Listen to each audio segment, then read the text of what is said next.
Well, welcome back, everyone. Another month and another Valorant tournament right here on the Rix GG channel. Welcome, everyone, once again to the May Open. Of course, similar faces, different month. Of course, I'm Retro, joined by Neokai to take you through today. X-Warrior is a bit of a tag team for the second day. He'll be subbing in for me. But 2 days of exciting Valorant ahead of us, Neo, and a bang-up best of three to kick us off today.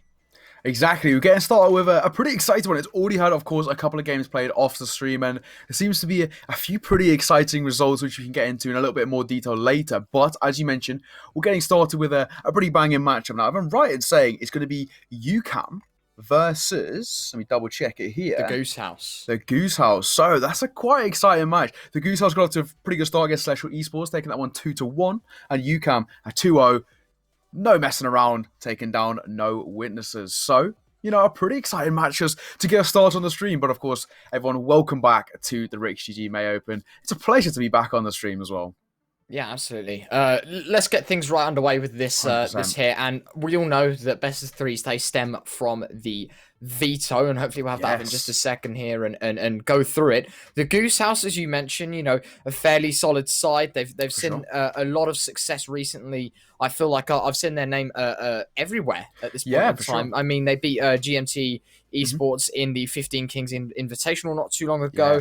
They beat Patchwork in the TGH Beyond UK Open. I do believe they're playing in the ESL Valorant. I think you're right, yes. As well. But anyway, we're kicking things off here. The Goose House to take out Bind, which I think is a very solid ban from them. I think that's their... Bit of a standard one, isn't it, really? Yeah, their least played map. And I mean, although they have gone 1-0 on it, I don't think it's too much of a worry. The second one, of course, banned out Split from the UCAM side. Again, a bit of a bog standard ban. Ascent coming in first for the Goose House. And of course, UCAM picking Icebox, leaving the decider as Haven. So Ascent, Icebox, Haven. And I feel like it's the most unusual pool I think we've seen so far, Neo, throughout these 3 months, where we see arguably the most two popular maps go first, and then we sort of divert to Ascent, which is the third oldest, or sorry, it's not actually, it's slightly younger than Haven, but at the same time, the three newest additions to the game: Ascent, Icebox, and Haven, to the competitive pool. And so I'm excited to see sort of how this one goes. And of course, the Goose House picking Ascent as their first map is a very strong start. It's one of those things, right? Bind is a little bit of a Marmite map, right? I think it's similar to Icebox. You either really, really like it, or it's just definitely one you try and insta-ban, try not to play as much as possible, and go on to the next. So I'm not too surprised at the same time, because I must just assume that there's not a map in which they don't like to play. Similar where you see Icebox normally, in some cases, get insta-banned, because for some teams, it's a little bit of a kryptonite for them, especially those long rotations coming through. With Bind, util-heavy map in terms of you need it to execute on towards a site, especially with the quick rotations coming through the teleporters. I can see why it's a map that has been banned here, but as you mentioned, probably the oldest map in the pool from the beta, and a very popular one at times, but at the same time, can get a little bit stale, right? I think a lot of teams are starting to get slightly bored of it, hence why we starting to see maps like Ascent come in more popularly, even Icebox to a degree, right? One of the newest pickups, and then, of course, Haven. It should be a pretty good start, though. I mean, Ascent starting us off, quite an aggressive map. I'm expecting to see quite a few plays. Mid-take is going to be very, very important as well. So that'll be a priority for both of these sides. Now we're going to see the agent picks come out. And this is where, things really start to, play out to how we can expect them to. And already we're seeing the insta-lock of Astra to start us off. That's an interesting agent pick to get started off, but becoming a much more viable pick. Yeah, as you mentioned, Astra, the first pick for UCAM, and of course, to have them is pretty interesting stuff, and to bring that forward is definitely an exclamation mark. The only time they have played this map, they have picked Astra, so it's a fairly box standard one. I was going to mention as well, Nixon hovering the Sky pick as well, and there you go, locked in, no problems. Vissen, only person yet to ready up. But as we head into Ascent, of course, as you mentioned, a bit of an interesting one for both sides. UCAM actually have only played it once, and they've won once on it, 58% success rate, and Zilvis pronounced Sliv. PS Vandal over. Vandal's better than Phantom. No. So, as you can see, Jan Strings. I love Liam Server, but lying. Get him out. Vandal better than Phantom. He's having a laugh. Look at him. He thinks he's funny about it. He thinks he's funny. He thinks he's funny. Horrible behaviour. Get him off. Phantom. I'm a Phantom main over here. Vandal. It's the absolute 120 and 3 merchant. The worst spray control there is. But, well, maybe that's just me, to be perfectly honest. But either way, we're about to get underway. And, well, the agent picks already come through. I'm a big fan of Nixon picking up that Sky, right? You can use a Sky. The flashbangs, the possibilities that come with the Uto, essentially, are huge. I'm expecting to see a lot of short takes coming through as they push through in towards Garden. Try and get that wrap on towards the side, push through Heaven, push through the door. And in doing so, maybe try and get some site control. And, well, either way, it should be an exciting game to get us started on the stream. It's the Goose House taking on UCAM, and round number 1 about to begin momentarily. Yeah, 4 seconds until we kick things off, and Ewan, the main man himself, of course, probably going to drop the turret down to gather that information and that knowledge, at least now no be pressure, and Super could be careful in towards middle. Visson as well caught. A lot of these players blind here off the flashbang. Super to take the first engagement, but it's Shrew to come out on top. His Hulk is taken out of the round. Visson as well spams through the smoke, and UCAM off to a start in flying colours as Sakake, got to be careful. Tries to lay some hate through, but nothing found just yet. Matic, it's safe to say that their round is going to be quickly torn away from them. The Goose House in a very, very bad position right now. 3 versus 5, so low HP as well. UCAM all over the attackers in this first round. Yeah, already putting the real pressure on the Goose House in a bit of an awkward situation here. But saying that, Cap's going to pick up one of his own. Information gained, however, by the Soverdart, trying to spot out the frag, but spotted by Matic as he allowed that side swipe. Ewan, what good for one of his own, though. Dropping Subba just about back in a 3 versus 2, this time in favour of the Goose House. They've turned this round on its head, and it's all onto one man. Wow, that turned round in a matter of seconds. That is unbelievable. What a round from the Goose House. I had no faith in them. 5 versus 3, UCAM looked all over them. And then immediately, what do? Absolutely slap them silly. And, well, the Goose House, they'll find themselves a first on the board. But UCAM, no denial that they can bounce back from this one. An eco, however, in this round, so it will set them back momentarily. But then, of course, maybe following in Jay's footsteps or mine, Vandal, Phantom, which one do they go for? But either way, it should be a bye within the next round, and so conceding this one won't be too much of a problem. And you see already, UCAM's going to try and take things as aggressive as possible. Got to be careful. But Ewan with the first flashbang in, and now, a bit of a judge play here from Viscent. And immediately, UCAM sent down to just 3, and Fire needs to go huge. Yeah, the judge of those close ranges is just a force to be reckoned with, and we're obviously going to see Respect to do a little bit of damage. Shock just trying to find a frag and try and stop the plant going down, but spotted towards Heaven. Matic will finish things off. And just for that, a flawless round for the Goose House. They're really cementing themselves with a much more of a comfortable start into this round. It was a bit of a rocky pistol round for them. Really turned on its head heading into round number 2. They were allowed that significantly better buy. And well, in doing so, they're going to put themselves a second round on the board. But now, heading into round number 3, this is where things start to get interesting. UCAM, they're coming in, of course, with a much stronger buy than what we see for the Goose House. And for the Goose House, this is essentially a bonus round. Any damage they find is economical damage and can stop that long-term economy building up. Absolutely. And now, well, this is where the Goose House are going to be tested. UCAM, they're going to have a stab at success, and already, there you go, knowledge, and oh no! Sake, that is absurd. 2 kills. That round is most certainly not looking too good for the Goose House now. The double spam with the Odin. Oh no, the Goose House. They're going to be kicking themselves after that one. I think the Odin play should have been expected in that situation. Unfortunately, I think second best to the idea, and so UCAM now 4v2, and the spam continues from Sake. And you can only understand at this point in time, it's going to get a bit tricky. And the Goose House, they're going to try and throw everything they can at this round. And, well, ready. Recon bolt in. The spam inbound. Oh, good for 1 true trade. Matic now against 3. Has found 1. But Supma with the trade. And ultimately, UCAM will score themselves a first. Do you know what? That could have...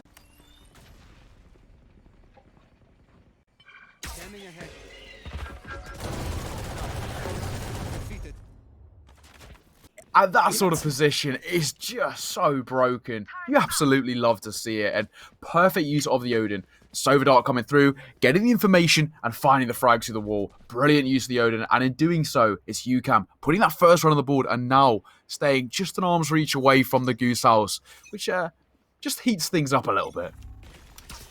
Yes, definitely some added spices to already very enjoyable meal. This best of 3, of course, only being map 1, and a lot has been displayed so far, but the Goose House out towards middle early doors will try and throw together at least a bit of something. Right now, well, it's just not going to be the case as everyone a little more passive. Ewan, swarm grenade in, and there you go. Got to be careful, Supma. Oh, ticking away all too much, and hold on, lockdown initiated.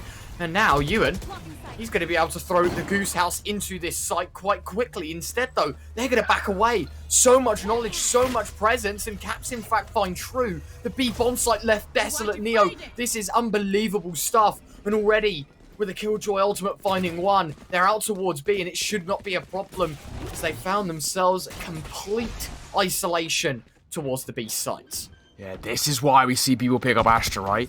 Can divide a site like this, and in doing so, really start to lock it down in the post plants here. Now the Goose House in a very favourable position as the rotation's coming through, but Ewan, oh, he's trying to get the flank in. This actually worked perfectly. Waiting, abiding by his time, and this could be where he finds something. Good for the first. And what is that from Ewan? He's controlled the spray excellently, and that is an immaculate run.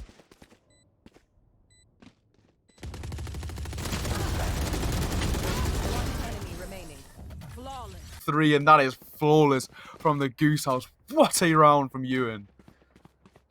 Oh my word. What a round. I'm in shock. That spray control was ridiculous. Ewan makes it look too easy. I've said this before, I said it off stream. I've had the pleasure of talking to Ewan a couple of times actually, through CS previously. But that man, he seems to be unparalleled in skill level, and already, well, oh my word, True. Finding Caps immediately. That's the spike information gathered as well. Shrew, got to make it happen with 2 more. Will throw a smoke on top. 1 more left. Missed on that one. Has to connect with the headshot here. They want to keep the ultimate alive, but fine with another. And already now, Hulk, flip side. 2 versus 5. UCAM have this one under control, and it was all to the help of that Jet ultimate. In fact, now the Goose House fighting from a huge disadvantage, and UCAM if they can find this round. It's a big, big second on the board. I'll have to wait and see, though. Minute on the clock, Neo. There's still time, but in a 2 versus 5, is it possible? Yeah, it's looking very, very unlikely. Ewan just trying to sneak his way up towards short, and might actually be able to get the drop on them here, right? If you can get a decent position, start to get at least a little bit of map control to make things just a bit uncomfortable, it could work in his favour with the door closed. Now he's given away his position. Of course, Sound Q made and now waiting for an opportunity, but it's not looking like they're going to give it. In the 5 versus 2, UCAM are playing this perfectly. Nice shot, Ewan. Sake, quick response, and Hulk against 4. Has found one, knows there's a second towards Heaven. Looking left, right, and, well, they'll have to check left once more, but it's Supma to find the kill. And just like that, it's a second on the board for UCAM, and the money for the Goose House is not going to be too great heading into this one, Neo. We will see a buy squeezed out. But now, it's all down to this forthcoming round.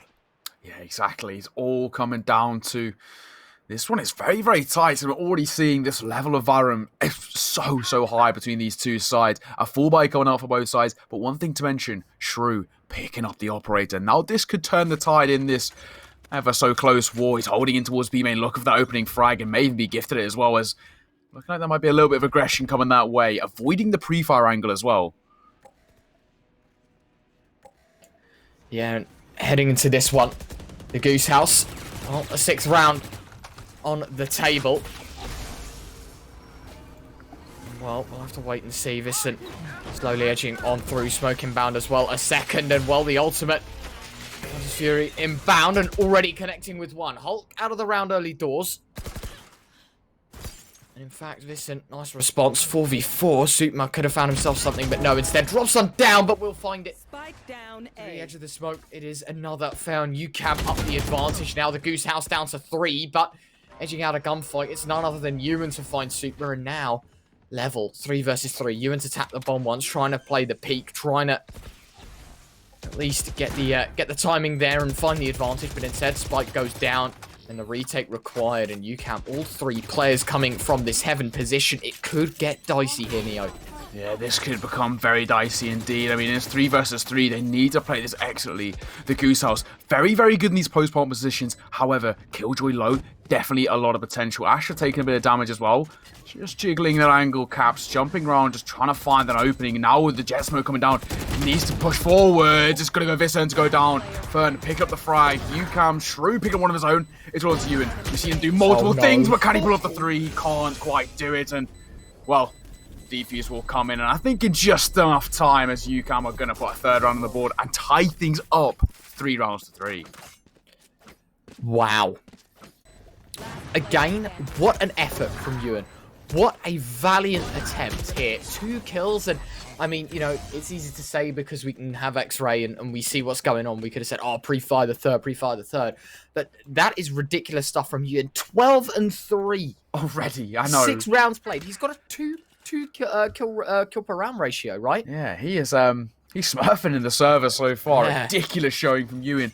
And the thing is, the kills you're finding are so impactful as well. He's winning rounds and in doing so, making things very good for his side. Oh no, not again. Don't do it again. No! Oh!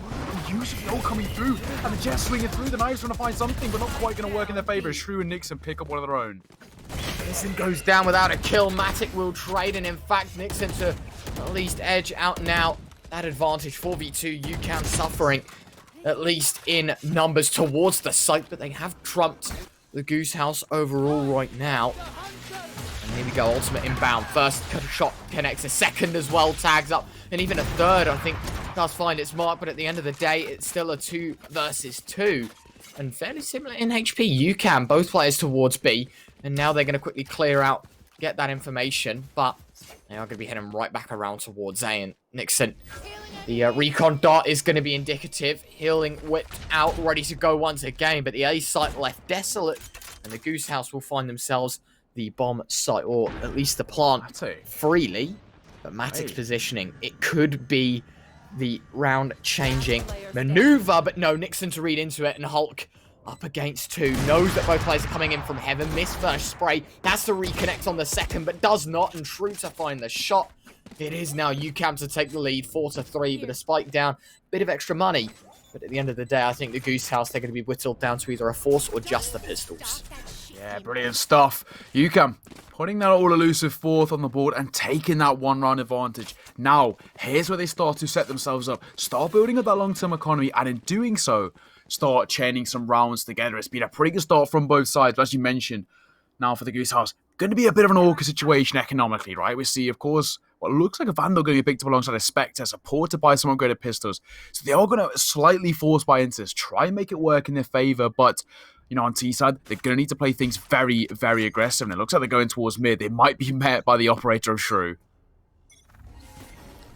Shrew could dish out some serious damage, but oh no, the timing. But we'll find the first anyway. Does not matter. Repositions. Goes for the second missed shot. Has to dash away. Smoking his face as well to try and dip on out as the jet set back a little bit of HP. Zakake looking for the response. Hello. Deep. Could have found something, but no. Denied. And now 5v4. UCAM advantage. But the HP is looking a little bit less favourable for the Goose House side, but only marginally, so we'll have to wait and see. As a bit of a shot towards this site, at least on the entry pathing to it, nothing. It's desolate. Once again, Neo, a very slow round from the Goose House, and they're just trying to get a feel for UCAM here. And into this 8th round, I mean, they've got to be effective within it, but in fact, they have just squeezed right past and headed on in towards short, but look where they're heading into, though. Yeah, Nixon. Oh, no. The jaws are open. Crossfire of Dreams. The utility dropped. And the double spray down coming through. Nixon and Sukma picking up A. Get up their own. Leaving it all on to 2. And, oh, he's waiting. Lying for his prey. He's going to find that double spray down both through the wall as well. Caps and Matic going down. Is UCAM putting 5 on the board, and slightly to be expected that round. Judging by the buys earlier on, it's going to be a 5th on the board for UCAM. They take a 2-round advantage, and now things can start becoming awkward, because for the Goose House, that economy is still looking very much on thin ice, and losing this round, again, will force them into an eco. Got to be careful. Got to be careful. Heading into round number 9, though.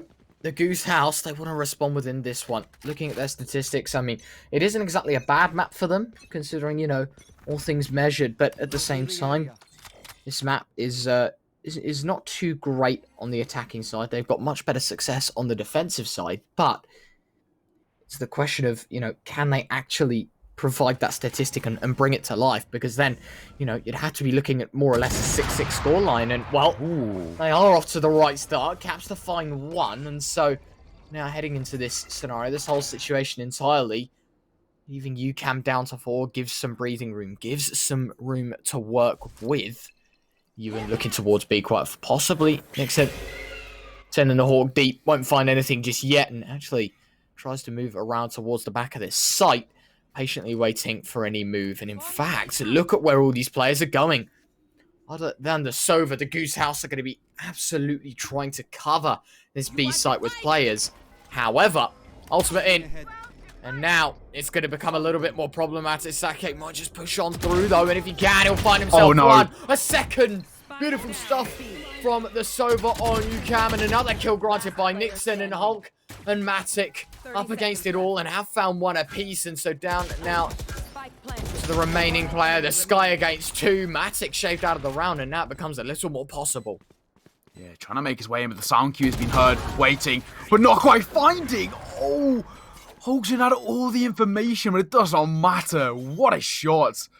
And you're going to find the frag, Fern. Brilliant stuff, as it's going to be a 6th round on the board for UCAM. They're really starting to gain control of this game now, especially now when you think that for the Goose House, coming into this next round, that economy, again, not going to be looking too healthy, to say the absolute least. Of course, they may be able to, force into just about the weaponry, but with the utility, hopefully have a little bit saved over. Looking like it may be a judge picked up by Vissen. So it might be an aggressive round here for the likes of the Goose House. But at a 6-3 scoreline, they need to start changing things up because it's not quite working in their favour. Absolutely. And heading into this one, of course, now, UCAM have guaranteed themselves at least a tie at the half, which is impressive stuff.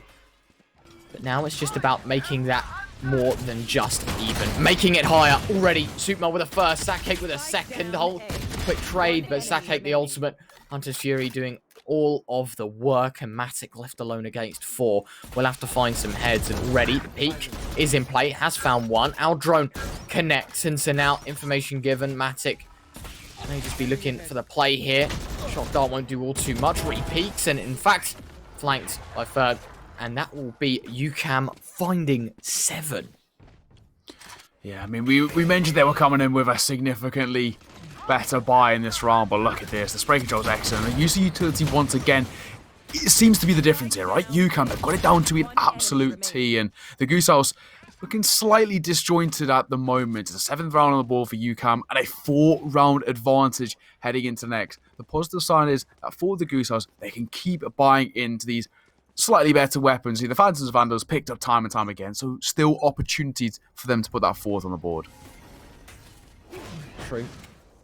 Give something ready. Smoke up top to deny the vision, but Supma has found one anyway onto Matic. A beautiful opener.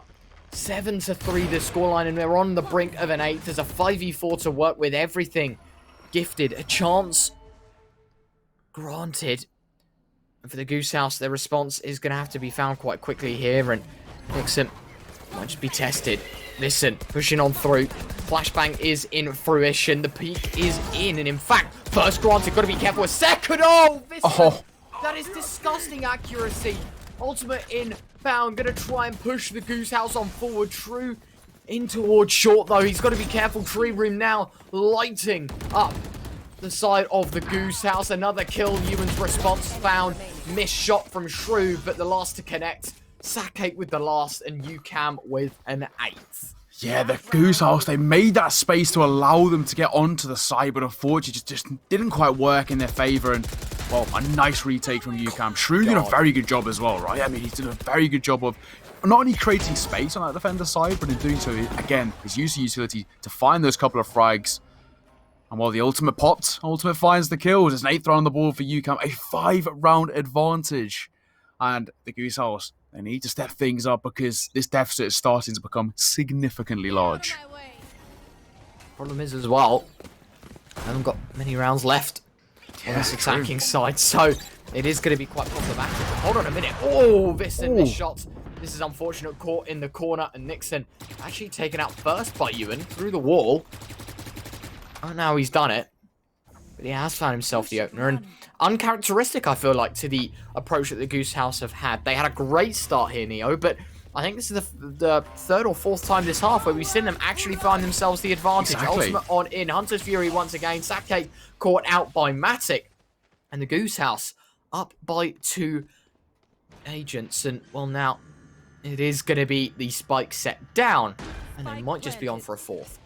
Yeah, this is the real opportunity now for the Goose House. Post plants once again seem to have been one of their stronger positions. The problem is getting out onto that site and setting them up. But now things are looking a lot better. Shrew's going to be caught out and the frag going to go down. It's starting to fall apart as Sotman's trying to find one of his own. And we'll do exactly that, swinging through, finds one, caps one of his own. Last player spotted, and Matic will finish things off with 4 remaining players. It's the Goose House to put a 4th round on the board. And begin a slight comeback. But now, of course, switching sides over. In that final round, the Goose House do wake up slightly, but need a very, very strong start into half number 2. Pick up this pistol round, come into round number 2 of the half with a significantly better buy, and that's when you start chaining that momentum together. The snowball effect in its truest form. Absolutely. Well, into the second pistol of this first map, you can only wonder, you know, the Goose House, what is required of them? Obviously, 4 rounds to level things out, to put it at 8 apiece, and even then, you know, from that, they've got to find themselves even more on the board. And so they're fighting from the disadvantage you mentioned, Neo, but it's a very big disadvantage considering it's first to 13 as well, you know, as Valorant always has been. Shorter games, shorter chance to have a comeback, and arguably less of a chance at that. Ewan, uncharacteristic to not find the first with a frenzy. Hold good for 1, but third, nice response. And UCAM set to 4, and the Goose House taken back to just 3. Stripped down to the core, but UCAM with a low HP player could cause some problems. True. Could be looking for something. Vincent moving away. But the Goose House still going to give a stab at this retake. Let's see what they can do. Yeah, we mentioned for the Goose House they needed a strong pistol round to set themselves up in this half. But if you can pick this up, this could be the beginning of the end. The rotation coming through needs to be flawless. Visso making his way through. Looking for the first, but won't quite connect. Shrew drops him. Summer picked to one of his own, leaving all onto 1. And Shrew's going to triple up. A 3k in the round for him. Means that with 4 remaining players, it's UCAM putting 9 rounds on the board. And UCAM, who have potential heading into this second round of the half, to hit double digits. And, well, with the significantly better buy coming in, a Bulldog being picked up, supported by some Spectres, and, of course, a whole host of utility and armor, this is looking very, very favourable for UCAM to put 10 rounds on the board. Absolutely. And, well, the Goose House, as you mentioned, stripped down to below bare minimum. And so heading into this round, I mean, it's going to be problematic, to say the least. Very problematic to try and make it work, to try and get the play in their favour. And hold on a minute. Here we go. Stun inbound. Fern to duck out away. And UCAM might just be looking for the pick here, looking for the kill. Nixon, though, going to drop away. And in fact, this B control obtained.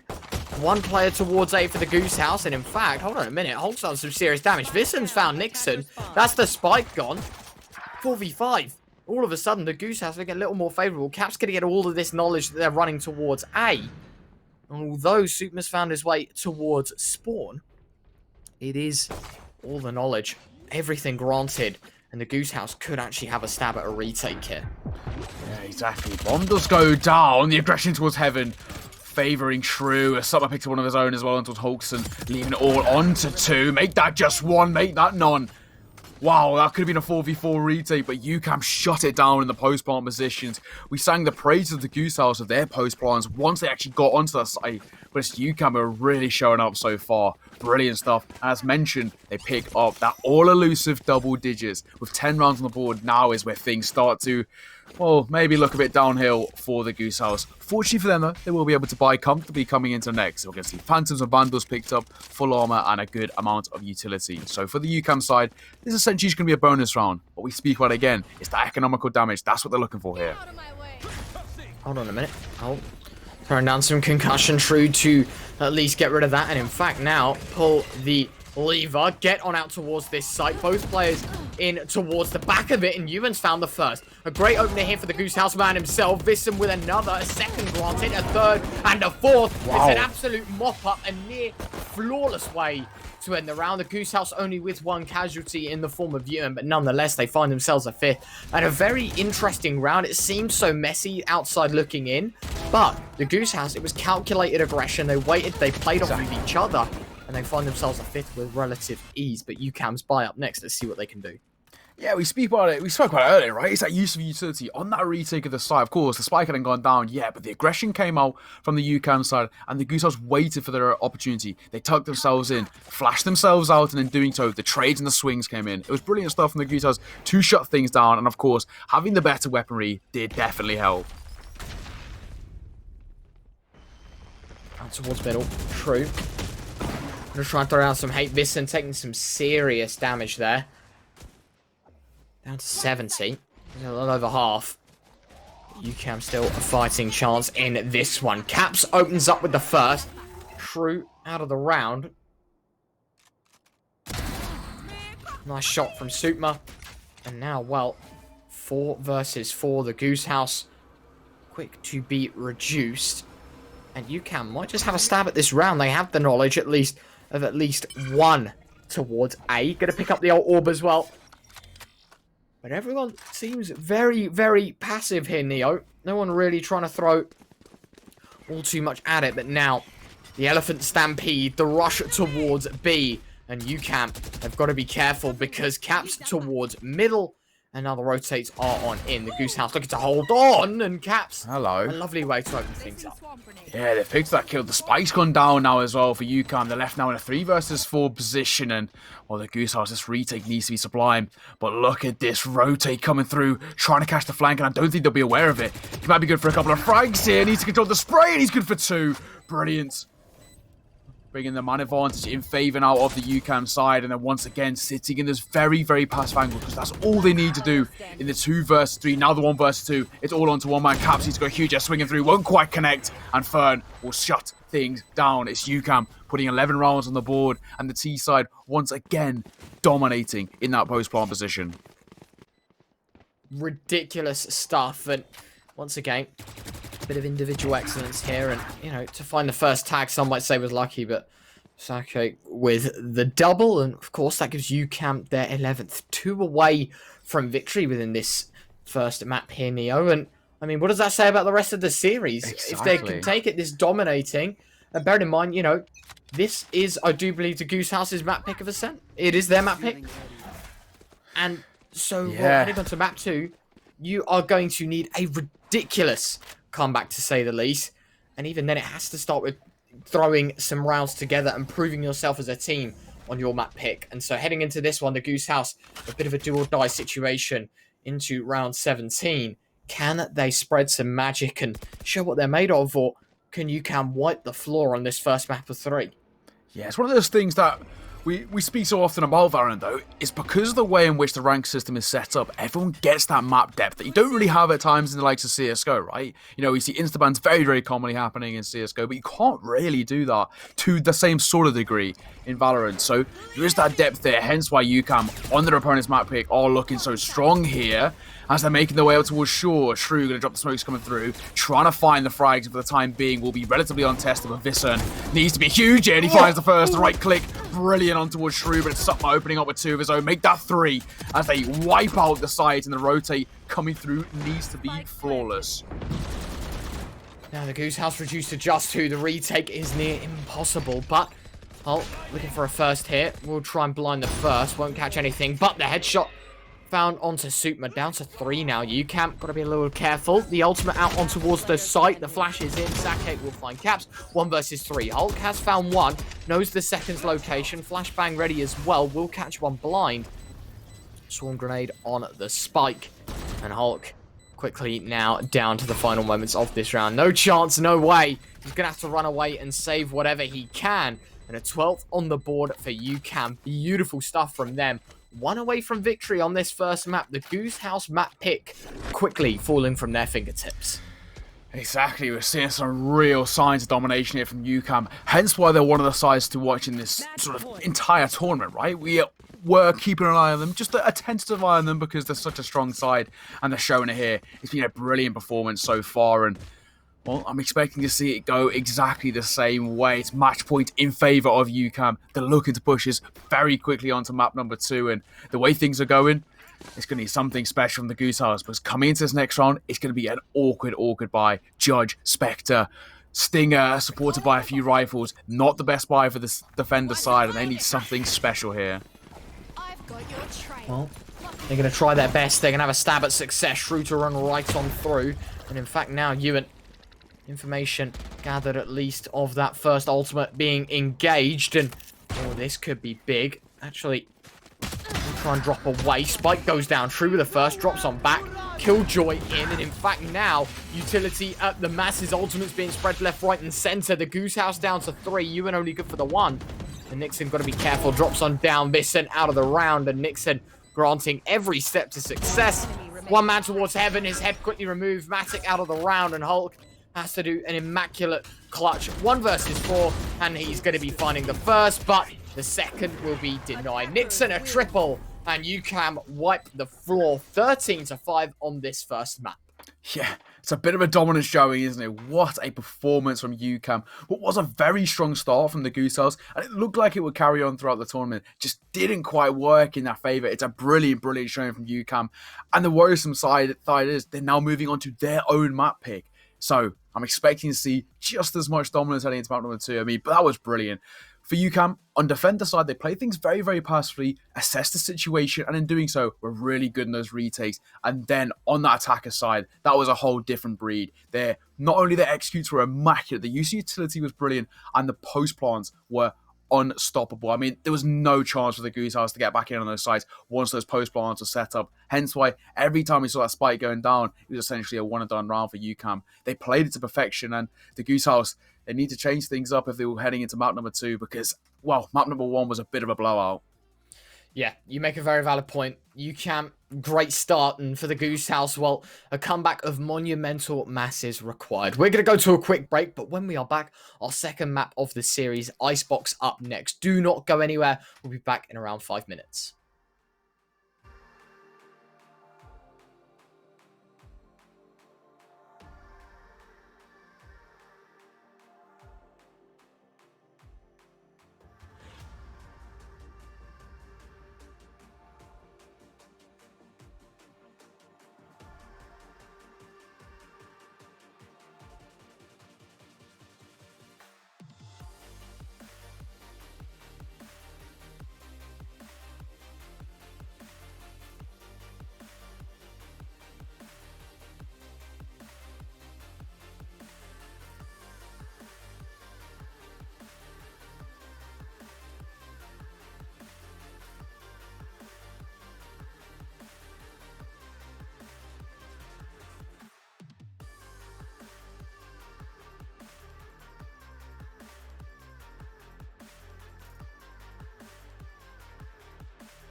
Well, hello and welcome back to the Rick's GG May Open, map number 1 in lightning fashion, right? UCAM, a stunning showing for them, and the Goose Owls need a real resurgence heading into map number 2 because that was a bit of a blowout. Retro, I think things need to change a little bit for the Goose Owls because that was all the way of UCAM.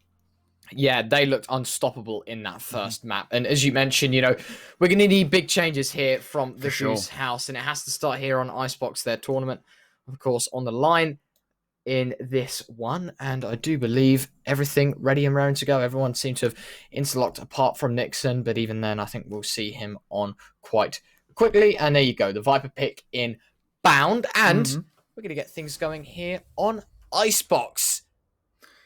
Jay's AFK, he's left us. Auto director is on. Oh, well, prepared to see absolutely nothing. No difference to Jay's observing anyway. Exactly. It's probably better, actually. That's funny. He's got the top of Vaseline on the desk as well. Oh. Oh, Jay, you think you could escape lightly? You thought you could catch us off guard? Oh no, not today, senor. The Goose Owls about to get things underway against UCAM. Map number 2 about to begin. It's via UCAM starting on that attacking side as well as Auto Director hopefully going to do a better job than map number 1. I need to time. He thought he could escape. Not today. I'm in tears. Okay, composure.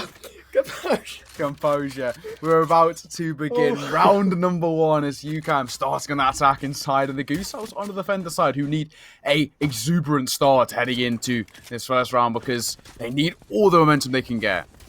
Oh, okay, here we go. Up towards 8. Super. Goes down. Matic 2 with a frenzy. Will look to find a third Shrew to trade out. The spike coming down nonetheless. A Shrew to slam it down. And the Goose House advantageous on this retake. The question is, though, can they keep that up? Can they hold on to that and find themselves a first off the back of it? We're going to have to wait and see. Far enough, another shot here. Sakic looking to find one with a recon dart. In fact, it was the shock dart. Visson finds the headshot. The Goose House now reducing UCAM down to just 2. Sakic pushing on forward. Reload! Not good enough. Nixon actually throwing the poison all down, and that will be possibly the spike not getting diffused. The lineup isn't good enough. It is not. Quite. And the Goose House will find a spike defusal. Visson as well. After time, will find a third. And in fact, the Goose House will find themselves the first. Do you know what, if I'm right in saying, Viper's pit there, I think it bounced off the Sage wall, so it didn't actually bounce back in the angle that he was expecting, hence why it dropped a little bit short, and then they were allowed to get that defuse coming in. But either way, the Goose House picking up round number 1. We mentioned they needed a strong start to, start chatting some momentum together. Well, that's exactly the start they've got. Now, heading into round number 2, they're going to have a significantly better buy with the Spectres being picked up, armor, utility, and, well, a lot more of a potential heading into round number 2. UCAM, they're going aggressive already over towards B. Gotta be careful. Sake looking for the first, and already Visson up close.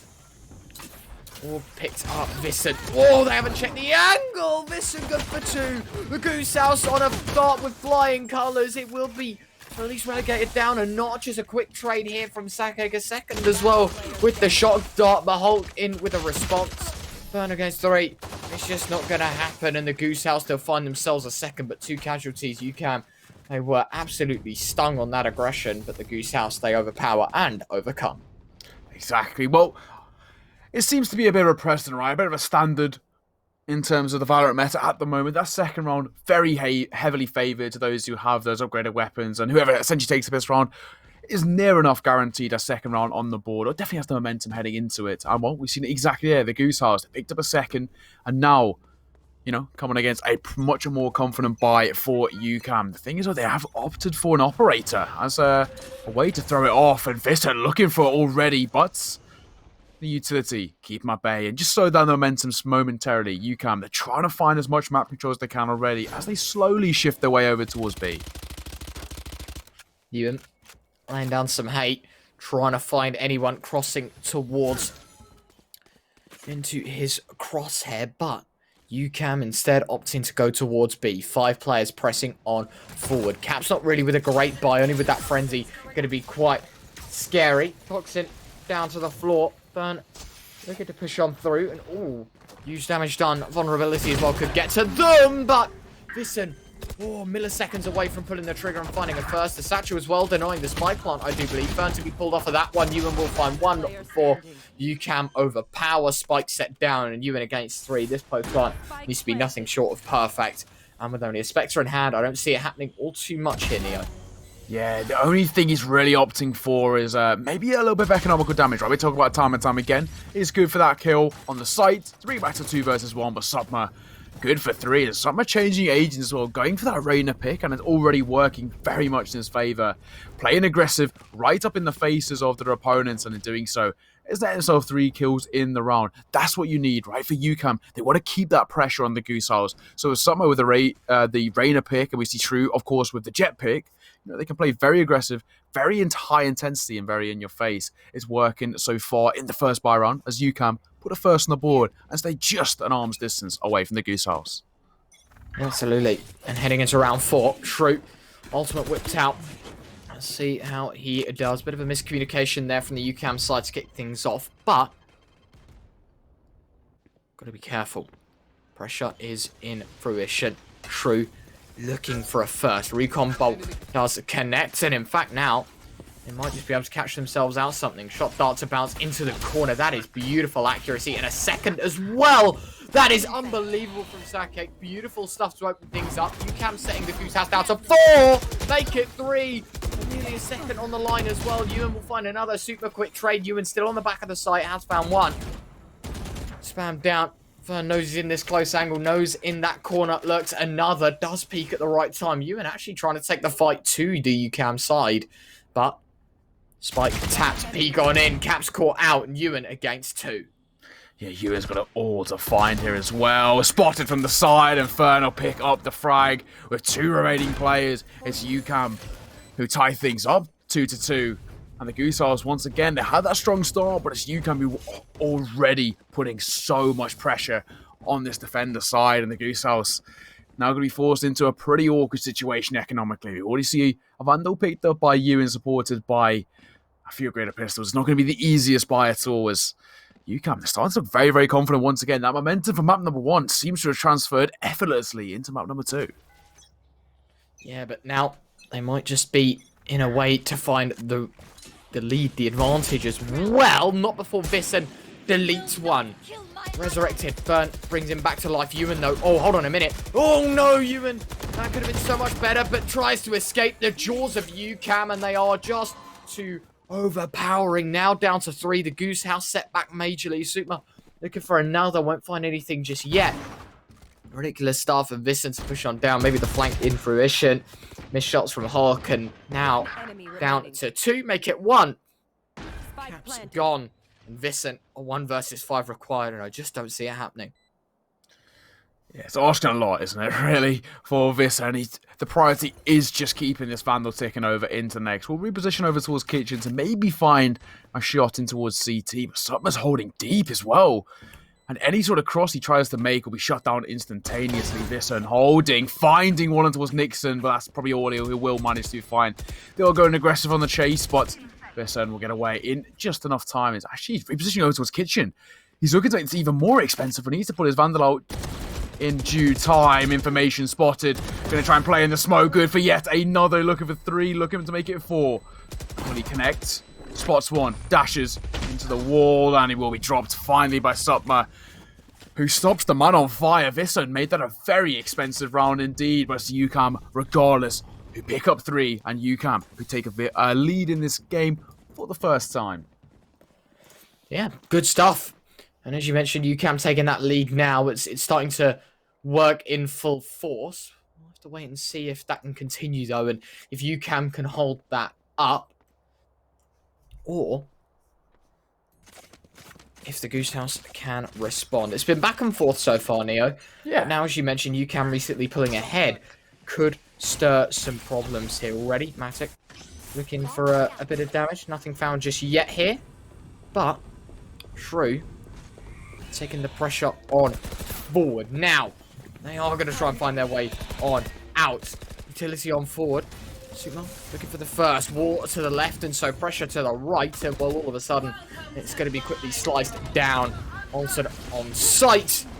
And in fact, Hulk will find one. The spike dropped in UCAM. I think a bit of a stroke of luck there for the Goose House, but they find themselves with the advantage. The spike finally set down until Shrew to make things level. 4 versus 4, and the retake required from the defensive side. Yeah, it's brilliant from Shrew as well. Just sitting above the ult there, waiting for someone to cross in towards heaven, and he's found the frag. Nice shot from Nixon, looking for the second. Maybe just spotted or heard the sound cue, but it'll be Shrew to find one of his own before Matic's in for the trade on towards Sutma. Leave it now in a 2 versus 3, or make that a 1 versus 3. It's all on to one man, and Matic needs to go humongous here. Spots the first. Dinks the saw. That's so unfortunate. Finds the dink, but it's Shrew in for the trade, and UCAM.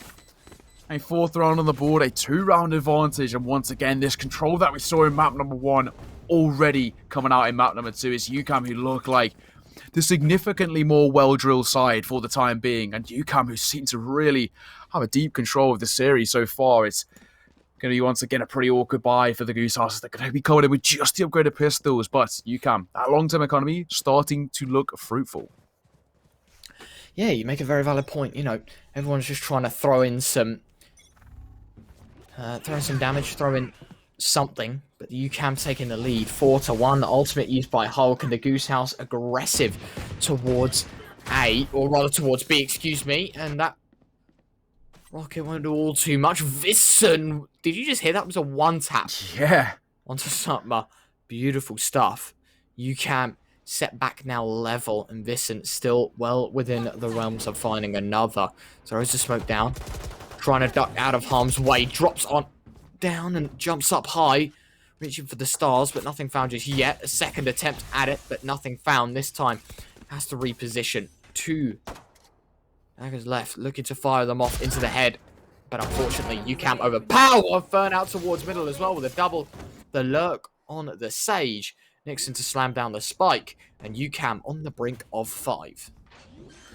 Yeah, spike will go down. The remaining rays, honestly, in this situation, either make things slightly more expensive for UCAM, which isn't even really going to do that much, as their long-term economy is brilliant for the time being, or try and pick yourself up a weapon. Of course, the rain are going down, and something being dropped. He may be able to collect himself a decent little Vandal or Phantom here. He's actually sneaking his way in towards heaven. He'll be spotted by Nixon, and with 4 remaining players, it's UCAM who gets another elusive 5th, as you mentioned, and oh, what a start from UCAM. Well, they might not have picked the first round and the force buy afterwards. They're now well and truly in control of map number 2 and looking to make this a very quick series 2-0, unless the Goose House can turn things around. Fortunately for them, they will be able to pick up a full buy coming into the next. We're going to see the operator wielded by Visson, supported by 3 Phantoms and 1 Vandal.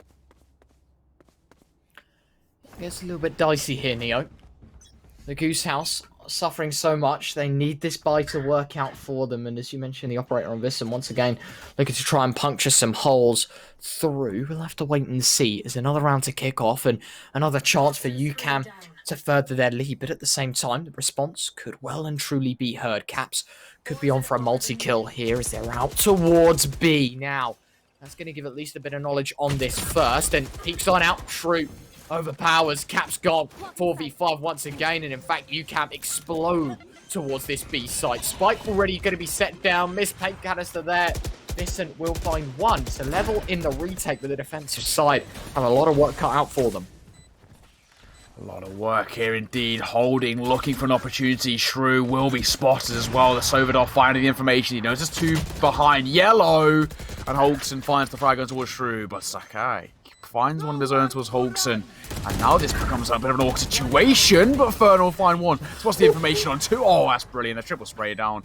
Easy finds and easy frags. It's UCAM putting 6 on the board, and oh, brilliant fashion. Look at this as well. Saw the initial bit of information, but the use of just getting that information there as well. Fern the triple spray down. The bait was sold as well by the Rainer. Sutma doing a very good job. A 4-round advantage in favour of UCAM and the Goose House. Things are going from bad to worse. Yeah, not going great, but there is a chance, a slight chance for the Goose House to edge out a couple of rounds here, and then in turn, you know, could grant them a bit more success. We'll have to wait and see as we're underway once again. It's going to get dicey here. Now, first engagement made. Troops come out on top, but it is actually Nixon to take the kill away. Minute and 20. Shot fired. Vissen, nothing. Just yet. Sake gonna get taken out of the round. Hulk to find one. Hulk to find a second. Resurrection from Fern at least. Matic on the flank. And now, 3v4. Soup up with another. And UCAM taking it up a notch. The heat once again applied. And that is going to be a 7th on the board for UCAM.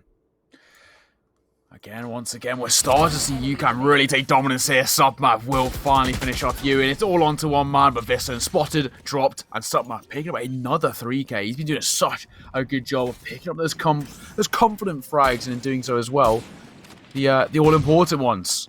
Been a good showing. Holgson, that good shot with the Sheriff as well. Finding the second, but Fern in for the trade, and UCAM, as you mentioned, putting 7 rounds on the board.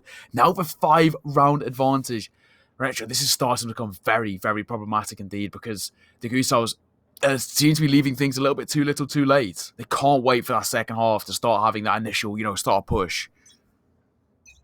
Absolutely. Now, underway. Let's see how things go. Shrew looking for an opener. Can't find all too much right now. And pressure is developing here. And in fact, hold on a minute. The Goose House might have just held on. And in fact, they have found the first Vissen to open up. UCAM going to be taken down now to just 3 as Nixon out of the round as well. Sake, an absolute necessity to the assistance of UCAM's success. Still alive, but at the same time reduced to just 3. Their work cut out for them. Matic trying to get that knowledge as well. Recon Bolt won't do all too much. Down now to the remaining 55 seconds. UCAM yet to make a move, and they have to try and push out towards this A site. No control towards B, and it's safe to say they can't really go there with the time given as well, the utility that they have. I don't think it's really worth it, and so they're going to have to take full frontal force against a very strong Goose House within this round. Yeah, they need to play things kind of aggressive here. The Goose House, this is one of the first opportunities we've seen in a very long time where they have that significant advantage. But can they make it work in their favour? They're trying to find the initial frags. Matic and Holchin, though, will shut things down, leaving it all onto one man. Shrew not quite able to spot out the fight, isolate them, and Matic will shut things down. It's a flawless round for the Goose House, and in doing so, maybe an opportunity for them to start gaining a bit of confidence, a bit of momentum, because that's where they've really been lacking.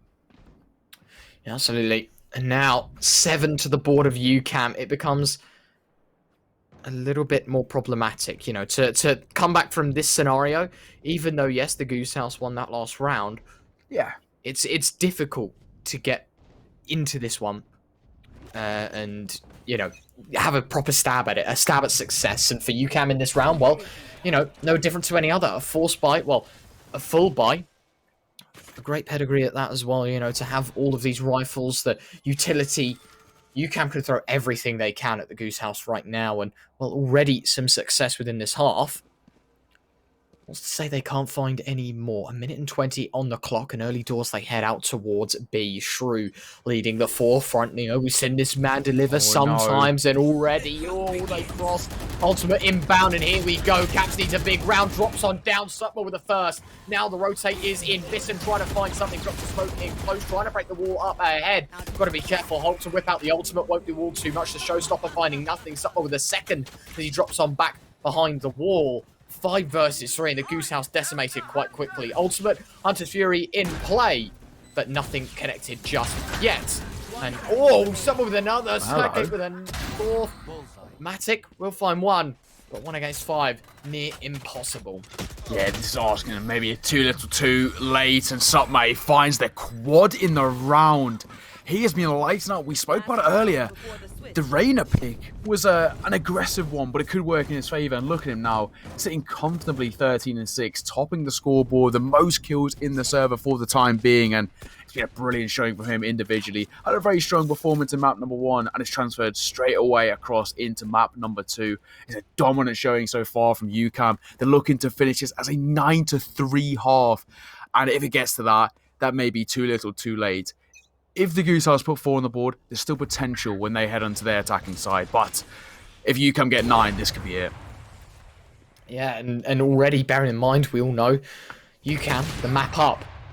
Beautiful stuff for Hulk to find the first, but the point still stands. You know, the Goose House at this point in time, they can't exactly, you know, take their foot off the accelerator. They've got to find this map, and even then it comes down to a third to decide their fate within this tournament so far. Peak on in, Visson will find another ultimate whipped out. Will get at least blinded momentarily. The double jump high, trying to find something. The pressure is inbound. Hulk with another Visson.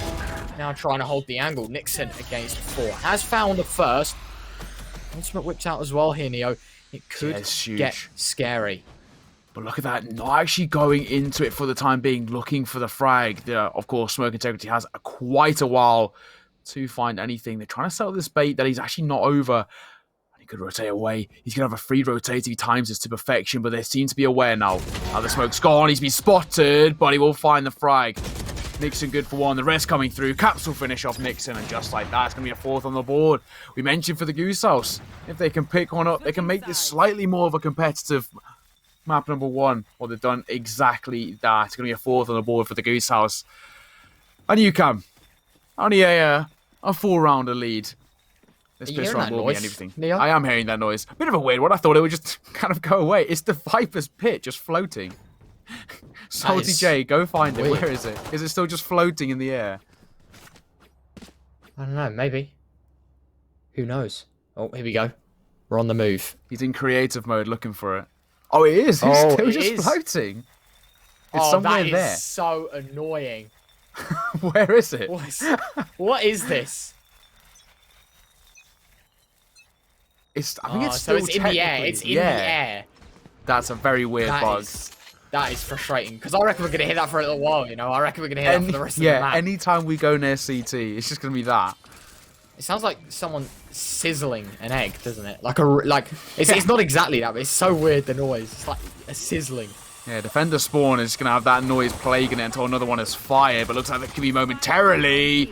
It's an all-out brawl over towards the B site. Now it's in the 3 versus 3, and Matic, he could be in for farming here, looking for the heads, but not quite connecting, and he'll be dropped by Submo, who picks the shot towards Matic. Visson does get one of his own, though, so still in the 2 versus 2. Spike yet to go down. Hold on a second. 2v2 scenario. Submo trying to pressure on forward. UCAM in their numbers, not exactly with the HP, but they know the self-heal on Reyna as well is a great possibility to success. But then again, Visson and Hulk, a deadly duo at that, and they'll find themselves now a 5th on the board for the Goose House. And heading into this one now, UCAM reduced to the eco, and the buy, of course, in fruition for the Goose House side. I'm wondering, because we didn't hear it in that last engagement of the previous round then, Neo. Maybe the noise is gone. Maybe, just maybe. Yeah, I think once another one's fired, I think it hopefully should disappear for good. Very weird sort of bug there, though, but either way, the Goose House, a bit more of a confident start from them. Same way we saw them start off this map, right? They pick up the piss round and are heavy favourites to pick up the second round, and in doing so, by putting 6 on the board, they're now only an arm's reach away from UCAM and make this a significantly more competitive map number 2, and still all to play for here. UCAM, not the best buy for them to try and make something happen with just a classic here. Listen, trying to throw some hate down. Will find the headshot onto Submo before he drops away. Hulk now looking for the aggression. And Spectre whips out, of course. Hulk looking for something, but it's Visson. A very nice shot.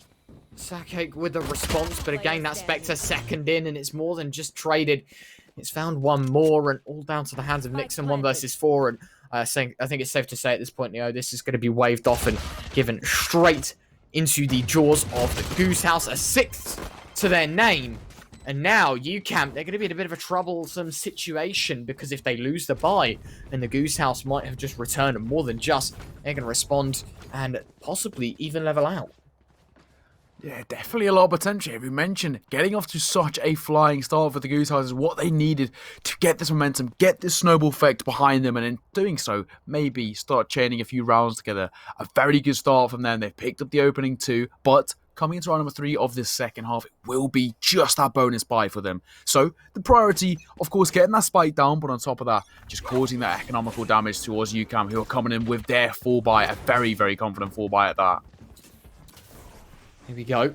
Now, already Vincent, just, again, just throwing himself at this B site, trying to take the aggression early doors. And underarm throw off the paint canister, won't find anything just yet. Vincent looking for an opener onto the UCAM side, will drop away, instead opting to just play with the team, play for success. Ewan actually making his way on out towards this A site. A star performer in map 1, Neo. And unfortunately, you know, the Goose House losing out on that one. But individual performances like we saw from Ewan's could be the key. And already Vincent with another. Scoops up the gun. Vandal picks up. Jay's going to be happy about that one. Quickly taken out of the round. Nixon to double down. Spots out a third. Will find a bit of a tag. No conversion. Matic low. But still alive. UCAM reduced to 2. But the Goose House in numbers can flood towards B. But the spike drop for the time being will sort of delay and hinder the pushes. 30 seconds though. And that is going to be a little bit of a problem. Yeah, this could become, well, slightly awkward here. It's still the 3 versus 2. Nice shot. Oh, he's going to escape perfectly. We mentioned, I sung his praise earlier from Subma, how he using this Reina to perfection. He can double up, pick up the second, and Shrew will finish things off. What a round, and individually from Subma there, played that to perfection, isolated the fight, picked up the opening frag, then got away from the initial fight to reposition, finds a second on towards Holton. It was brilliant play from the UCAM side. Individually, Subma doing such a fantastic job, up to 17 frags in the game so far, but it's still Vissa leading the way. 18 and 12 he currently sits at. Yeah, again, a star performer for the Goose House. Ewan sort of dropped off a bit, but that's to be expected considering he's playing, you know, the more passive supporting play. You want to keep that Sage late into the rounds for healing and things like that. So it can get a little tricky, but Subma looking for the first for UCAM. Won't find anything just yet. And so already the Goose House to respond with some aggression of their own. Can they make it happen? Can they throw down a bit of a fight? We'll have to wait and see. As for now, though, Matic trying to take the fight with the Owl Drone, get that knowledge, get that information, and already UCAM to gather the location of the jet. The question is, can they use that to an advantage? No, Vincent will find one. Subma going to quickly be drowned out by that toxin screen, but still stuck in the back of this site. A multi-kill required. Spike goes down, and Subma no chance at all. We'll find one. I think he'll only be good for the one for the time being. As UCAM, the cavalry will arrive and the retake is in fruition. Caps will find one of the players though. Subma out of the equation and a 3 versus 4. UCAM fighting from the man down. Yeah, fighting from the man down, but we know what UCAM can do here. Attack coming through, and Ewan's good for one. Looking to double up as well. The spike's going to be planted, but Fern doubles up himself. Makes that 3 as he drops Matic in the most excellent fashion. Vulnerable, sitting in the Viper's pit, going for the defuse. He's got to find it. Oh, brilliant from Caps to find the kill, but it's unfortunate in the end as UCAM find the 10th on the board. He had the Viper's pit lined up as well. We did not expect Fern to sit through. He timed that to perfection. Do you know what that gives me? That gives me throwbacks to Olof sitting in the Molotov. Big throwbacks. Brilliant stuff either way. UCAM, with double digits on the board. 10-6 they lead. And by hitting that all-elusive number 10 on the board, now things are starting to look very, very good for the defender side. Yeah, a big 10th on the board. 3 away from finding a victory in a 2-0 fashion. Caps, you know, just throwing out a bit of utility here, trying to gain the advantages. The Goose House knowledge gathered at least of this over towards either middle or B, and they would be correct in assuming middle for the time being. Nixon getting aggressive though, very, very aggressive at that with this Spectre, knowing as well, playing that close angle, play for the time. And in fact now, Nixon finds one, the spray on through, Vincent won't connect, and oh, never mind, he will. Ridiculous stuff, a quick response, and another found. Fern with one, Vincent quick trade.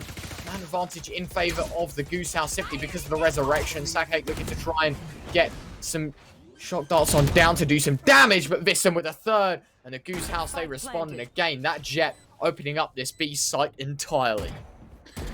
Yeah, now with 2 sitting over towards Yellow Crate as well, Shrew's got a bit of a tough task making this rotate work in his favour. Still, the 2 versus 4, there's definitely potential.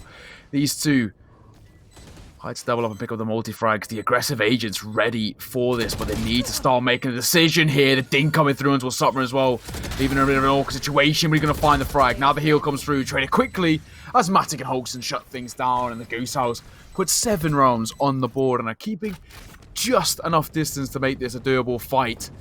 UCAM though, still have that 3-round advantage and still have a bit of a way to go.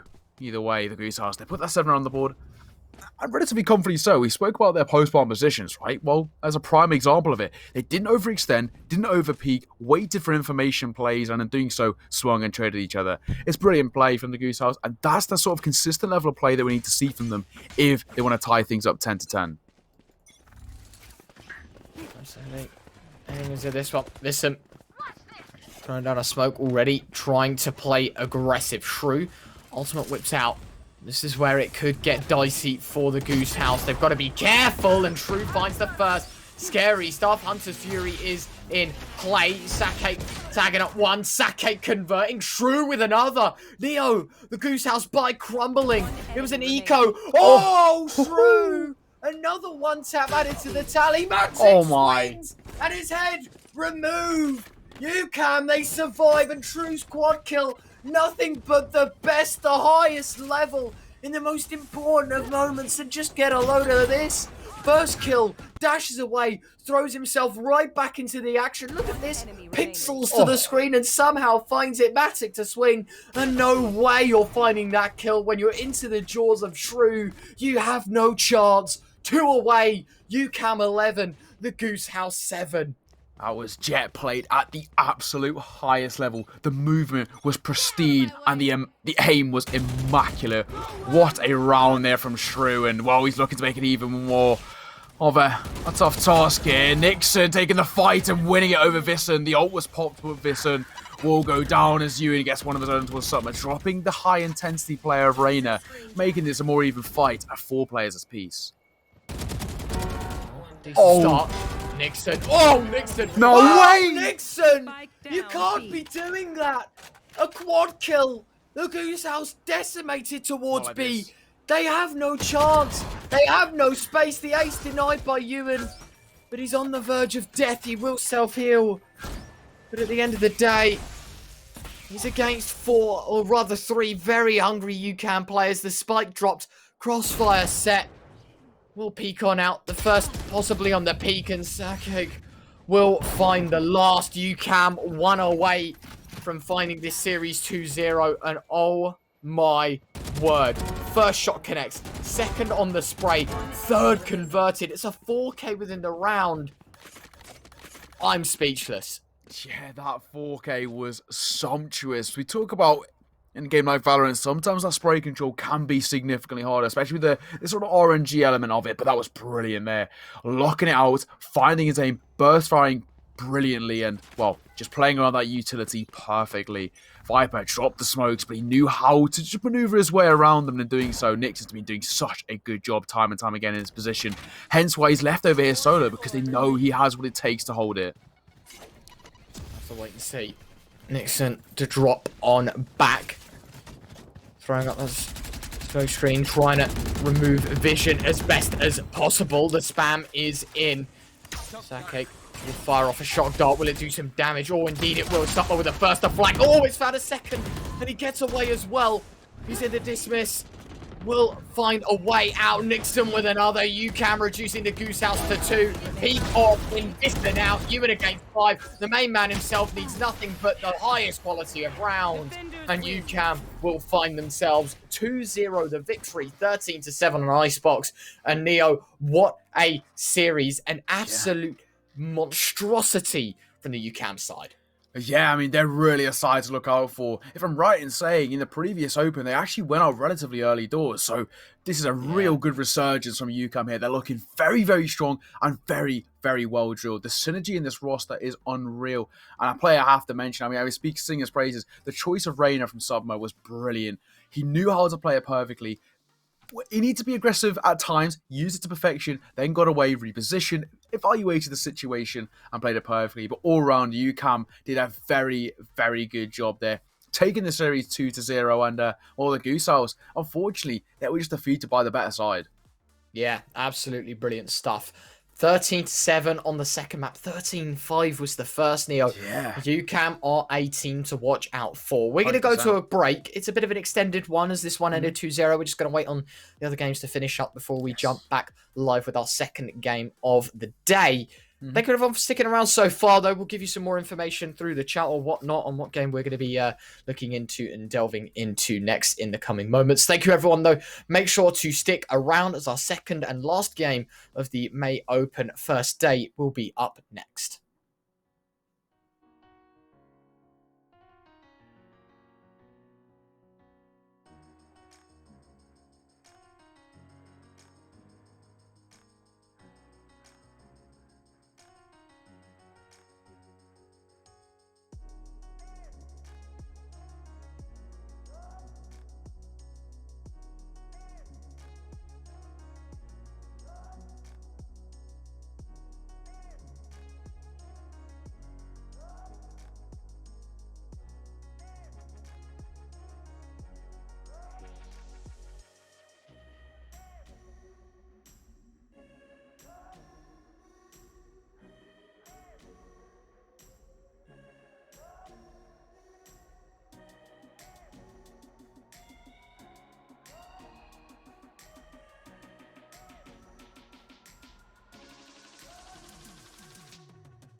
And every moment counts, baby, I don't wanna miss a thing. We can sleep under the stars, we can sleep under the stars, or hang out in hotel bars, driving somewhere in your car. We can sleep under the stars, we can sleep under the stars, under the stars.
most of this night. Come on, baby, take my hand. And we don't need to do the things we don't wanna do.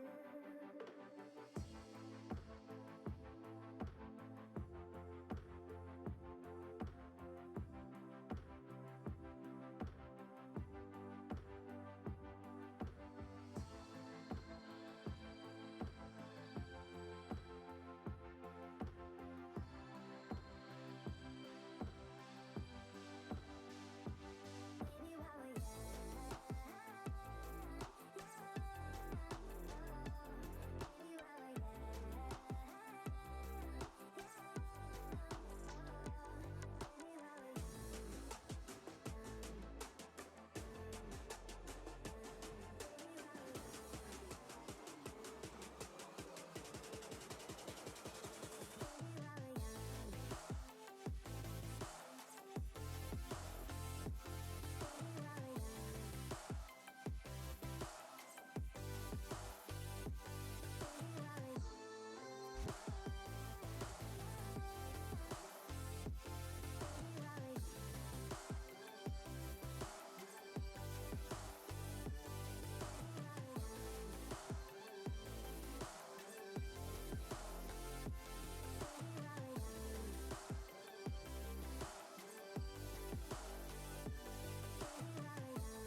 Well, welcome back, everyone. A bit of a weird one. We are going to be jumping into the third map of the game that we were going to watch, but of course now pulling things back. Gonna have a bit of fun here, Neo. The third map is mentioned, so it's kind of like a best of one jumping into this one, really. We don't really see the first two maps, and it's basically whoever's first to 13 moves through, and I think they're facing London United up next, so we're going to watch that game after this one, and so it's gonna get interesting. I think this will set a good story to what London United need to bring into this one. But of course, we are throwing ourselves into the game now here on Haven. It's one of the beautiful things working for Riggs, isn't it? It's just quite flexible. And of course, there's a pretty big game between Leftovers and Duck Gaming. So, in doing so, well, we're going to just head into map number 3. And as you mentioned, essentially playing this one like a best of one. Winner of this faces London United, and winner of this, well, they've got a tougher game ahead of them because we know how formidable of an opponent London United can be. And oh, look at this.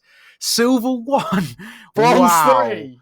Wow. Why is he? He's laughing so much at it. Look at him. He's shaking his head. He thinks he's cool. Hey, to be fair, I've done better than Retro, so. I don't know how that's happened, mate. I don't know how that's happened. I don't know how I'm a strong second. Let's go. I don't know how I'm bottom. I really don't. You know what? Do you know what? I'm actually enraged. I'm enraged. I'm fuming. I'm fuming. What rank are you actually, Retro? We won't talk about that, but I'm not that low. I'm not that low. I'll tell you that. Oh, you're solo, Neo. I'm done. I'm leaving. Salty J's done us absolutely dirty here. Well, either way, Duck Gaming Leftovers about to get underway. Map number 3 is tied 1 game apiece. And as you mentioned, essentially an aggressive best of one format. Last map takes this one, heads into the next game against London United. So this is all to play for to move forward into those quarterfinals. I'm still slightly fuming. But look, we're into this one. Dark Gaming versus Leftovers. As you mentioned, you know, third and final map, do or die, best of one, what not have you. And already kicking things off. Shock darts from Peter are successful. The hill in play. And now the rotate is inbound. Dark Gaming, got to be careful as the approach from Leftovers taken ever so slowly. And a familiar face to the stream. I do believe last time we watched Dark Gaming. And they look good. Yeah, for sure. And seeing them again, you know, it's going to get very, very interesting. But heading into this one, of course, pistol round, and already taking things ever so slowly. Dark Gaming just trying to waste the time, but Leftovers going to try and edge out towards this A side. Let's see how good they can do and if they can find success. And, well, now, utility is in play. Bird on out. Get the flashbang in. And now, spike can be set down. 5v5, in fact, on this A site. And now, the retake in play for Duck Gaming. Yeah, the utility already are very formidable here. The pain canister coming through. Buddy G gonna pick up one. Looks to make a 2, and he'll find a second as well. DH doubles up himself, and it's a flawless round for Leftovers. Of course, one thing to mention, there's some very, very good opponents on this Leftovers side, so they're definitely a force to be reckoned with. Yeah, absolutely. And heading into this second round again, you know, we talked about it all too much in the first series of today, where we saw, you know, a lot of problems arise when you lose the first round. You sort of go, you know what, we have to eco here. We have to provide ourselves with just these pistols, and then into the next round, try and bring the Vandals, your Phantoms, what have you, and throw a good round at it. Also got to be careful. Rex to take the peek towards middle. Won't find anything just yet. Now, going to get tagged up by the recon dart as well. Flashbang isn't going to be quite good enough. Has to back away to spawn. And actually, Dark Gaming, very good map control here, as it's basically put Leftovers into a corner, and they have to find their way out. They have to find something here, but the kills are coming in towards mid. Jamie Vaughn for the trade on towards, I think that's pronounced Goffy, and DH and Linksy will find the last 2. Goffer, there we go. I've been top of the lovely production in my ears. Goffer on the pronunciation, but either way, a 2-0 start for Leftovers. Pretty good way to start it, but as you can tell, coming into this next round for Duck Gaming, they will have a significantly better buy, and this is where, essentially for Leftovers, it becomes this bonus round we like to talk about, right? Because they got their weapons saved across from the previous round, in which they took relatively easy, and, well, now they've really got to try and cause the economical damage on towards Duck Gaming, who have the significantly better weapons. Absolutely. Here we go. Heading into this third round. Leftovers with an early lead. Can they keep it? Can they stop Duck Gaming? Of course, for them to take a map each. Must be a very good game to begin with. Matty G up towards middle.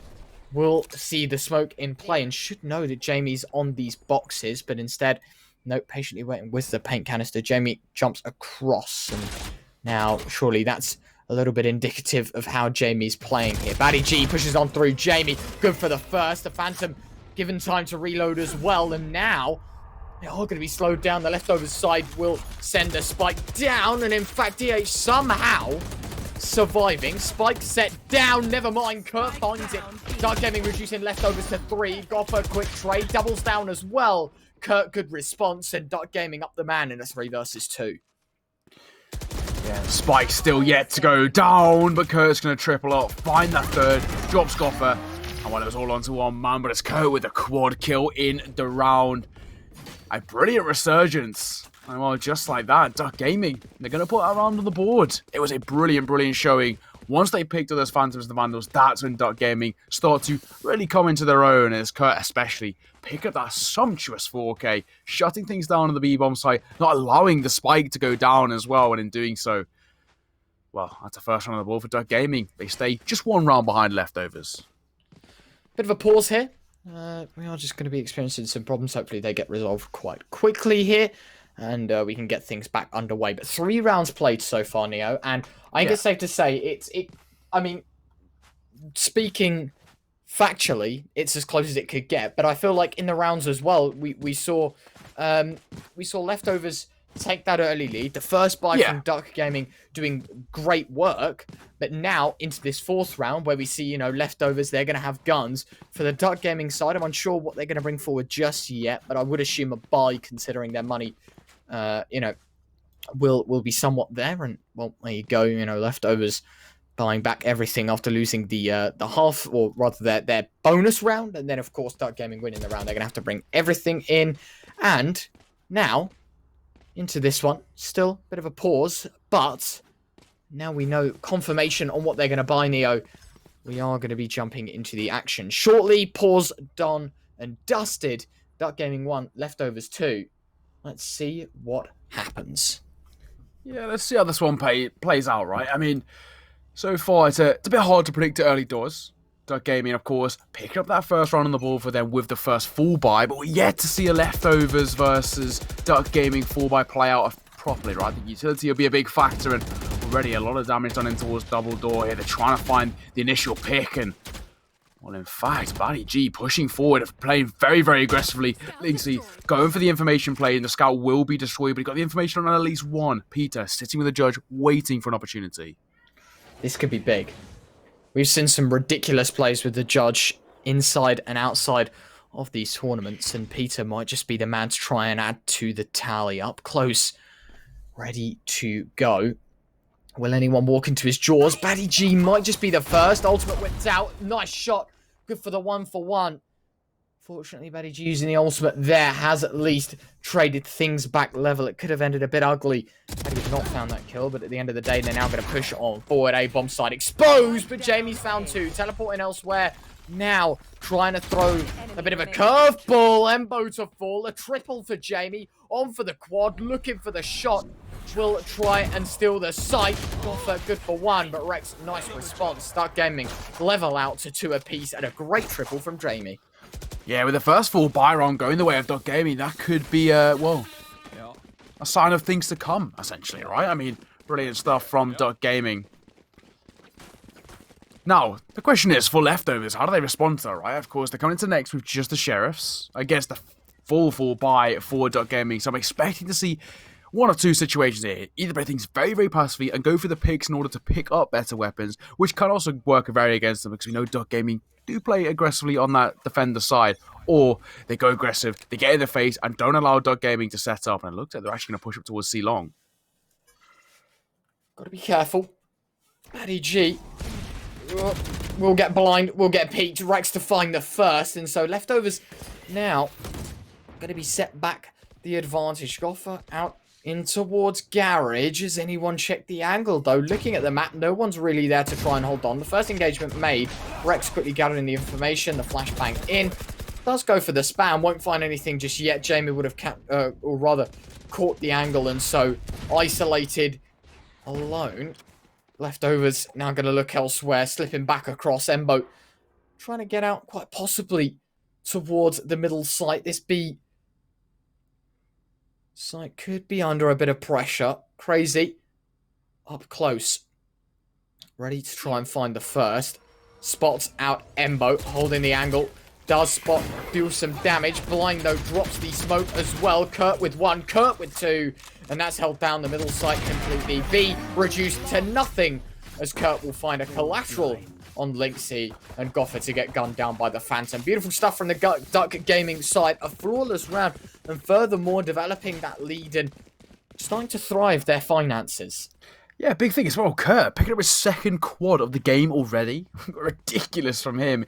He knows when to frag when it means most, and just picking up them ecos. You love to see it. Boosting the stats, but Kurt sitting comfortably 8-2 at the moment. As you mentioned, of course, Duck Gaming taking that initial lead. They lead 3-2, and in doing so, Leftovers now need to be slightly careful. Fortunately for them, they'll be coming into next with a significantly better bias. The mid aggression already coming through, and Goffer picking the first kill. Kurt in for the trade, looking to double it up, but he'll be traded out by Embo. As Buddy G picks up one of his own towards Peter, and Rex finds the shot on towards Embo. Bring it back now to the 2 versus 3.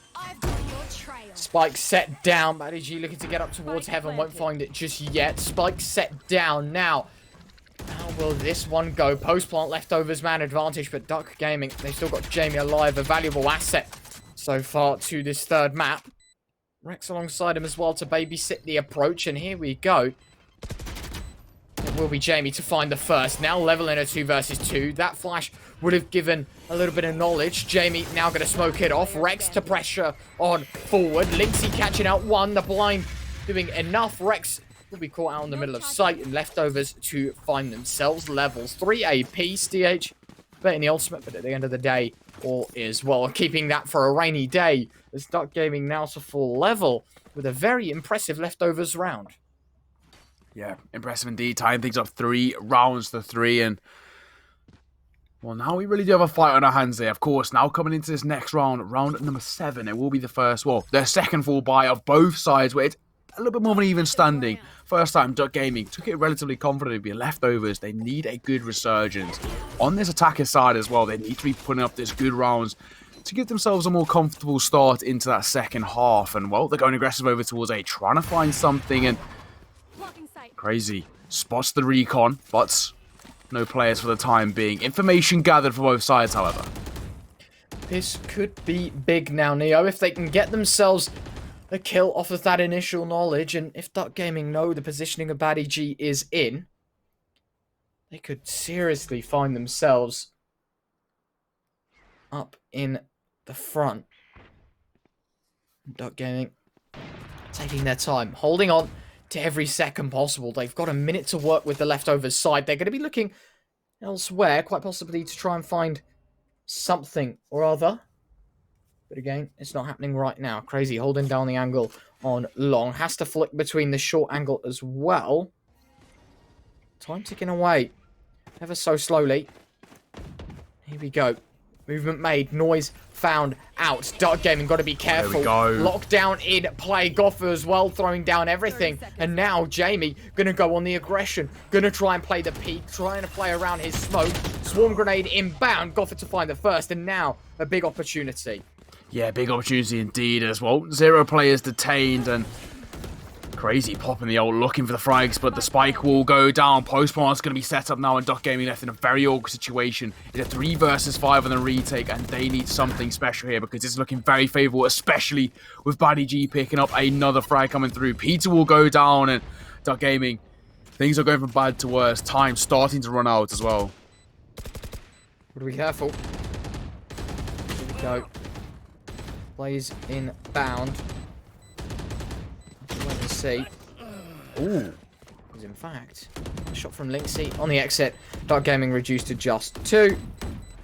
And I think at this point in time it is going to be quite an easy one for everyone. Spike explodes, and that will be a 4th on the board for the Leftovers side. Now, the question is, you know, how good can this lead become? Another kill added on the exit. Crazy's operator out of the round. Now, well, underway with round 8, and the money for Duck Gaming, although they can afford to buy in this round, Neo, Crazy will be in a bit of a problem with the money himself because of that operator buy. But heading into the next round, well, they're going to have to be on the eco. There's no doubt about that one. And now, well, all eyes on Duck Gaming. Their response needs to be found within this round. Yeah, they need to find something here. Leftovers doing a good job of just keeping ahead of the pack for the time being. Duck Gaming, as you mentioned, they need that response coming in, and well, Crazy's looking to find it early doors, going for an aggressive play, pushing up towards A short, and may even just catch Linksy off guard if he's caught napping for a second. Batty G's pushed up, got the support of Goffer as well, but for the time being, it's Leftovers just trying to gain as much map control as they can. Time ticking away. All the more possible hit. Duck Gaming just trying to hold on. Just trying to cling on to anything they can find. Already Batty G be moving his way through Garage. Location reveal. Going to be caught blind as well. Removes the tracking dart. And now, well, they are going to be trying to throw everything they can towards this C site through Garage and through Long. This is going to be interesting. Ultimate is in play. First shot connects. It's 3 on the tag. A second and possibly a third as well. No deny. But at the end of the day, it's still possible. Leftovers drop to 4 now. That's Crazy's first. Kurt and Jamie. Kurt once more. Batty G against 5. And he's only good for 1. Jamie on the exit. And Duck Gaming respond in a valiant fashion. Yeah, brilliant way to do it. Tying things off 4 apiece. And well, coming into this game, of course, you know, both sides are very, very good players. And of course, with the score tied at 1 map apiece, I thought it was going to be a slight even game, but I didn't expect it to be this even. It's a round for round affair so far. And Duck Gaming and Leftovers, you can barely tell the two sides apart. They're so evenly matched in terms of raw ability and in terms of how they're playing this map here. And it's hard to predict this one either way. Tied 4 apiece. Well, we've got a very exciting finish. Map number 3 here as Batty G looks to make the aggressive plays. He's pushed up towards A short, but he's going to be dropped by Jamie. Pick up the opening kill and the man advantage going the way of Duck Gaming. Got to be careful. Duck Gaming, with that man advantage, they can run away with it if they so wish to. However, at the end of the day, they've got to make sure it counts. And at this point in time, well, here we go. Spike set down. Flashbang in. Rex looking for the shot. Won't find anything just yet. It's required from Kurt to find it. 4 versus 3. The flashbang could be used here to try and flash out some of these players. But in fact, 3 from this A site. Nice shot from Kurt now taking Leftovers to 2. Crazy running on forward. And now Cypher Ultimate will give away everything. Linksy will be caught out. Peter sticking to the fuse. Caught blind. No way Leftovers can find the killer. And the fuse will be in fruition. Leftovers concede a 5th, and Duck Gaming, impressive stuff to say the least. Yeah, impressive. Brilliant stuff. And well, Duck Gaming taking that 1 round lead, but we know how even this game has been so far. So let's see how much this counts for anything. But of course, once again, another pretty comfortable fall by anything. DH doesn't really have a lot of money in the bank, so I'm going to see what the situation for him is. Maybe a Spectre to support him, but not going to be the easiest buy. Oh, actually a Vandal there being dropped across. Easy stuff. And well, a full buy for both. But the biggest factor that we're starting to see play out here is that long-term economy. Because it's not being able to be built up, both sides are really having to juggle their purchases here as Batty G's making the aggressive push up towards B. Oh, it's popped. He's looking for the opening frags. He's crossing across over towards C, but no one in his sights for the time being. Bomb set down. Spike now initiated. Batty G to find the first. A second from Batty G. Leftovers needed an individual play, and that might have just been it for the main man himself. The race to find 2. DH and Embo to find 1 apiece. And Kurt left alone. Going to be a big round up ahead here. And I don't think he's going to get much done. All in all, Kurt will find 1. I think that's going to be the extent of the damage. Does not know where anyone else is. Spike ticking away. I think he's got about 20 seconds left. Not even that.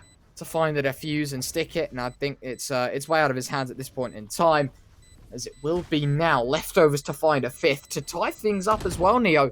Things are going to be getting a bit dicey on the Duck Gaming side of things because the money just isn't going to be there over these next coming rounds. Yeah, we spoke about it, right? That long-term economy can become a real big factor in the way in which momentum swings, and for the likes Well, both of these two sides are something in which they're having to juggle here. Again, a brilliant round, and Buddy G.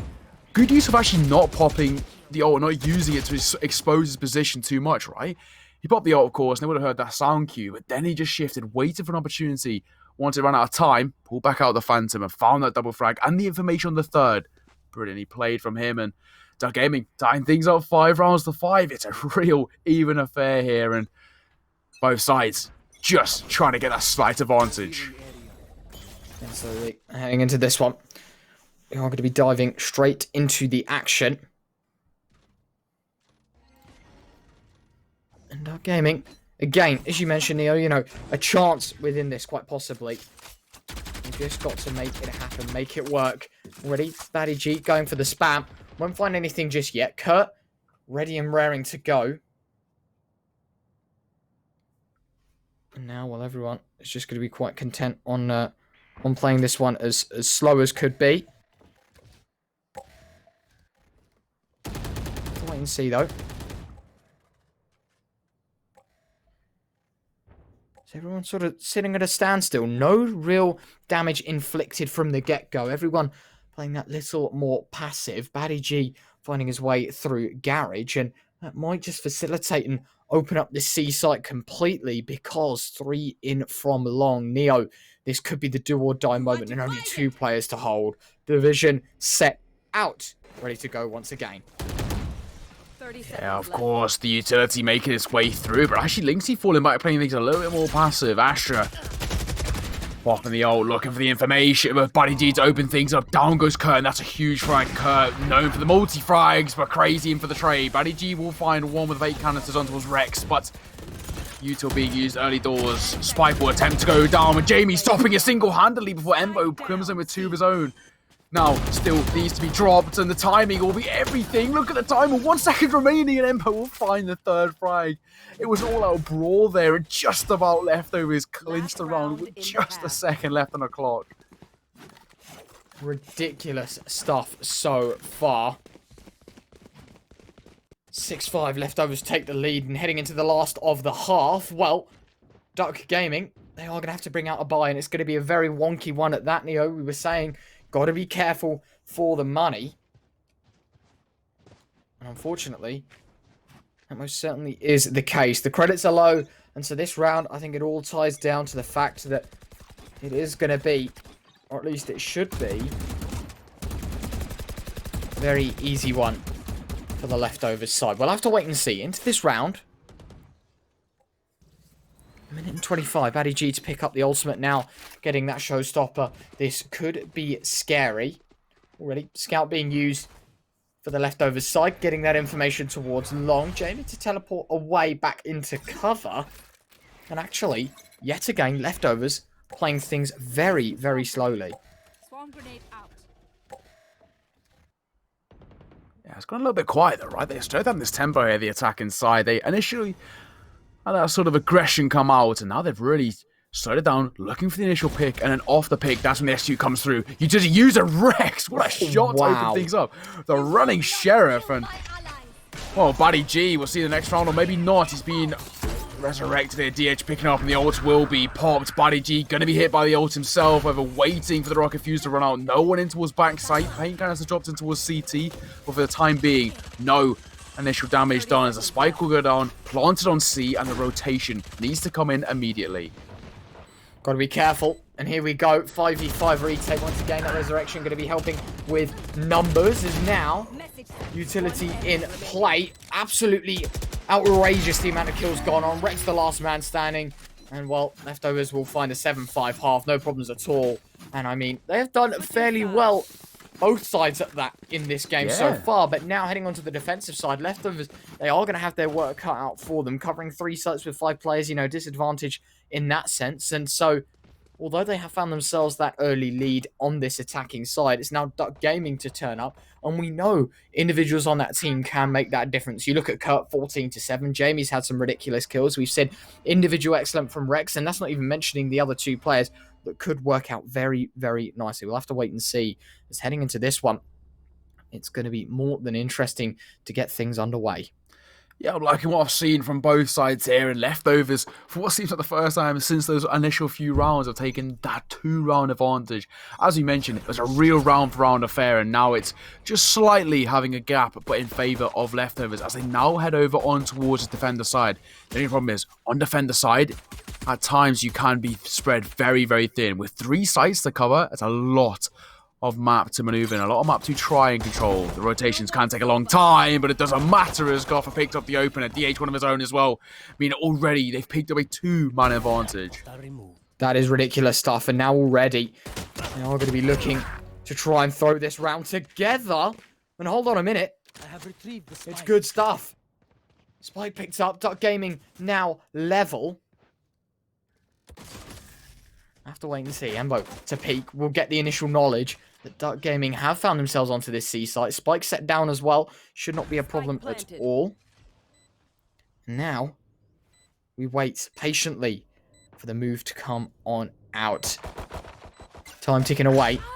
Goffe will be dinked. Batty G will find one. Rex's response found. And Goffe will find another, leaving it to just Kurt, who's found one. But Goffe too quick. Trade found. Diffuse inbound. Leftovers will find 8. And now, Neo, we've got a game on our hands. But exceeding above expectations. Leftovers now 3 ahead.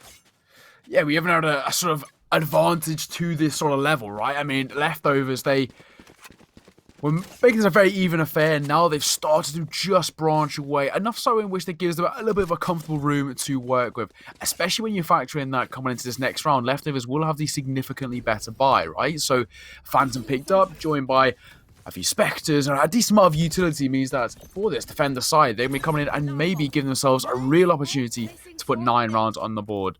This could become one of the biggest deficits we've seen so far in this map from what was such an even showing. Absolutely. Already some utility on our Batty G. Got to be careful. And already now, going to start kicking off. Peter looking for a shot with the Sheriff. Nothing found just yet. Time.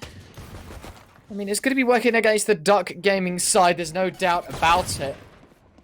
But at the end of the day, they could have a shot here. Embo holding down. We'll find 1, 2, 3 as easy as you like. A 4th found by Batty G. Cut left alone. And the Sheriff 1v5 required. Spamming on through. Nothing found just yet. And I mean, Leftovers now finding 9 Neo. It's getting dicey for the Duck Gaming side. But the buy round in the next is going to be the only shot at hope. Yeah, for Duck Gaming, this buy round is going to mean everything. They need to use that to start catapulting some momentum. Sheriff shot tagging. We're not finding a frag. DH will finally drop down Kurt. And just like that, as you mentioned, it's Leftovers. Putting that 9th round on the board, 1 away from the all-elusive double digits, which starts to give you a good feeling of momentum. Now, heading into this next one, as we mentioned, you know, for Leftovers coming into this next one, it will be that bonus round, right? They're coming in with the Spectre save from the previous round, that 1 Phantom in the hands of Batty G, but on the other side, Duck Gaming is that big full buy. They need to find something here. We mentioned that for the likes of Duck Gaming, you know, losing this round, or even losing enough players, can be so detrimental economically, so they need to be careful. Absolutely. Now heading into this round, we are going to kick things underway with a very interesting buy. Leftovers bringing forward whatever they can. Ironically, the Leftovers from the previous buy. See what I did there? Nothing short of disappointed, Retro. I'm sorry. But look, kicking things off, Duck Gaming now going to have a buy where they can try and match and mirror the success that Leftovers have had so far. Crazy. We'll find the first, so Duck Gaming up the advantage. Now, the question is, how well can they do with that? Can Duck Gaming work with it? I'll have to wait and see. Time ticking away. 55 seconds for them to really try and shine some success here and really output a good round. DH up close. Leftovers, will they check the angle? Yes, they will. Peter will find 1. Crazy response found. And all of a sudden, we are now down into a 1 versus 5. You blink and you miss it. Duck Gaming have done an excellent job so far, and a 6th well rewarded. A flawless round to end things off. Flawless indeed, and Well, we mentioned that Gaming needed to use that sort of full buy to propel them in some way, right? Well, this is an opportunity to do exactly that. However, they will be coming against a full buy of their own for leftovers, so by no means it's an easy feat to start putting 7, maybe even 8 rounds on the board. Coming into this next, leftovers. This is where they really come in with a full utility, full buy, full armor, and maybe really start to put up a fight here. As you mentioned earlier though, as being on the defender side, you can be spread thin at times. And that rotations from A to C or C to A, right? That's a long time to rotate across. And in doing so, post spawns for Gaming can be set up. Here we go. What a shot, Goffey and Embo to open things up, and leftovers clap back quite quickly with the buy. Now, well, 3v5 Gaming working from the disadvantage. It's not going to be too great here, Neo. It's not going to work out to any success. Yeah, well, a little bit slower in tempo, right? So far, Yeah. for the Gaming side, after losing those initial 2 people, they've really slowed things down. But what was looking like an aggressive start, oh, Buddy G, this could be it. He's looking for the frag, but he actually will pay the price. The overextension rewards Kurt, and in doing so, Kurt, well, he'll find the information on the players. Now they can rotate on towards the B side if they want to, as they know there's only one in that close vicinity. But C only has 1 man close, and the alarm bot triggered and dropped. And now, well, they're going to try and kick things out towards the C side. Oh. Goffey, that is absurd. The double lineup, leftovers now on 10 double digits. 3 more to go until they'll face London United. And a replay, well earned. The highlight reel himself, Goffey. That is absurd, lining up 2 there. No problems at all. And now, as mentioned, 3 away from success. Duck Gaming need nothing short of a miracle if they want to find themselves on top in this series. Yeah, nothing sure. We mentioned that all elusive double digits, right? Well, that's where they are now. Leftovers have done a fantastic job of just gaining control of this game as much as they possibly can. Now, with that 4-round advantage, this is where they can start making things work in their favor, especially with Duck Gaming really starting to feel the pressure on their shoulders now. Flashbang going to be good. Linksy dropped away. Blinded, in fact. Now, going to try and throw as many bodies at it as already kicking things off. 5v5. They do hold on the leftovers side.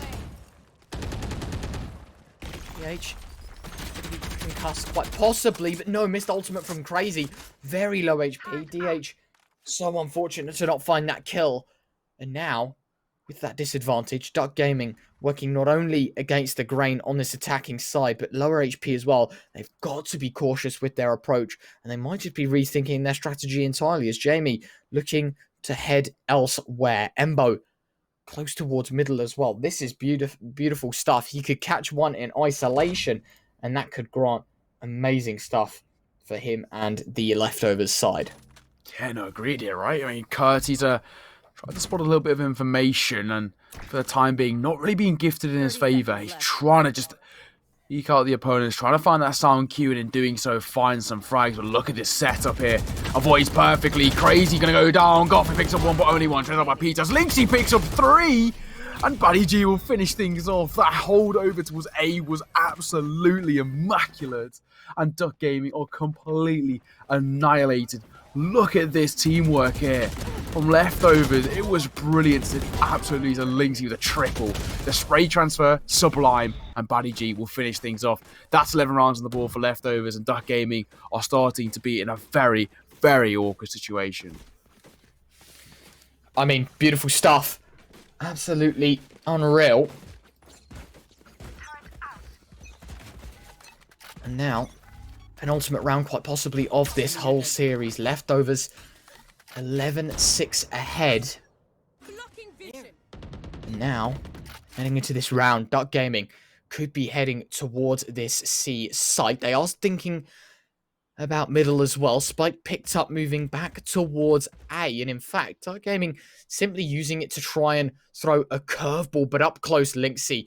This could get ridiculous. Up close and personal. DH in towards long. Linksy not in for anything. Crazy with the first. Crazy with a second. And all of a sudden, Duck Gaming 5 versus 3. Surely they come alive. Reanimated towards the A site. And they burst on out with a smile on their face. A success found within round 18 should grant them a 7th. Yeah, it's looking very favourable as well. Crazy holding this close angle, and he'll find a third on the board. Spike down, and 4 players for the Duck Gaming side with only 2 for leftovers. This is looking like it's going to be a 7th round on the board, and Duck Gaming making a slight resurgence. Embo trying to find his way, and maybe actually just gets a little bit of timing in his favour. Could maybe even isolate a fight, but it'll be Peter. Good for one. Lost maybe another Buddy G spotted. Satchel will come through, but the ult will force him away from the angle. And Peter will finish things off. Nice trade from him. And in doing so, it's Duck Gaming putting that all elusive 7. I mean, it was a close showing to start things off. Then went very over towards leftovers. And now it's starting to even itself out a little bit. We've really got a close finish on our hands here for map number 3. Absolutely. Here we go. Kicking things off immediately. Duck Gaming, with recent success, going to buy up once again. I mean, we've seen some ridiculous stuff so far this game, and a comeback would not be out of the arsenal of things to see. So now, kicking things off immediately. Will be something found, quite possibly. But no, at the end of the day, seems to be everyone quite comfortable on just waiting for the play to happen. Duck Gaming looking towards middle once again. That spike left towards spawn. Everyone quite content, Neo, on just playing passive. Peter has found the first. And so Duck Gaming found the early man, but the HP nearly level. And no heals on the side of Duck Gaming will mean they're fighting from a near even position. Yeah, they're trying to just make something work in their favour for leftovers as well, especially with them having that man disadvantage. They need to be very, very careful. I spoke earlier about how you can be spread a little bit thin when you're on this defender side. Well, this is a prime example of it. However, they will have heard the sound cue, and Lynxie's waiting for an opportunity. Flash comes through, and he finds the double. The support from Goffer is absolutely sublime. And that is how you shut down A. It's all onto one man. Kurt needs to go huge. Finds the dink, but not the frag. It's Embo to finish things off. And in that 4 versus 5 situation, leftovers turn it on its head and take the round with 4 remaining players, gifting them match points. Series point as well, Neo. 12-7 on the 3rd and final map. The question is, can they make it happen? Can this actually come to life? Well, Duck Gaming, 5 in a row required, and I do not see that happening. Jumping into quite possibly the last round of this series. Both teams on a bye, and we'll have a look at this replay now. Lynxie, this double kill, absurd. That flash is so good. Lines them up, no problems at all. No way. Ultimate in. Peter, very low HP. Ultimate from Peter whipped out now. We'll find a tag. Hold on a minute. He's tagged up more than just one. Firing still. Some shots to connect, but nothing too substantial right now. Time ticking away on this execute. Ultimate whipped out for Crazy, as they're going to try and head towards C, but I think they're going to second guess it after all the utility thrown out from the leftovers side. A lot to find here. Utility coming through, but nothing for the time being. Still a 5 vs 5 remains. One problem is that Duck Gaming, Sova, very, very low indeed, and they have to be quite cautious of this. Don't want to overextend for the moment. Goffer, he's just going to play things a little bit more passively, looking for a peek, and he'll be dropped by Kurt. Nice way to open his B-bomb site, but can they keep hold of it, especially with Embo? But Kurt in for the trade once again. Flash comes through, blinded. No extension for the time being, as Crazy's popped the ult and looking for someone to walk into those crosshairs. Nice shot, Jamie, but DH has found one in the meantime, so it really has thrown out all possible chance. Duck Gaming trying to hold on in this 3 versus 2. Batty G now pressuring inbound. Will find one, but taken down by Crazy. Ultimate working out. DH against 2. Has found one. Can res a teammate as well. And now all of a sudden it becomes problematic. Leftovers 13. Duck Gaming 7. And DH comes out clutch. The resurrection inbound. And that is it. They move forward and they'll play London United up soon. But what a series, Neo. Only the last map as well, and we'll have a replay of this. Ridiculous stuff from DH. Yeah, I mean, brilliant from leftovers, right? I mean, as you mentioned, only got to see map number 3, but either way, what a way to finish it off. A brilliant showing from leftovers and some real good synergy in that team. As you can tell by the team, right, they are essentially just a bunch of, a bit of a mix here coming in. High impact fraggers who have that ability to synergize as a team. Well, it showed there. Duck Gaming, they put up a stellar performance, took a map, but it wasn't quite good enough. In map number 3, it went the way of leftovers. And as you mentioned, they'll be facing London United. Now, a really, really tough opponent. But as you mentioned as well, we'll be getting into that game in, well, hopefully not too much of a time. We're going to head into a quick break before we get underway. We leftovers taking on London United in the quarterfinals, and it's going to be a spicy game. Well, for now, we'll see you all in just a few moments.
Welcome back, everyone. We're live with our second and last best of 3 of the day. I'm joined by Neo, of course, to get us through the action.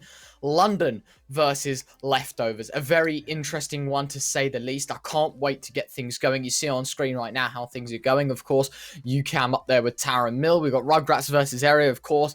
On the stream right now, London United versus Leftovers and No Poaching versus QZ. There are top 8 teams right now, Neo, and only 4 can make it through to tomorrow. I'm excited to get this one underway. It should be a very interesting one. And we start right here with the vetoes. Yeah, spicy bracket. Right? That team's left in. There's a lot of potential for this to go kind of either way, but we're talking about the here and the now, and here is the here and now of the maps, picks and bans. Split, bind, already out, meaning that we're going to have a Ascent to start us off on the stream. Picked by London United, Leftovers will pick into Icebox, and of course leaves the one and only Haven as our decider map. So, a pretty decent sort of map pick bans in here. We again not seeing Split and Bind on the stream, and Ascent, Icebox, Haven. The standard 3 from what we saw in that first best of 3, picked again into the second. Yeah, it's weird, very, very weird to say the least. Exactly. Yeah, again, the two arguably most common maps banned out, but we are going to get into the, of course, agent selection. We already see Misfit and Cape is bringing forward their main perspectively. FEQ? Is that what we're going with here? Yeah, FEQ. We'll go with FEQ because I think. I mean, one of the lovely the London United Twitch account can laugh at me and correct me if I'm wrong. So yeah, I think it's FEQ. If I'm right in saying, we'll go with FEQ. Well, until we get corrected. Jesse and F, of course, as well. I think names that we've actually seen on the streams before, previous times that is, and then of course on the flip side, the defensive side, we literally just watched them come off of a 2-1 victory. I'm excited to get things underway. Oh, hello, you beauty. Sorry, Jay. He's struggling to keep a straight face as well. You can tell he wants to laugh so bad. The sly little smirk, but he's looking spicy. This is the whole best of 3 now. So EJ, deal with it, Cam. Held it like a champ, and you got to give it to him. Sorry, Jay. Deal with it. Shades on, and lovely observer going to be covering this one. Leftovers versus London United. It will be London United starting on that attacker side. Leftovers on the defender's side. As always, the initial pistol on gets things started, gets that momentum going, and, well, maybe a sign of things to come. We'll see how this one plays out. You've already seen Leftovers on the stream earlier in that final map of that best of 3 in which they took down Duck Gaming. Can they replicate the same result here against London United? Have to wait and see. Kicking things off, Leftovers, as you mentioned, on the defensive side. Going for the shock dart immediately. Nothing found just yet. Misfit maybe just trying to get some aggression back on through, and in fact they could run into the jaws of Baddie G, but PQ's there to overpower and overcome, and we get things going here onto this B site. London United going to explode and try and pounce off of the predicament. The spam inbound Lynxie won't do all too much, and the spam inbound for him hasn't really found its mark just yet. So a 5v4 afterpont. Leftovers left with the man at disadvantage. Cape is up close as well. It could get dicey. Nice indeed. Getting to close range angle, but Cape is going to miss the shot. DH picks up the frag there with the frenzy, and now Jesse's setting up, looking for the information play, and he'll find it as well as he gets the information on 2, but no frag for the time being as they're trying to retake the site in the 4 versus 4. Damage dealt to both sides, and Astra going to try and make this a little bit more of an easy retake. They're finding one. Lynxie, Jesse, and their frags all round, leaving it in the 1 versus 1. Embo versus Sova. Jesse trying to find something, but it will be Embo who played it to perfection. Just slowed down the tempo, and it's going to be Leftovers finding round number 1 in their favour. Beautiful stuff. Once again, Leftovers taking the man advantage. And Jay, there's a compliment in the chat for you. Maru has said, "Look at this dude. What a legend." Everyone, happy to see your face once again. Fortunately, this time you haven't murked me for being a bronze 3, even though I'm not. Sorry, that clarification here as well. I can't believe it, Neo. I was ruined last game. Ruined. Yeah, did you dirty? Yeah, he did. Bronze 3. Are you mad? Yeah, I don't even know what my rank is. I haven't played this in such a long time. I think I'm probably unranked at the moment, to be perfectly honest. But we'll say I have the ability of a plat, right? We'll go with that. Ah, right. Self-proclaimed. Yeah. I was going to say, who gave you that ranking? This. Oh, hold Oh, on. he's going to find the first, though. Despite picking up the orb, the trade wasn't able to come in, and he actually manages to fall away with a relative decent amount of HP. Yeah, beautiful stuff. Shock dart inbound as well. London United, even after the spike plant, they are going to have to be a little more passive. Misfit holding down the angle, patiently waiting. Embo on the flip side, though, and it should be Embo to win the duel. It will be. And the ult all picked up, and here we go. A little bit of a peek. The jiggle while scoped in, and that's got, gathered all the knowledge and at least given a chance for reaction. Embo to try and spam on through. Once again, nothing found just yet. Time ticking away. The approach. Embo finds one. A second should be there. Has to switch over to the pistol. The ghost sidearm whipped out. Unsuccessful. Goffy and Batty G, though, there for the taking. Leftovers 2-0 up. And London United yet to score. And feck you is the name. Ironic. Ironic indeed. It sounds, well, very close, but either way, feck you.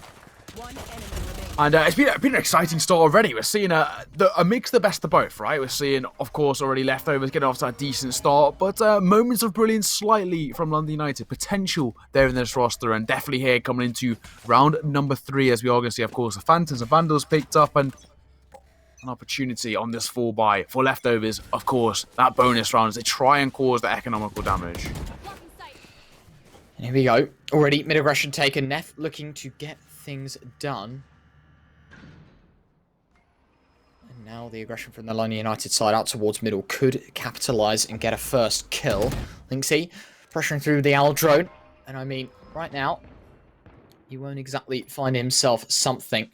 Batty G close towards the short angle and could capitalise. Neff, oh, it was inches away from having success, and for Leftovers to find the early man. The flashbang, oh, it's good, but it's caught him out. Capis to swing back around. London United gifted the man advantage, and now they head quite possibly towards A, but Goffer's positioning, it could be good. Yeah, it's going to work in his favour, right? He's holding and waiting for an opportunity. He's going to find it, takes it, and Misfit will go down. And Embo sitting, waiting for an opportunity, but now going to be warded off the angle. Bomb set down. Spike slammed to the ground. Goffe going for the peak again, but London United now level. Feck you will find one more. Embo sent out of the round. 4v3 scenario. London United, they are going to be taken back at least by 1, but Leftovers still disadvantaged within the round. DH to peek on over, trying to find the first kill, trying to find an opener back onto this A site, but it's just not going to happen. He does go for it again. Classic jump up, tries to go for the burst mode, won't find anything. Jesse, well, he'll dish it right back out to him, and Leftovers left to 2. Spike ticked way too far away. Spam really good there onto Linksy, and that is going to be a first on the board for London United. But the question is, how many casualties for the attacking side? It will be none, as they're all able to escape. Just in, never mind, Capers dies as I say that. So 2 survivors for London United, but 1 for Leftovers, and I think that's what the London United side are going to be riding on. Yeah, and the main thing, I guess, for the London United side there is pick up that initial round, right? In doing so, they can maybe start changing some momentum together, and of course, their economy is looking decent enough that they can force buy again into this next one, despite losing so many players. So, for the most part, for London United, they'll be happy with that. They pick up that first round on the board, bring the deficit back to only 1, and now Leftovers, they'll be coming in with a full buy of their own. For both sides, this is going to be the first time we see them full buy against each other, and this can be a real decider on how momentum plays out. If London United tie things up, Leftovers could be in for a slight problem heading into the latter part of this half. Here we go already. Trying to think things back underway. Embo trying to spam on through. Won't connect with anything just yet. London United, they have a chance now, Neo. That's the main thing they're going to be riding on here. However, the problem is going to be that, you know, Leftovers, after losing that round, the extra added round, they can now buy the Vandals, the Phantoms. No operator just yet, but it could have been an option. A possibility to success. And with a minute on the clock, London United running down the seconds, but they're going to be peeking in towards B. And Batty G with the first drops away. No response to the death of Jesse as he's dug to his grave, and no one there to mourn on the loss. As Embo with another, and again, an unidentifiable body. And London United, they are sliced out of this round, reduced to 3. Neff Sheriff looking to do God's work, and as he peeks into the jaws of Embo, he will not be gifted a chance. Capers will be. Goffey with a double, and just like that, we're on Fecu against 4. And the Vitality man, or ex-Vitality man, left to do nearly everything within round 4, and I just don't think there's enough time. Yeah, got a big, tough task here, trying to clear his way towards heaven, and he finds the first one towards Goffer, and in doing so, maybe an opportunity, trying to set the utility down, but Baddy G waiting, and the spike will stop going down, as Baddy G finds the frag with 3 remaining players, it's leftovers, putting a 3rd round on the board, and London United, that was an opportunity for them to tie things up, but leftovers do a fantastic job of just, you know, stabilising that round in their favour, and Goffer getting off to a flying start with that double kill to open things up into a short. It's a 3rd on the board for leftovers, and once again, a 2-round advantage in favour of the defender side. London United now heading in to this next round with a pretty awkward situation in terms of their economy. They're coming in with upgraded pistols and maybe a few SMGs here or there. Won't be the easiest buy at all. To quote the London United Twitch account, they said they love wonky buys, and that's maybe just where they succeed. And well, already Neff going to be caught out and well down by the Owl drone. Spammed on through just a tad here, but the ultimate could do everything within the round here. Now we'll have to wait and see. Time ticking away. Embo yet again playing a more passive approach to this short angle. Got to be careful, players in bound. Embo willing to try and pull them closer. Get a first kill. Goffey. Beautiful push. Fecu gone. Neff. Quick trade though. 4 versus 4. Spike drops and leftovers will gather that knowledge. They've got to be careful though. Time ticking away. 55 seconds. And London United yet to push a site, and they're all in towards the mid-short position. Neo, they have to burst onto A. They've got players waiting, and Neff is going to have to be the key to all solutions if they want to find success in round 5. Yeah, he has to do everything here. He has popped the ult though, so lots of potential, but clearing this close angle will be everything. And the Phantom spotting, but DH picking up the frag, and Neff gets one of his own.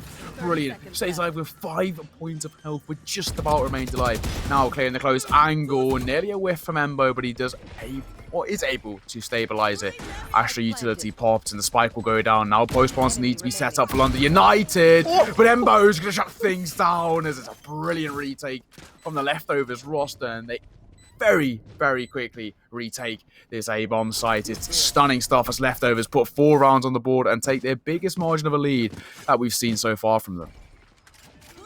Gonna replay Embo. This one's up here. Bop. Goodbye. And then the second as well, as easy as you like. And although London United were able to squeeze out a spike plant, it's not going to be enough. And the money in this round, I mean, it has granted access to these rifles, but again, going into the next round, Neo, we see Neff sitting at 1,000 credits, but other than that, everyone else sitting below that threshold. Are they going to have enough to buy in the forthcoming round should they lose? I mean, it's going to be very, very difficult at that. But heading into round 6, that's not going to be their concern. Up front right now, they have to get a victory within this one if they want to have success on the attacking side, because otherwise the margin is going to get way too high. DH going to spam down the wall, already pulled down. And now, time ticking away. Jesse throwing out the Owl drone, going to try and find something. Phoenix ultimate in, the flashbang as well. Baddy G pushing on forward, getting the information. 3 players inbound. Hunter's Fury out. And now, London United might just be looking for a chance in this one. A second tag as well. Ultimate used. The lockdown initiated for the London United side. And now, this is where it gets dicey. DH to flank through middle will get caught out by Neff. And all of a sudden, leftovers isolated towards this site. No players detained from the lockdown. But again, all isolated. And in essence, London United have a free and exposed B site. Yeah, Capers is good for that shot in towards Embo, and actually, well, Goffey's coming in behind for the flank, and now this is where things could become quite awkward as he's looking to catch off Capers. Spike has gone down, trying to make it expensive, and he's found the frag. Now, can he double up as he's still got 4 more on the cards under United? A significant man advantage, especially with Lynxie on low HP. I think they're just going to stay away, save, keep the weapons ticking over into next. Actually, well, Lynxie might wait and just try and find some exit frags here. Make things more expensive, and in doing so, really, you know, pay the price for London United. It will be a second round on the board for them either way. Lynxie holding on, maybe just trying to go for the exit. Does peek. Neff, or even gives him a bit of a taste of his own medicine, but Lynxy has enough space. He'll run away, save that rifle as best as he can. He will get away unscathed.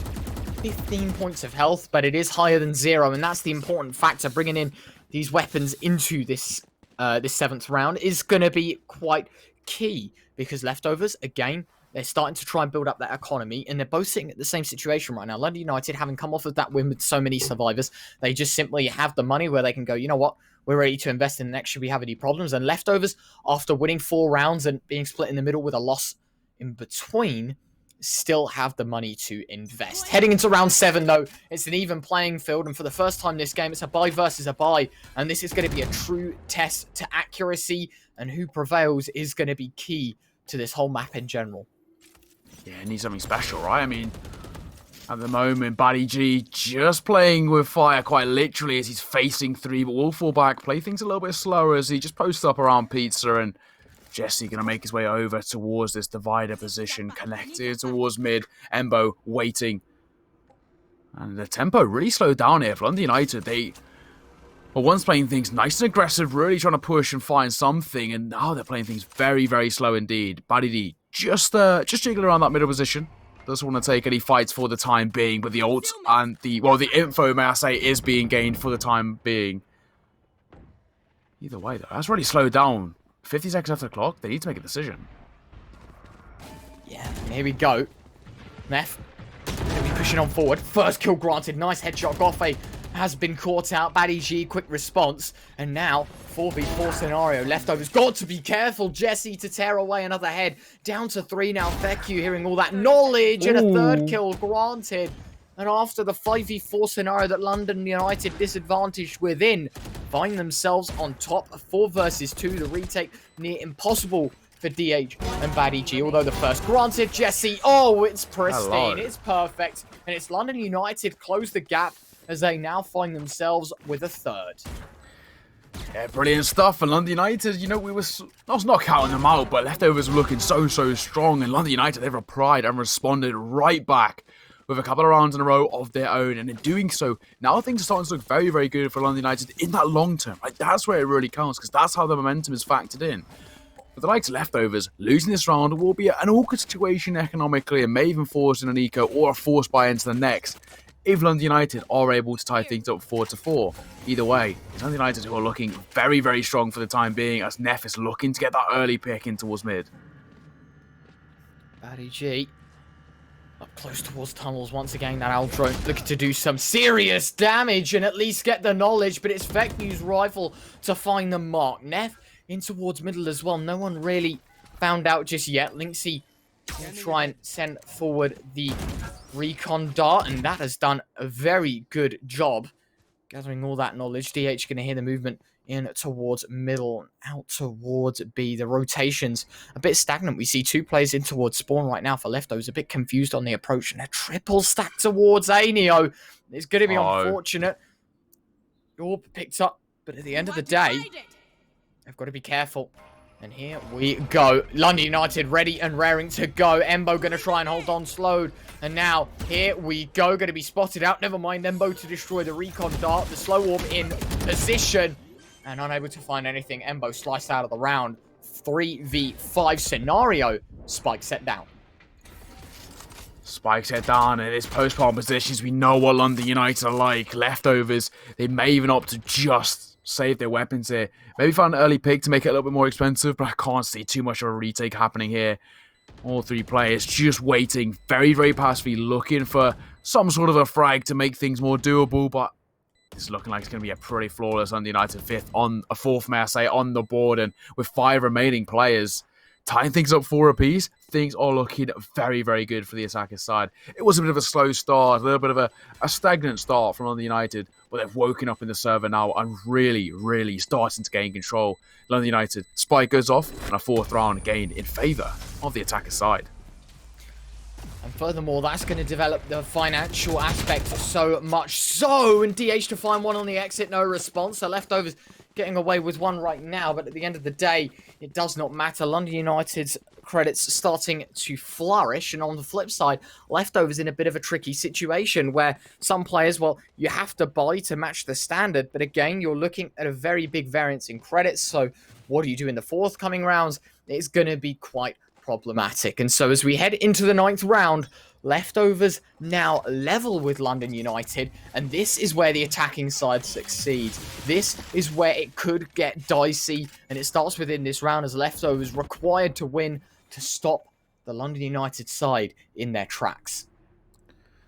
Yeah, and whoa, Goffy just a bit of timing there. Lynxy is the one to open things up. Neff goes down, man advantage in favour of the defender side, and we've got pushing forward. He couldn't even go for one of his own. It's in the close angle. We're going to find Misfit unscathed as well as he taps the head away, but the resurrection comes through. Capers revives Neff, but Buddy G's causing problems alongside Jesse and Lynxy. It's a frag fest in towards mid, and Peter control is going either way.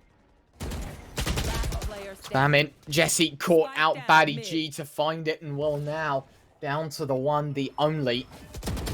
United's very own Fair Q looking for something, but at the end of the day, it's all said and done, and Leftovers now to take the lead. They desperately needed that round. London United, still the worst is yet to come as they can easily reinvest, but now they're starting to control the finances of the attacking side, and that's what's going to be the main factor, I feel like, to the rest of this half, Neo, because now Leftovers, they can try and throw something at it. 3 ultimates at the ready as well. We've got, the likes of that Sova ultimate, the resurrection on the Sage as well, that could be used very, very influentially. And so heading into this 10th round, all eyes London United. They need to find the response now. Yeah, exactly. It's all up to this, right? Especially in this current situation with Leftovers taking that 1-run advantage. Embo good for 1. Will be traded quickly by Capers as the Hunter's Fury comes out, finds one looking to double it up as well. But Goffer will just jump above it, staying alive, and does take a massive chunk of damage in the making. But for the time being, it is a 3 versus 3 with a slight health advantage in favour of the attacker's side. The resurrection comes through. Now Leftovers have the man advantage. Beautiful stuff. Jesse to find the first, trying to tap away at the head of Embo as well, but caught in the slow could leave him for dead, and that's exactly what happened. Spike drop, Misfit. I mean, maybe shaking his mouse out of anger there, but at the end of the day, it's all the same as now London United disadvantage for this round. Well, they will have some temporary utility to try and stop them, but at the end of the day, Misfit 1 versus 3. Good for the first. Good for the second. Now, hold on a second. Misfit. 2/3 of the job has been done. Now only 1 player remains. It's a 1 versus 1. And well, now, Neo, we have a round on our hands, and if Misfit wins this, the biggest clutch to date, he knows Embo's in towards middle. The peak is in play, but unfortunately, not the highlight reel play I thought we would have had. But Embo to keep his cool, and Leftovers now closer to victory as a 6th in their name. Yeah, I mean, a real opportunity for Misfit there, and just Embo playing it perfectly. Rotated over towards short, holding for the crossover towards B, and actually managed to find the frag. Just at that, it's Leftovers putting that 2-round advantage back in place now, right? 6-4, and they're starting to gain a decent amount of control. We could still see a 6-6 half here, but Leftovers, things are looking a lot better for them as they're really trying to get control as much as they can in this first half and hoping it transfers across into that second. Already, RDG looking for the aggression, but it's Embo to draw first blood. A wallbang headshot to kick us off, and London United quick to be sent to 4. Have to wait and see how things go, though, because, of course, even when disadvantaged, there is a chance. It's a lot less of a chance, but can happen here. And may I remind you as well, right? This is London United's map pick. This is their supposed time to take this to a 4-3 match. Baddie G's found 1. Flashbang as well to try and stop them in their tracks. They know he's in under heaven. Spammed out by Jesse, though. And Jesse with a second. Now leveling a 3 versus 3. Yeah, now how do they play this, right? I mean, Veku's looking for an opportunity, but Embo's holding from guard, and if they walk into his crosses, that could become very, very awkward. But he's aware of the play into a short, waiting for an opportunity. Capers swing his way round, and he'll find the frag. Embo just caught off guard, just caught napping, and Capers able to open up this site, and in doing so, the spike can go down momentarily. As Link's actually going to replace in the same position. We'll give away his position by Shock Dart coming through, or the Sovadar message. Hunter's Fury, in fact, trying to find something. Information spotted, but no frag for the time being. Veku managing to stay alive. Yeah, things underway now. DH looking for the retake. Lynxie's found one. Jesse's response found, and a spam on through. Lynxie caught in the slow orb, and it's just like that. Jesse, a quad kill required. London United set the bar high before the half switch. As we head into the last of the half, Neo, it's a time for London United to find themselves level, but Leftovers with enough credits and enough decision, or at least time to make decisions, they could find themselves at a 7-5 scoreline. It comes down to this halftime success for Leftovers on the line, or will we find ourselves level? We'll find out in this round. Yeah, we'll find out indeed. I mean, so 5th round on the board for London United. We mentioned this could be a 6-6 here as Neff opens things up. Finds the first, down goes DH, and in doing so, the man advantage is already in favour of the attack inside. Now, Lynxie got a decision to make. Going to play things a little bit more passively and just wait for the rotation to come through to support. As actually quite a smart decision. Just waiting out the timing, and Embo using the Astra will pop that util down, try and stop the momentum making its way in towards his B side. Got to be careful. As now the spam in fruition. Here we go. Hunter's Fury engaged once again. This time it's in the hand of Jesse. Embo's found two, though. I don't know. We're all down to Jesse. 1v3. It was the Phoenix ultimate that stops him in his tracks. Shock Dart as well to try and tag out Goffbay. But at the end of the day, Jesse is going to be isolated in the tunnel's position. Time ticking away. London United, it all lands on this man of Jesse. And he's divided away once again. Problems to occur, and Jesse, I don't think there's a way back into this round. 35 seconds as he tries to edge on forward. Will he be able to create the space to find the first?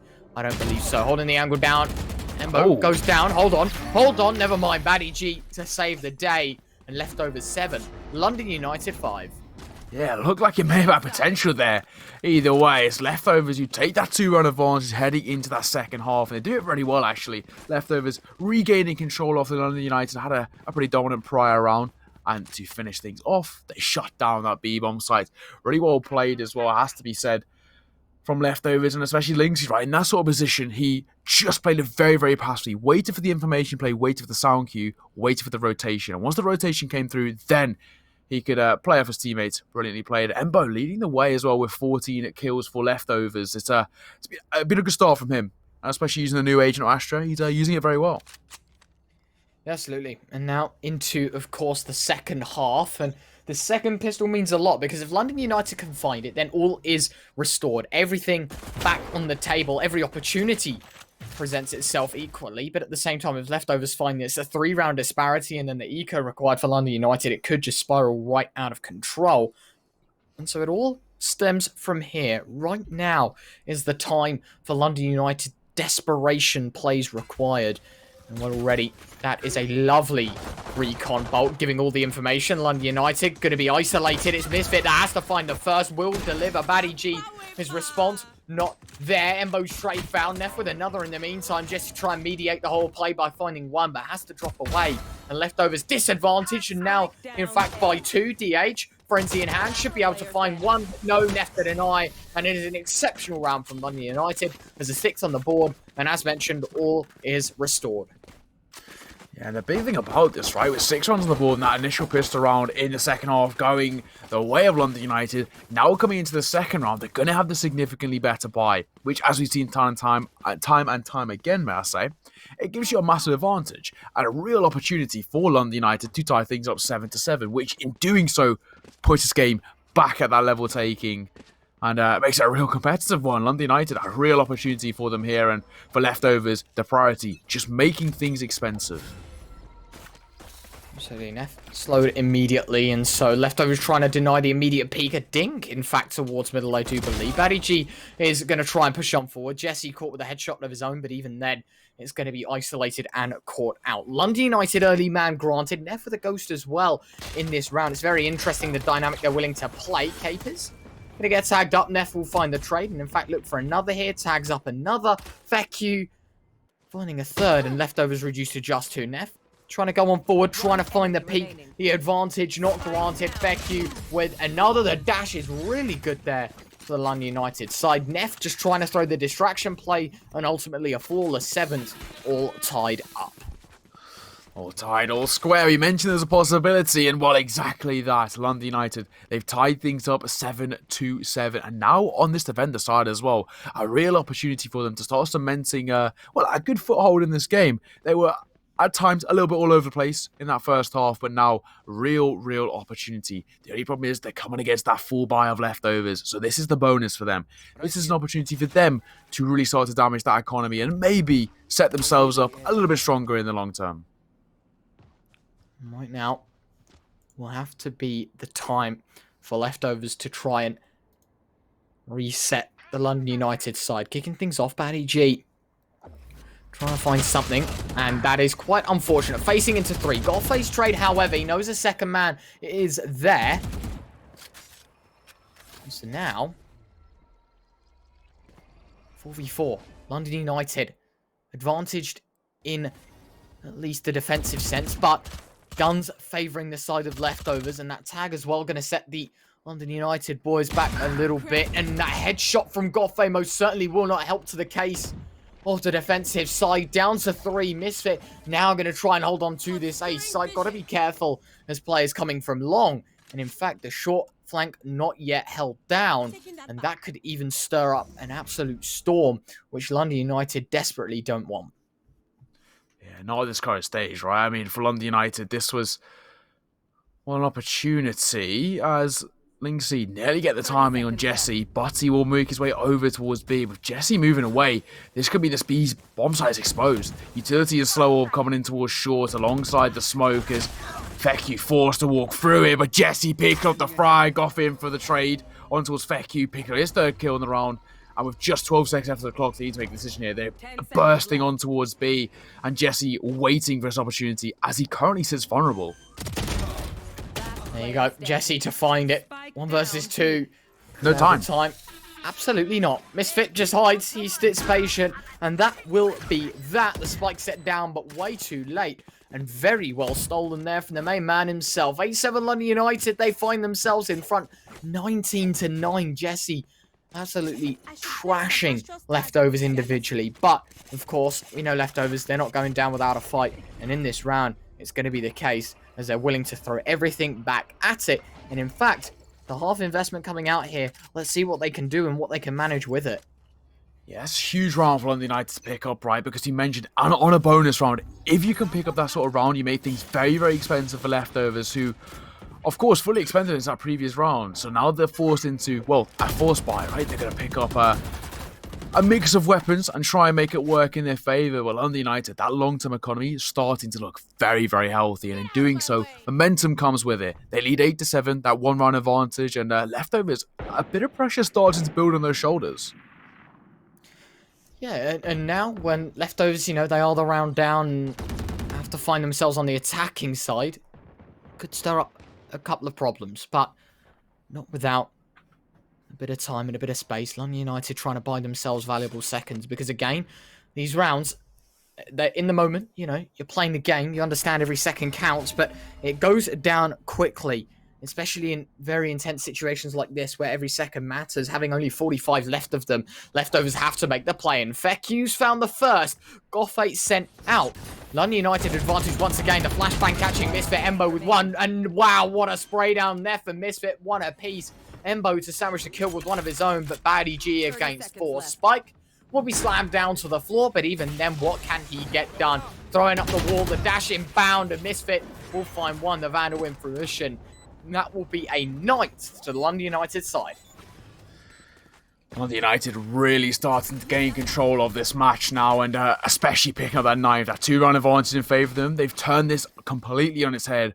But what's leftovers entering into this half with their own 2-round advantage has now quickly turned the other way, and London United starting to look very strong indeed. It's a 4th consecutive round on the defender side, and for leftovers, their strats on the attacking side aren't quite working the way they want them to. The executes are being nullified, and even their post plans are being able to be shut down, and the retakes have been immaculate from London United. It's a 9th on the board, 1 away from the all-elusive double digits, and London United really cemented themselves with control in this game so far.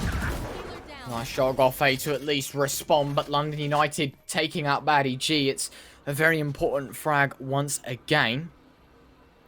Linksy using the L drone, getting out towards A, gathering that information, at least nobody in the apparent angles on site. And this B aggression here from the London United side has actually put them in a bit of a predicament, because now they have to head towards A. They can't afford to retake the tunnels, and now they explode out through middle. The question is, do they want to go through B or go through A? Goffey in the air, but DH to find one from below, but no problems at all because Veku's called out Embo. And so a 3 versus 3 to ensue once again. Yeah, and now the ult comes through. They're trying to find something. Killjoy locking it down as he tries to find someone and tries to initiate essentially in an area which... Oh, the attack coming through. I was going to say initiate in an area which allows them to gain some map control, but the shots will have been heard. And Neff as well, playing the sound cues, waiting for an opportunity, waiting for a moment, holding, and it's all about timing. But Jesse and Veku will shut things down. Guffer was good for one trade, but that's all he managed to find. As London United put 10 rounds on the board, and Retro with a 3-round advantage and only 3 rounds needed, it just started to look like London United have a real opportunity of taking map number 1.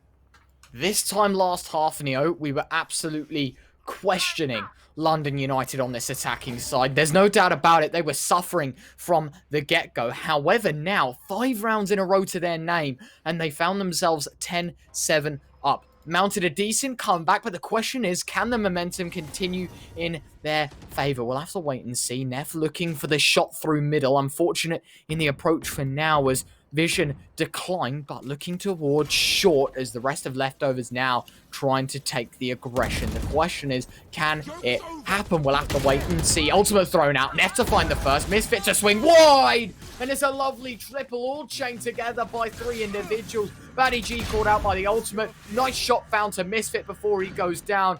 Ultimate resetting his location, and not only that, it isolates Linksy in towards sight. Jesse to find another, and it could be a third on the horizon. Shock Dart flushing him out, and Linksy 1 versus 4. Declined of life, and Jesse, of course, finding 3.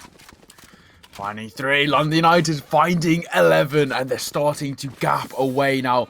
It's becoming a real issue for leftovers, right? They once had such a good grasp on this game, but when it swapped into the second half, it's all gone the way of London United. That's their 6th consecutive round now, and, well, leftovers, we mentioned earlier that their executes weren't really working in their favour, and they seem to be, being shut down here to the most part.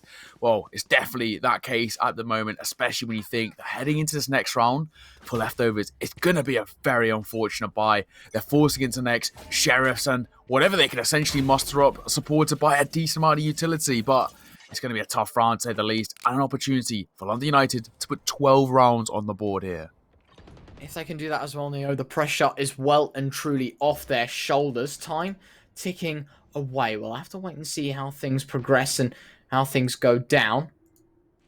Well, Neff looking for the first. The Aldrone over the top should be indicative at least of 1. We'll have to wait and see right now. Neff to fall away. And Batty G caught just below the door, slamming shut. Veku finds the first. Jesse as well to mediate as he finds a second. Cape is with a third. And all of a sudden, leftovers down to the bare bones. Hollowed out from the outside in. Cape is with another. Linksy to try and deny the flawless approach. But even then, I don't see it happening. I don't see a way in which he wins this round. And London United may have just booked a one-way ticket to a guaranteed map 3 as Jesse hits the deck, but it just doesn't matter. And hold on a minute, never mind. It might just do so. As Linksy, baby, with the 1 taps. Ridiculous stuff so far. And a 1 versus 2 becomes a lot more probable. Picks up the Spectre, denied by Neff. But I thought just for a second, we'd have found ourselves in a very sticky situation.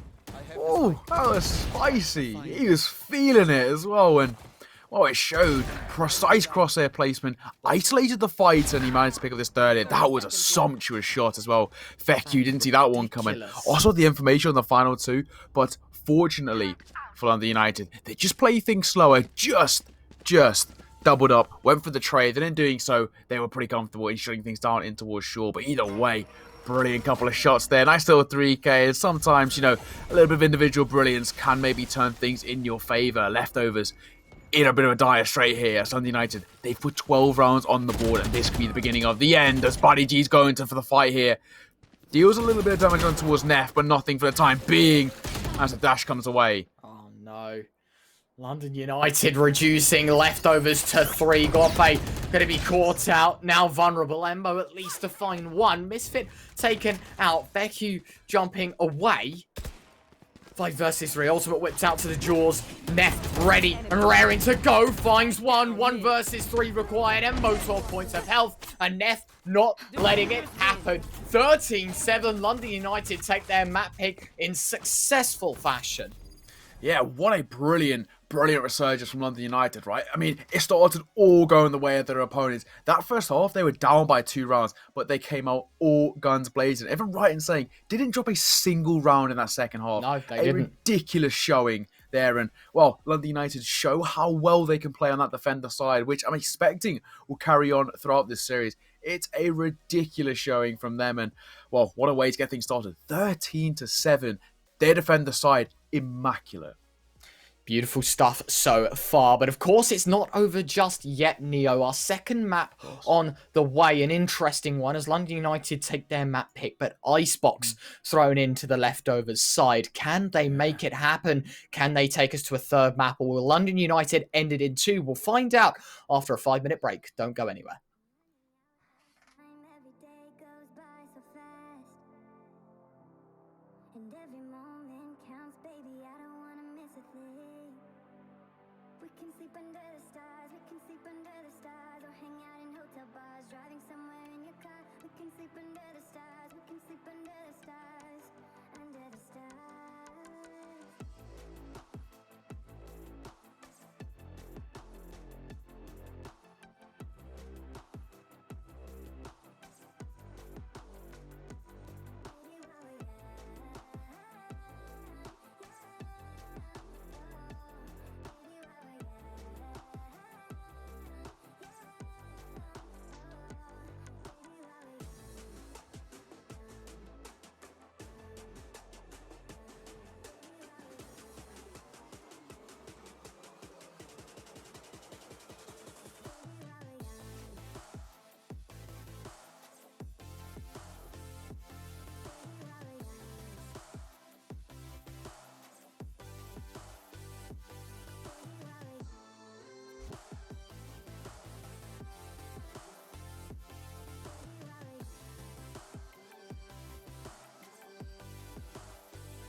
And welcome back, ladies and gentlemen. We're about to get underway in map number 2 of Icebox. And well, it's a very, very good start for London United. A flawless second half gives them map number 1. But now it's all up to leftovers on their pick of Icebox. Retro, not a bad start from London United. Yeah, no, I mean, an undefeated defensive side means that things are going to get interesting on this map. Momentum in their name, but that 5-10 minutes to reset could make the difference. Exactly. We'll have to wait and see, though. We'll have to wait and see. The picks coming in, of course. Agent selects inbound, and I do believe London United, bog standard. Same exact for the attacking side as well. I think it's basically 1-for-1 T-Tours, drawing as my passion. Drawing as my passion, T-Tours. Do you know, I respect the fact he even slapped the hat on as well. Jay's loving life. Yeah, let's get a T-Tours in the chat. Jay's done an excellent job so far. So T-Tours. Thank you, Jay. Yeah. Thank you, Neo, as well. Everyone, thank you. You people at home as well for watching. But T-Tours, of course.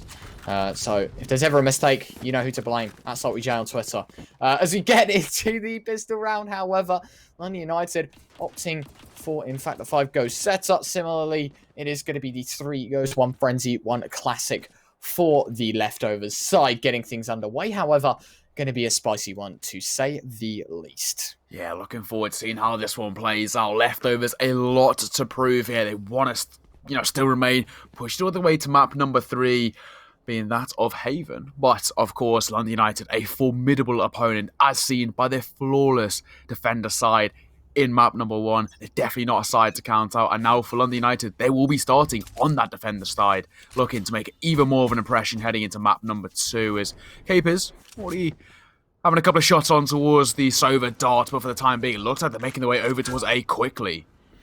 Capers got to be careful back at the site. London United seem ill-prepared. However, that thing is going to make all the difference. Capers got to be careful taking out the Owl drone and ready to jump in once again. Embo, very nice headshot. The leftovers side sending London United down to 4. And now the rotate might just be in fruition. Misfit taking another engagement. We'll find a bit of a tag. Baddie G up close as well. Neff trying to send some hate towards them. But in fact, now, a bit interesting because London United down the man and leftovers actually been given way too much control around the map. Yeah, a lot of control here for leftovers, right? They're spaced out quite nicely, and in doing so, they can really make and execute where they want to for the time being. With the 4 remaining players on the United, they are being spread slightly thin here, and one thing we're seeing is leftovers slow down this tempo and look for yet another pick to guarantee themselves a significantly better opportunity to take on a site. And, well, for the time being, is leftovers just playing things significantly slower, looking for that initial pick on towards a site before they fully commit to an execute. Absolutely. 25 seconds forever working against them. Jesse, that's so unfortunate. He's died because of it as well. Cape is to get rid of the recon bolt. The first kill granted. A second. Oh, Cape is good for 2. The spike set down nonetheless.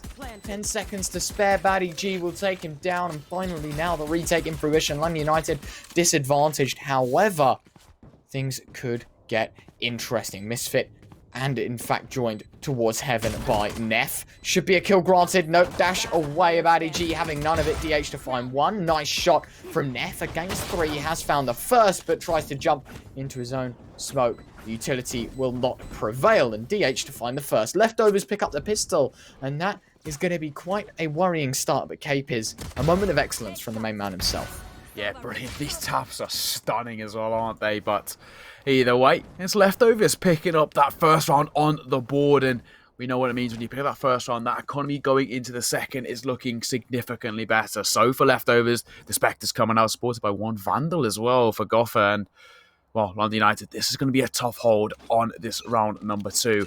Leftovers getting off to a good start, similarly to how they did in map number 1. Absolutely. Already kicking things off. It's going to be an interesting one. Baddie G just absolutely sending it right on through. Fair Q with the Sheriff. Now, hold on a minute. Goffey, will he expect this play? Well, he has to now. The swing in bound. Goffey actually going to watch Embo hit the deck. A first kill found. A second on the horizon. Never mind Goffey to deny. Misfit taken out of the round once more. And 5 HP Goffey left alone too. Got to be careful. Player from Heaven. 2 players up close. Linksy here to support. And now the push well inbound. Goffey getting the heals, but not for long. Fair Q to find it. 3 versus 3 now, and the peak DH will tag up once. A nice adjustment, but I don't think there's a way in earth they're going to be able to find themselves anymore. London United, they're going to have to find a retake, and Leftovers, even after conceding to Neo, a 3 versus 3. Exactly, and this becomes, well, for the likes of Leftovers, very expensive to say the least. The attacker side holding, though. DH waiting for the rotate to come through, but only manages to pick up one. It's Vecchio. Picks up the third. Cape is on for one of his own on towards Buddy G, leaving all on to, well, Lynx here. He's got to do something absolutely special. Cape is low on HP. The Spectre this range would be a viable choice, but still holding the post plan with time so far gone. They have to stick it. Oh, they spot the information. He's good for both, and Lynxie's played that brilliantly. Stunning couple of frags from him, and just like that, I mean, it may go down either way, but it will be Leftovers putting that second round on the board just about as well. That is unbelievable. Very well played from the Spectre Duelist. I think that was the easiest way to sum it up. To take that fight as well, very risky stuff, but he does manage to come out on top. And now, of course, London United, similar situation to the last. They can buy in full effect. They're going to try and throw everything at the Leftovers side. Can it stick and can it find the mark? We'll have to wait and see, as already that recon dot could be doing God's work, but Neff missed spray and DH to open things up. That missed spray is actually going to be punished here. As you mentioned, opening things up, Leftovers taking that man advantage. Jesse needs to be careful ahead. Poking above that could be the last thing he sees as he's holding, waiting for an opportunity. Gonna go for the drone to try and find the information. Spots 3, another rotation will be called for definite. Got to be careful. Jesse ready and raring to go, but it's Vecchio to find the first. The smoke fading. Jesse ready on the flip side. Vecchio with another, but Jesse in for one. Baddie G gone. It is a DH to retrieve the spike, and Embo here to support, but at the end of the day, I don't think Leftovers, they have much of a chance in this round. If they want to head towards the A site, it's going to be jam-packed full of players. But if they sit silent long enough, then London United might just rotate on off. But peek inbound, Embo got to be careful. Will get heals from his teammate, but I don't think they'll matter all too much. 40 seconds to go. Time ticking away. Shock dart hitting DH on the nose.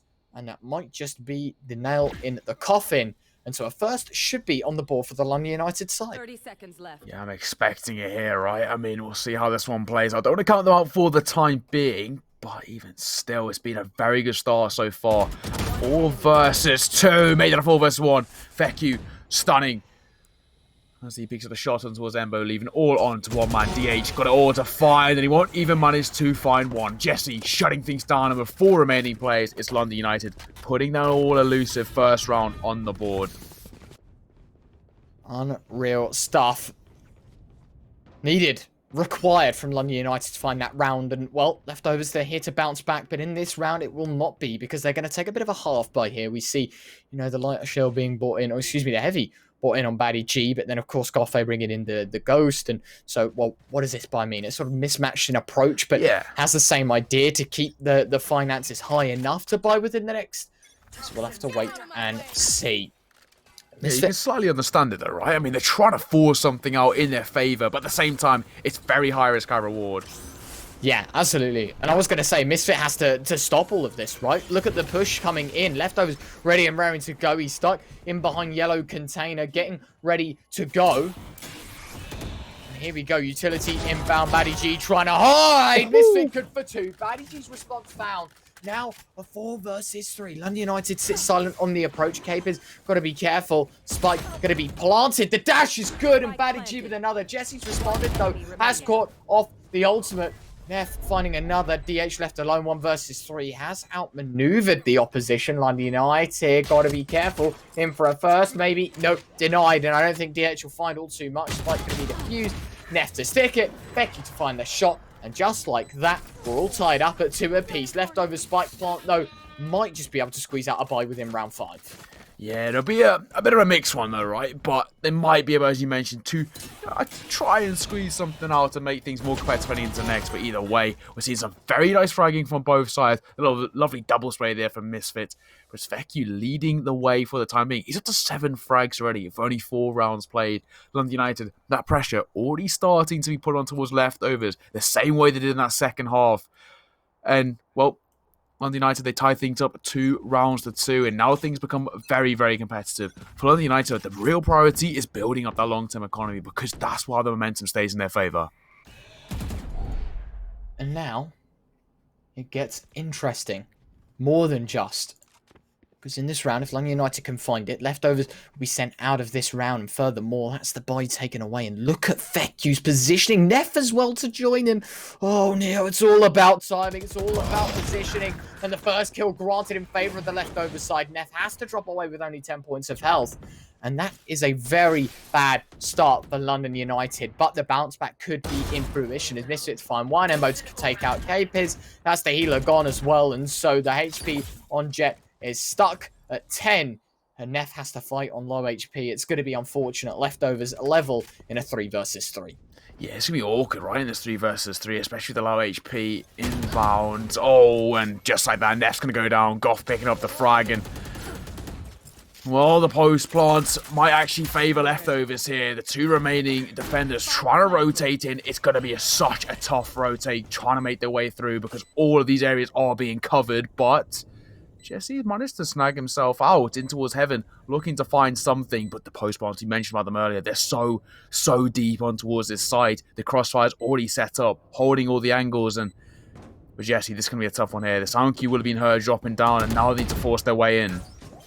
Got to be careful. Spike going to be stuck, and in fact the ultimate in fruition. DH will catch off one, and DH will catch off the second. The ultimate Hunter's Fury not doing all too much, but the point made. But leftovers get it done efficiently. 3 survivors as well heading into the 6th round, and the money starting to build up. And once again, London United going to be suffering. They do have to take a buy here because I have enough, but it's just not quite there. We'll have to wait and see how they deal with that oncoming, I guess, hazard. We'll have to wait and see. Jumping into the 6th round, though, London United need to tie things up if they want to have a chance, because if they start to let it slip, it could be problematic. However, Neff picking up the sniper rifle, the operator. Get ready to shoot some people, and if Neff can find 1 or 2 players here, it really could influence this round majorly. Yeah, it's high risk, high reward, I think, with the operator, because it's such an expensive investment. You need to be hitting those shots, and I think, to be honest, 1 kill, of course, is great, but I think you need to be pushing for at least that 2nd kill, or at least a damage, right? Information gain here or there makes it a viable buy. I mean, it's so expensive with the fairly recent economical changes. What a tap from Jesse! He double to 3! That is ridiculous from Jesse. He's got it locked in, though. Not like this. 4 headshots, 4 kills. Jesse looking for the 5th, and well, the last remaining player, they know roughly where he is. Jesse has done this single-handedly, and Linksty's sweating bullets here. He's trying to just remain alive as Jesse's on a rampage. 1 versus 5. Jesse hunting London United. A 3rd definitely secured, but the ace, will we see it? Well, the peak inbound, Misfit to deny, but what a quad kill. What a round. You best believe we're running it back. We're going to run the replay, hopefully. That is sickening. This 1 tap, bop, and then look. Oh, it's just so disgusting. All headshots as well, as you mentioned, Neo. The man is absolutely decimated the side of leftovers. A big performance from the main man himself. And heading into round 7, leftovers are going to be distraught that has just torn them apart financially as well. It's going to sting. And heading into this one, the same required. London United on the verge of a 4th, but they have to have a big play once again.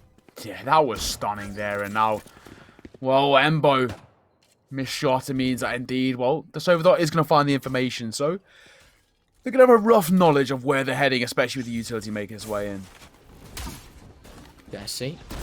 Going to try and send a shock dart. Knows the first location. Will find it. Got to be careful. The Aldrone as well in his face, but he will dip away before it does all too much. The ultimate used by the Viper.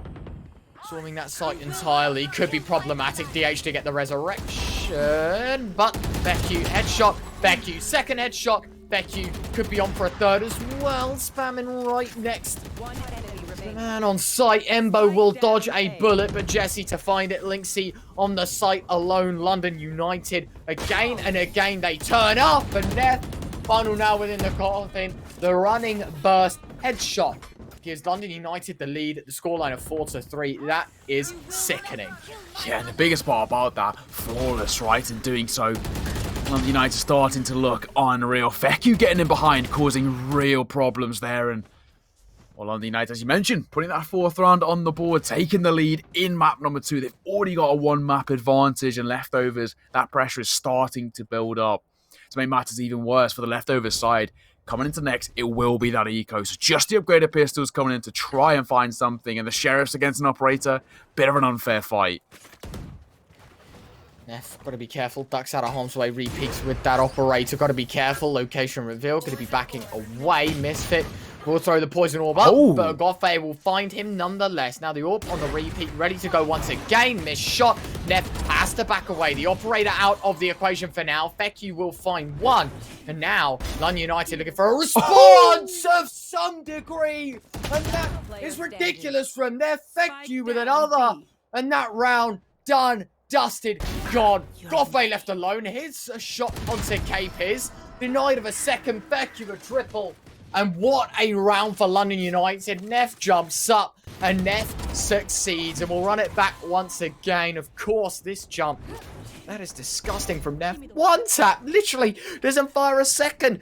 Fires one. That's it. He's done. Drops back down. No problems at all. London United 5. Leftovers 3. And once again punished and at their own demise. But Leftovers, their return is now as a full buy-in fruition for round number 9. Brilliant stuff. You love seeing that little Jet 1 zap as well. The knives coming out, and United take that 2-round advantage, looking to make it even more extensive as well. Jesse will be spotted there by the Sovadar, but it's not too much of an issue for the time being. They're still very deep over towards their spawn, and actually, in fact, Neff holding with the operator. This could favour him in this sort of angle here. They're walking just crosshairs. They'll pay the price, but Misfit and Neff open things up. We mentioned it could happen. Linksy in for the trade. Drops Misfit, brings it back to a 4 versus 3. But damage there was an information spotted. And now a 3 versus 3 as DH doubles up on towards Jesse.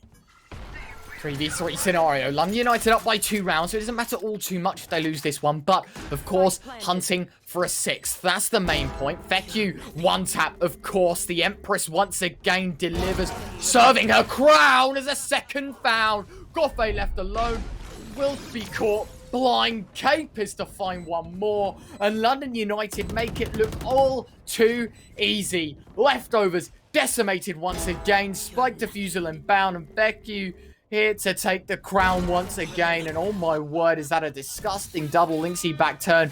No clue how to respond. Easy as could be. And now we head into round 10. London United shaping up for 7. Yeah, there seems some real dominant start to be displayed here from London United, and coming to the latter part of this first half, the incomplete control now. A 3-round advantage, and on top of that, real control over their economy, which isn't the same for Leftovers. It's been a good showing on the defender side, similar to what we saw in map number 1. And well, London United looking very strong indeed. And this is one of those maps that people prefer playing on the attacker side at times. So, London United, they must be feeling relatively confident. They go aggressive over towards the B spawn here, but they will pay the price. No frags for the time being. Feku finds one, but traded quickly by Goffe. Goffe got to be careful. Neff to find Baddie G, so a 4 versus 3 into effect. DH will respond, so now level. Slow Orb drops it to Embo's feet, and that is going to be a very good scenario. But DH, very nice. First, could have transferred to the second. Misfit on the flank, though. Oh, it's all about timing. And DH with a 3rd. Neff denied the quad. But in a 1 versus 2, is it possible? Smoke shield going up. Neff might just go right on through. Oh, Neff! It's beautiful. Decay will catch him off and now returns to 48 points of health. Neff will be denied. Goffe keeps his cool. Leftovers, they find 4, but a valiant attempt from Neff. What a shot this is. Onto the opposition as well. This Viper Embo. Good night, my friend. And had Neff found out, I think, my heart, it would have been absolutely gone. Yeah, the reaction times are stunning there. And, well, it's going to be a 4th round of the ball for Leftovers. They needed a bit of resurgence, and, well, they found it. Now, can they start, manipulating this into rounds on the board? London United, a very good job so far, but now the pressure is, being put back and being responded. And Leftovers looking for a strong finish. We can still see a 6-6 here. Don't want to count out for the time being. Gotta be careful. Veku up close. Hunter's Fury. Oh, dodges a bullet. And in fact, Godfrey to find the first. Veku dropped the main duelist out of the equation. Jesse caught as well. So a fifth could be in here for the leftovers side. Batty G gonna get healed up as well in the meantime to try and hold down this A site. Now 3 versus 5. London United suffer. But okay. Embo, one tap. Embo, one tap. A second delivered. Cape is left alone. What a disgusting play from the Viper. And Cape is sent out. A flawless round. Leftovers find 5. And again, a similar situation, but in reverse. London United desperate to find a round on the board. And a 7th could be on the horizon, but Leftovers looking sharp for 6. Yeah, that was some sumptuous one-taps there, to say the least, as Leftovers put a 5. We mentioned this could be a 6-6 half, and, well, it could be. Or we could see exactly what we saw in map number 1 of a 7-5 finish. But will that play out the same way that map number 1 did? In being one side completely flawless on their second half. So far, London United still keep that 1-round advantage. And oh, Neff's going for the aggressive peak, which could actually work in his favour here. Ooh, missed shot though. That most certainly won't, but the ultimate whipped out and Neff ready to use it. Switching to that sidearm now into effect could be the play. We'll have to wait and see. Does whip out the daggers once again and looking to take someone's head off. And Batty G gotta be careful because he might just be the man to walk right into it. Neff still full utility, could jump up into the air, dash to the side, whatever he chooses to do. He's got to be careful with it. A lot of players keeping eyes on all locations.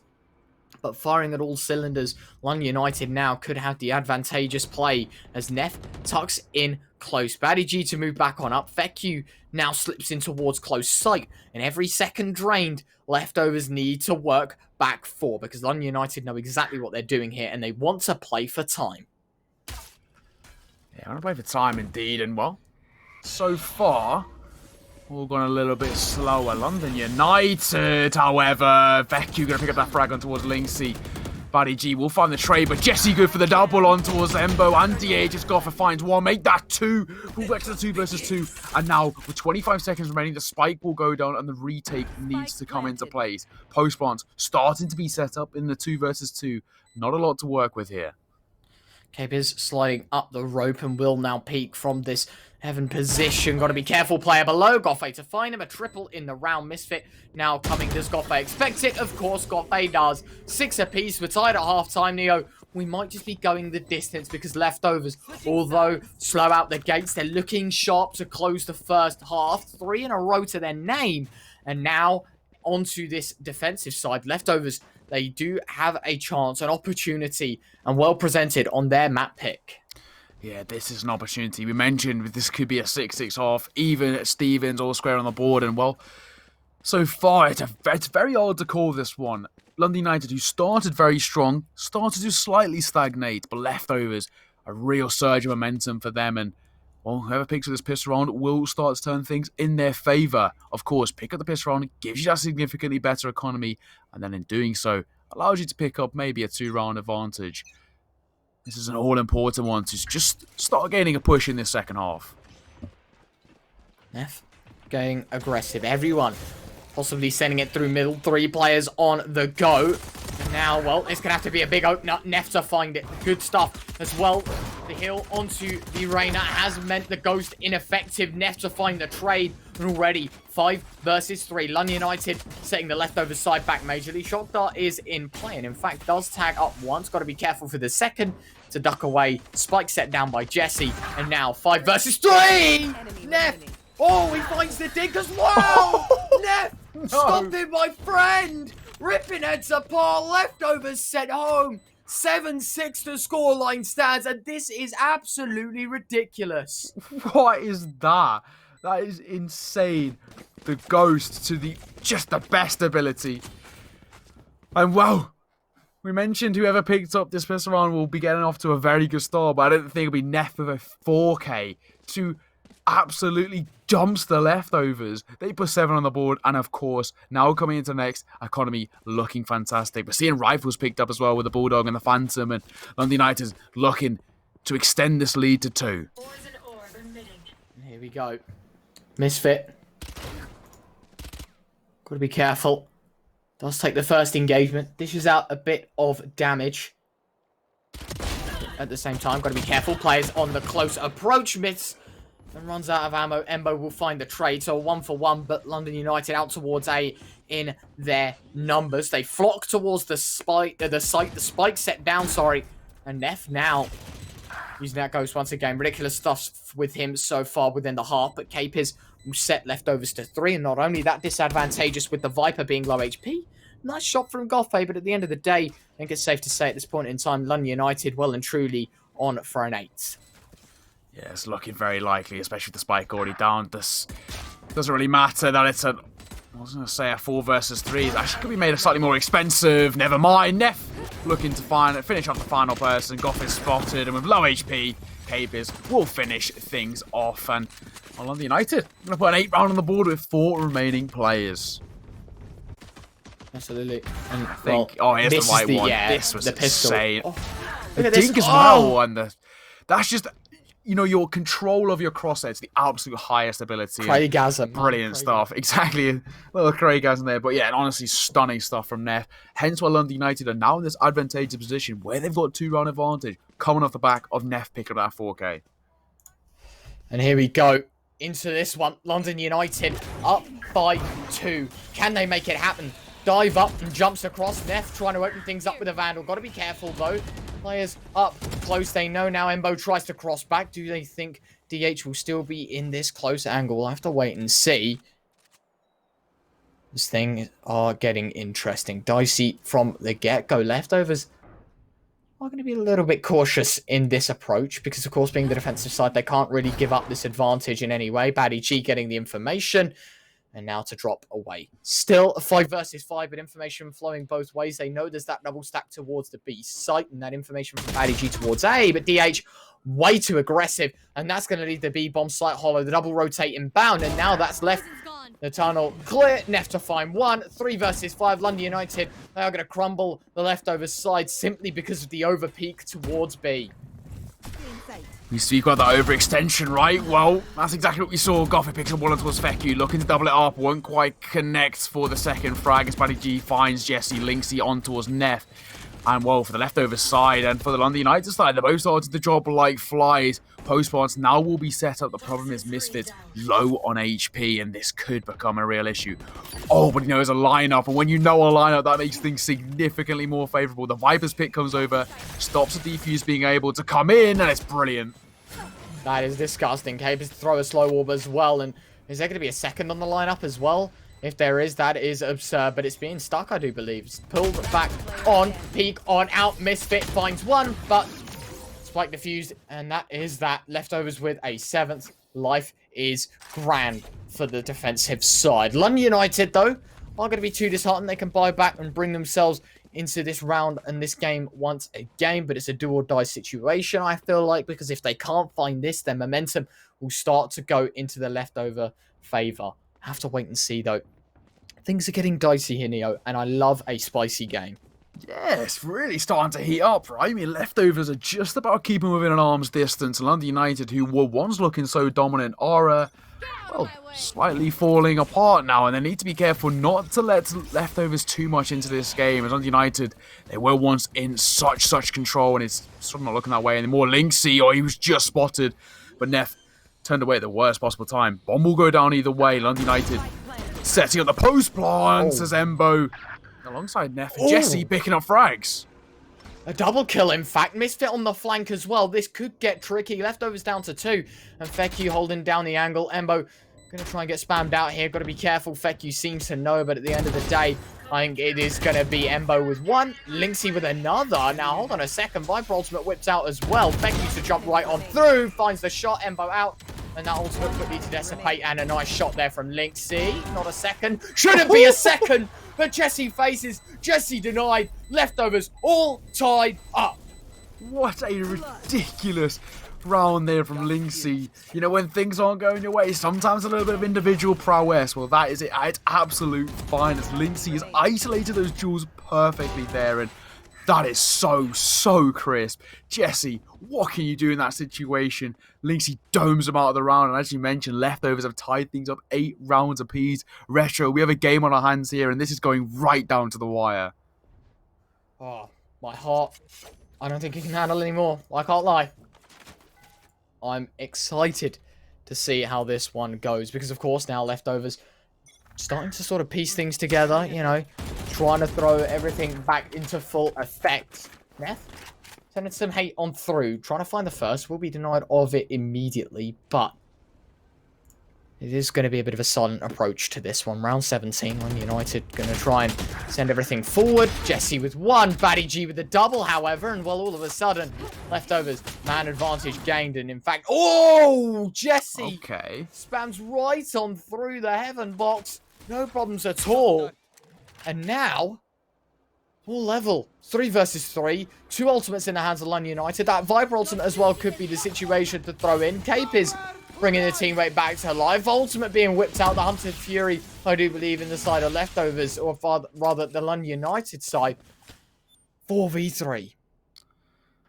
Yeah, can they make this work in their favour? It's slightly slower down for the time being, but a couple of taps coming through. The retake needs to be sublime, and never mind. Jesse finds his 3rd frag. Now Capers get that spike down. And what was once an opportunity to retake the site has been looking, well, slightly dire. DH walking his way through towards heaven, and he'll find that frag on towards Neff. Now opportunity as the res comes through. IDG, well, rest for a millisecond for Misfit finds the double spray down, and it will be London United regaining the 1-round advantage, 9-8, and with remaining players allowing their economy to remain relatively strong. Absolutely. And heading into this one, of course, London United with that recent round success puts leftovers in a bit of financial trouble here. Because, of course, now you see the half buy, you know, what do you buy? Are you going to go for the light armor? Are you going to go for heavy armor and a sheriff? Do you go for the bulldog like Lynxy's done? Do you want a full eco? Try and bring an operator in? There's so many things that you could think about here, and you have to read into this play quite well. Interestingly, though, Neo, we haven't seen a timeout, not only in this map, but in the whole series so far. And, exactly. Batty G, there's a nice little flick shot, not really onto a target, but accurate in the approach. And Lynxy, in fact, the burst. Catching off fair Q. Neff going to go aggressive here. If he falls, this could be scary. Tagged up by the Sheriff once. And now, the attack inside. Disadvantage on the peak. And the A site stacked to the brim with defensive players. Stacked to the brim indeed. And, well, still trying to find something. Of course, on United losing that initial man advantage. Now on a 4 versus 5, they're still pushing their way forward. Lynxy finds 3 and already starts to fall apart. Neff good for 1, but only 1. Goff in for the trade, and it's looking like it's going to fall apart. However, Capers does find the kill on towards Buddy G and the information on at least another. However, it's an awkward situation in 3 versus 1. A lot of angles to clear and a lot of frags to find in such a short amount of time. 45 seconds. Spike still needs to go down as well, as he'll make his way up towards wires. Clearing so much information. This is going to be such a tough one to find. Taps the spike. Got to be careful. Players peeking in. 3 bullets remaining. Has to drop down. Taps it once again. Expecting the peek from sight, but all 3 players coming in from the opposite way. Just going to reload and at least try and take the engagement in just a moment. We'll have to wait and see as utility at the masses. Capers going to tap the spike once again. 15 seconds on the clock. Can't afford to tap it once again. The next one has to be a stick. Good for 1, but DH with the trade. And a thrifty round as suggested. Leftovers tie up 9 apiece. Well, we spoke about this being a round-for-round affair, and look at it now. A 9 apiece, and so little to, well, differ from these two sides, right? I mean, London United, what once was a pretty dominant show from them, is leftovers who have been slightly in more control in this latter part, and in doing so, London United need to be careful. For them, coming into this next one, it will be a pretty awkward buy as well. We've seen a Vandal picked up by the likes of Feki, supported by what will most likely be just upgraded pistols all round. Not going to be the easiest buy at all, and an opportunity for leftovers to be the first side to hit double digits. Trying to throw some hate towards them. DH caught blind, but at the same time, he can run away and assist his teammates in the endeavors. And hold on a minute, how has this happened? How are they allowed to just get the spike down like that? Ember got to be careful. He will find 1. Capers out of the round. Spike set down on an eco, though. It's going to be crucial. Neff waiting towards middle. A bit of an interesting one. Embo with another. London United down to 3 now, and realistically should be sent to 2 very, very shortly. Peek inbound. Neff and Misfit with one apiece. Hold on a minute.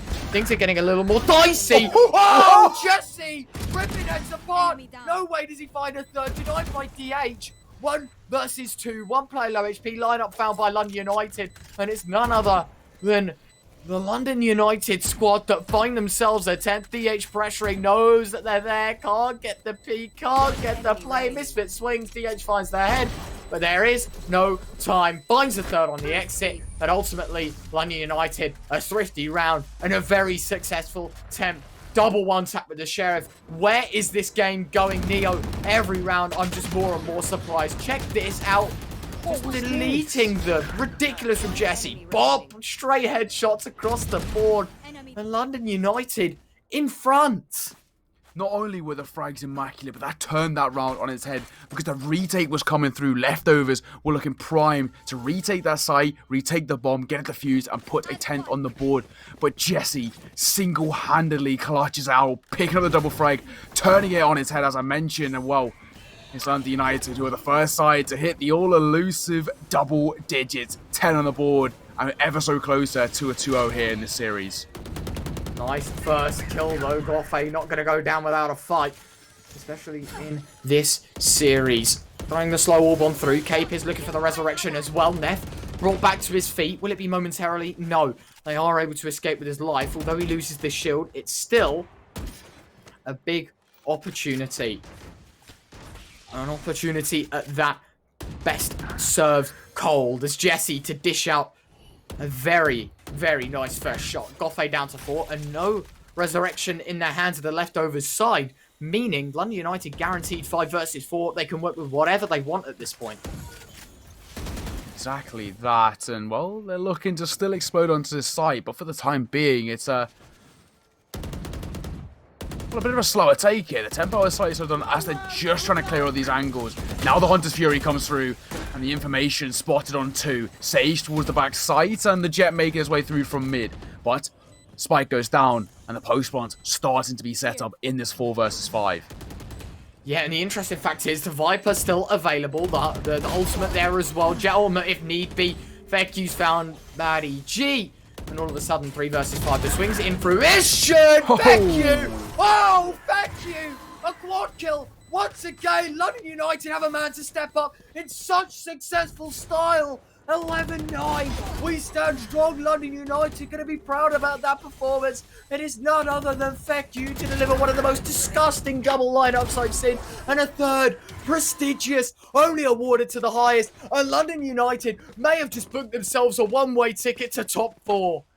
This is Feku's world, and we're just living in it. Ridiculous quad from him. Puts him up to a total of 22 frags in the server so far, and puts London United up to 11. They take a 2-round advantage over leftovers, and are ever closer to taking this series 2-0. And Feku wants to make that done as quickly as possible. Neff going for the aggression, going for the peak. Utility out towards A. It might just be a fast round. Trying to blind them. Goffey finds the first. Feku out of the round. But a nice shot. Batty G. Oh, Batty G. 3 kills out of nowhere. Yet again, a multi-kill Neo. This just seems to be a highlight reel. Round after round after round. Misfit left alone 1 versus 5. And this would top it all off. I don't think there's a way in hell he wins this. But oh my word. Someone call a pause, please. I think we need to reset after this. It's been an insane performance so far. London United to concede a 10. Batty G, a quad kill within the round. Oh my word, Neo. Please, give us a break. This game is a walking highlight reel. Every single round there's some ridiculous something happening, and that quad is insane. Batty G finds double spray down, puts it up with a third, and then it finishes off with a quad to shut down London United. And well, that's leftovers hitting that double-digit mark, making this once again a 1-round game between these two sides. London United, what once was looking like it could be the beginning of the end, has now become very, very even once again. Into this round, early utility initiates it. Neff out of the round, and already getting things going a bit interesting. 11-10, of course, the scoreline. London United suffering again. And This is getting intense, Neo. And this is only the second map. I mean, it might be over here, but at the same time, we could see a third map of all the same stuff. Cape is pushing on through, getting a bit entertained for the thought that, you know, you can get out towards middle and take that control. Not really holding the angle right now. At the end of the day, London United. Hold on a minute. Cape is right on out. Who would have expected this one? Going to try and tuck in close. DH continue to peek, and in fact, we'll lose the fight. Jesse with a response, though. That Sheriff, we know how good it could get. And again, trying to fire through the smoke orb. Nothing found just yet, and we'll shift through the tunnel. And now, try and possibly make their way out towards B, because they've got all the knowledge of the A take. And in fact, nope, they head towards... Oh, Jesse. Oh, it's unfortunate. Goes in for seconds. Embo reads into it. And I think it's safe to say at this point in time, we're going to be tied up at 11 apiece. Ultimate denied. Batty G, got to be careful. Dash successful. Becky completely shut out of the round. And 11 to 10, flawless for the leftovers side. Yeah, there was opportunity there. It's just a painful miss. Jesse should have just played the the replay time. as well. Should have just played time on it, honestly. It was all there begging for a frag, and him doing so. If he had picked up that frag, brought it back to the 4 versus 3, collected himself a weapon as well, and the map control of that connector position, that could have definitely turned the other way, but not quite the case. It's leftovers who pick up 11th, tie things up 11 apiece, and London United, from a position that was once looking so fruitful, is now, well, slightly nerve-wracking.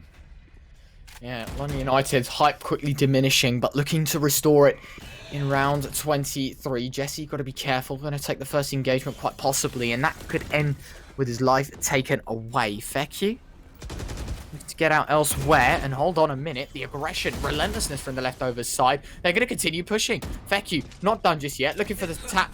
Not found. Misfit. Oh, on the rope. Finds the first Batty G out of the round. No way you can get that player back to life. A second, quite possibly. In fact, Goffe lines 2 up. Neff and Feku both falling. DH with a double. Oh my word. The game, it's entertaining. It's masterclass performances left, right, and center. This is a game you wanted to witness. This is what Valorant stands for. 12-11 leftovers. And we might just see map 3. What was once a position of strength for London United on this attacker side is now looking like a position of weakness, as they have one round to tie it up and push it to OT, or it's leftovers taking us to map number 3. We never expected it off the map number 1, but this has been a ridiculously brilliant resurgence from the leftovers side. London United, they're left in a last-ditch effort to try and find a 12th on the board here. Now, to make matters just a little bit more awkward, it will be a forced buy-in, an awkward buy, and it's all down to this last round. Batty G whips out the ultimate, looking for a first. Lixie, low HP, though, got to be careful. Neff finds the first. DH, quick response. Cape is out of the equation. Embo going to throw the toxin to the floor, and a nice shot from Embo. All traded out by Neff, 3 versus 3. Misfit with another. London United might have just been given a lifeline. Batty G rotating from spawn. Spike could be set down. Will take the engagement. Now level. Misfit out. 2 versus 2. A hectic way to kick things off, but Spike planted 2v2 after plant. Sova has the ultimate as well. Neo, we might just see overtime. Yeah, Batty G is really coming to a life of his own as well in this latter part, especially from this second half. We're seeing a new and improved, and he has been lightning fast. Hunter's Fury comes through, and Neff will find his third. It's all onto one man. Here's the footsteps, will dash away, plays the post-spawn expertly, and Neff finds a quad kill in the round. Ladies and gentlemen, we're going to overtime. London United live to see another day. And leftovers, from what was an opportunity to push this to map number 3, now could be, well, an awkward situation. London United, brilliant from them to tie things up. But in the last dire strait, they find 12. And ladies and gentlemen, we're in overtime. Overtime indeed. Underway once more. Bit of a breather, finally. You know, if we can catch our breaths. It's been like the first time in a while. It's been a highlight reel of a game. Yeah, I'm losing my voice. But you know what? It's worth it. Exactly. See you on the Rick's Twitter. Nonetheless, we are underway. Round 25, overtime. We went the distance in map 2. Leftovers, a valiant attempt to come back, but they squeeze it just to overtime. And well, Goffe looking for the first, denied, will find it. Jesse out of the equation. Now, 5v4 on the attacking side. Leftovers looking to throw it forward.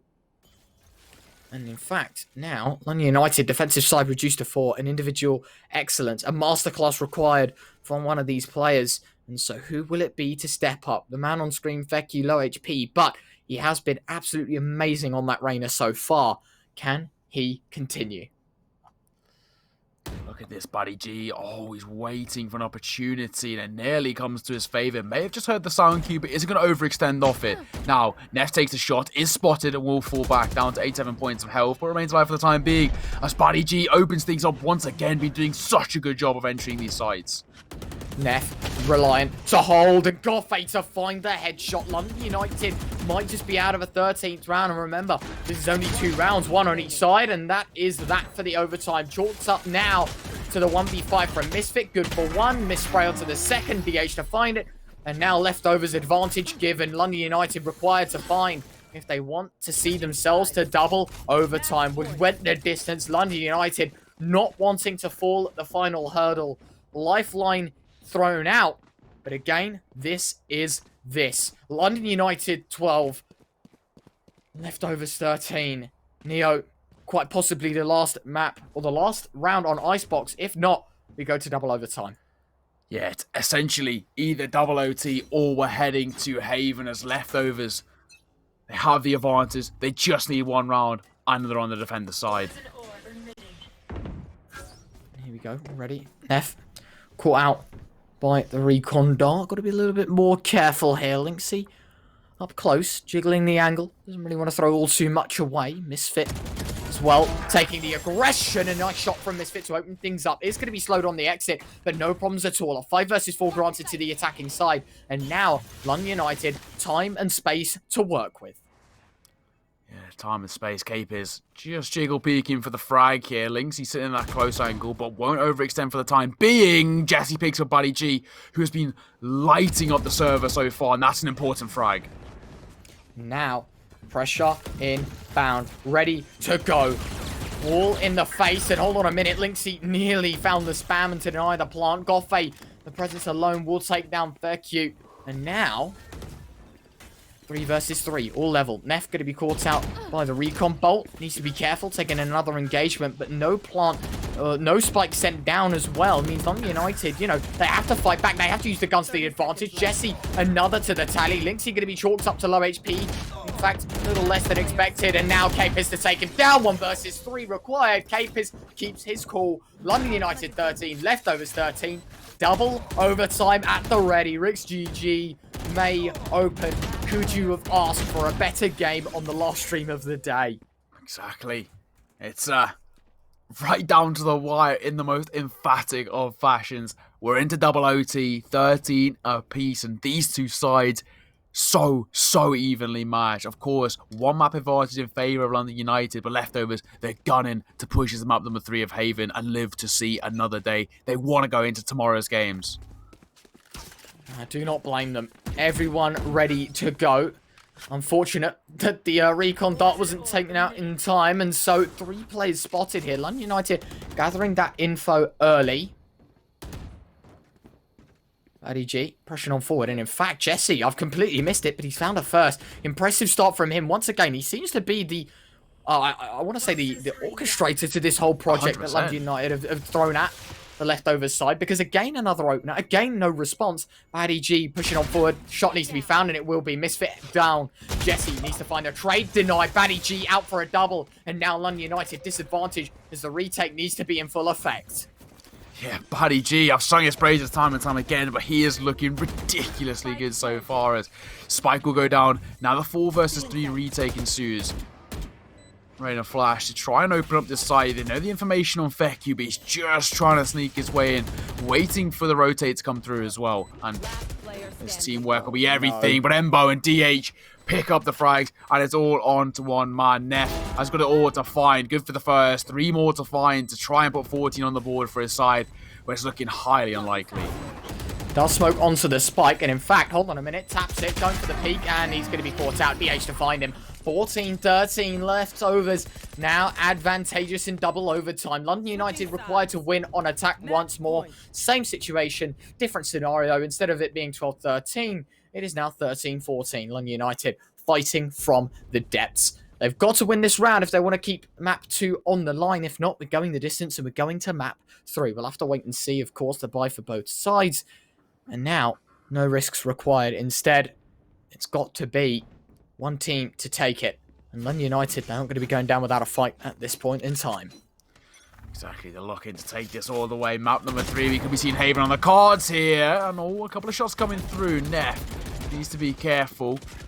Takes a bit of damage, but also deals it at the time being. We're going to see the self-field come through from Capers and London United trying to just push their way through as well, trying to get as much map control as possible. Buddy G, aggressive play down to 50 points of health, and the decay will reset, and it'll be alright, but 13-14 leftovers, advantage in their court. United, they're not going to be too quick on the trigger. Instead, they want to just try and take their time, take the space that they've got, work with it to the best of their abilities. Embo jumping high, soaring through the skies, wants to clear out at least that knowledge, the information. Linksy very aggressive towards tubing here. And again, Embo just playing the peak, playing for info. Jumping up, down, does get tagged, but it's the cost of the knowledge. Linksy opens with one, Feck, you gone. And now, problematic for the London United side, because down the man, now required to fight back in an emphatic situation. 4v5 leftovers could be in a one-way ticket to a third and final map. Yeah, this could be it, right? Especially with the man advantage in favour of leftovers. Need to get the spike down. Start setting up those post-bomb positions to give them an opportunity to find something. Sage Wall comes through. Spike will start to go down. Neff looking for something. Well, they're not peaking for the time being. Embo finds one. Brings to the 5 vs 3. And this could be the beginning of the end. Retro, we could be going to mount number 3 here. Oh no, missed recon dart as well, so now reliant on the duelist. Neff to try and take the first fight. Misfit will find one. A big 2v5 required and already 2 for Misfit, but Jesse, the main man himself, left alone, finds one. 14 HP. Got to be careful playing with time, playing with space, shifting around the yellow container. Does get taken down. Ladies and gentlemen, we're not done yet. Map 3 on the line. Leftovers 15. London United 13. Oh my word. You could not ask for a better game. You could not ask for a better series. It's only just kicking off here, Neo. I cannot wait to get into this third and final map. Ridiculous. London United, they had all the control, but leftovers did everything. The resurgence, immaculate, and what a showing from them. Never backed down, never gave up. We're now going on to map number 3, and we're heading on to Haven. Brilliant, brilliant showing from the likes of the leftovers side. And, well, ladies and gentlemen, we'll be heading to a quick 5-minute break before we get underway in map number 3 of Haven. It's not done yet. One of these two sides heading to the semi-finals tomorrow. We'll see you all in just a moment.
so fast.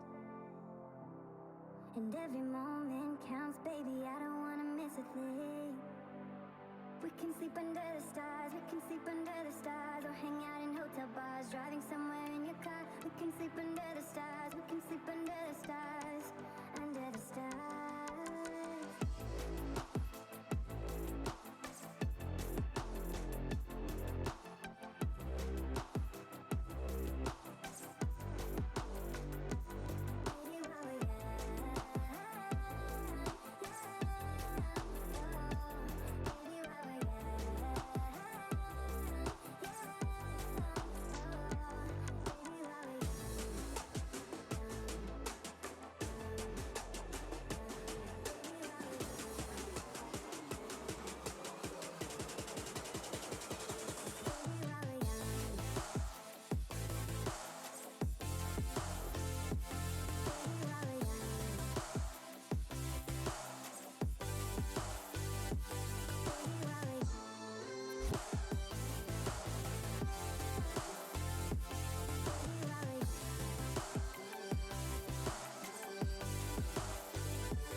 Hello and welcome back, ladies and gentlemen. We're about to get underway in the final map of the day. It's Haven, London United. Unfortunately, what was a very good start for them is Leftovers, who really took that dominance in the second half of map number 2. And in OT number 2, it's Leftovers who take it to map number 3.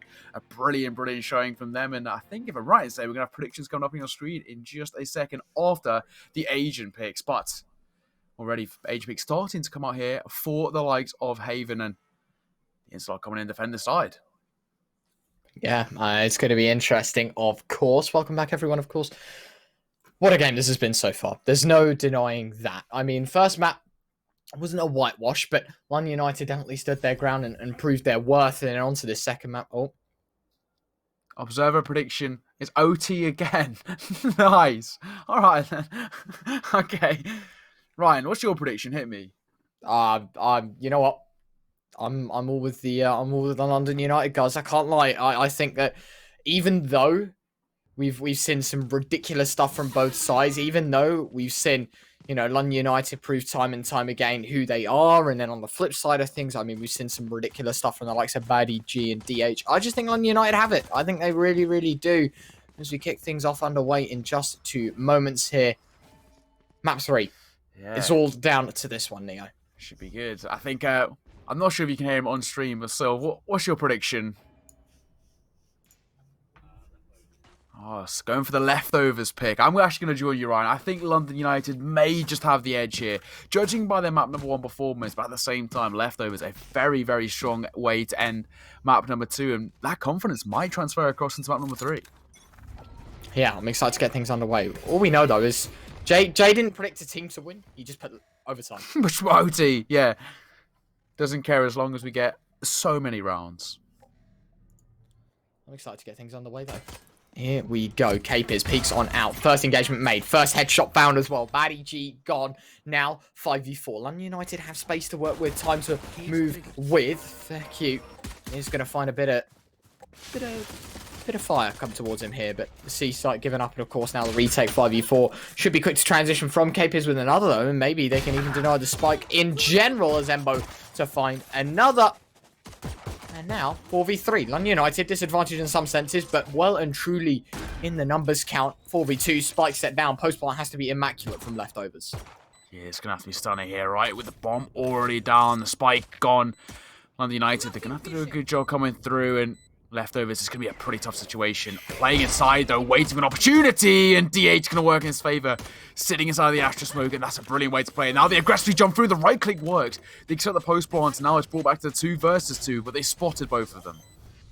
Now, hold on a minute. It can be defused. It can be defused. Misfit waiting for the peak. Nice shot found. It's half ticked. They are going to go for the repeat. The face back in. Embo to deny. And London United will find themselves a pistol round. 8 seconds to spare on the defuse as well. No problems at all. London United 1. Leftovers 0. Yeah, 4 versus 2. Maybe just asking a little bit too much in that situation. But still, finding 2 was huge. But it's London United to pick up that opening round. And in map number 3, they take the first and have a strong advantage heading into the second. Of course, as we mentioned before, they're going to have a much better buy coming into it. So we can see Spectre's picked up, full armor and utility. For Leftovers, might be a bit of a tough round. Yeah, of course, going to be two different assets, 2 different approaches to this round. Of course, Leftovers probably going to make the best of what they can and try and find a couple of kills, but I don't see it happening all too much. And, into the next, they are going to have a buy. They're going to have everything thrown towards them. Capers waiting for the first peek. Spectre in his hands, ready to go. It could be a first found, but no one to peek just yet. Time ticking away, second by second. London United, they just want to find the time, the space. Again, Neo, they're just working with it. No real performer yet to be found. Embo firing a couple of shots off with his Sheriff. Nothing successful just yet. Jesse to try and draw first blood. He will do some damage, but no conversion. A minute on the clock. And yet to find a kill either side. 5v5.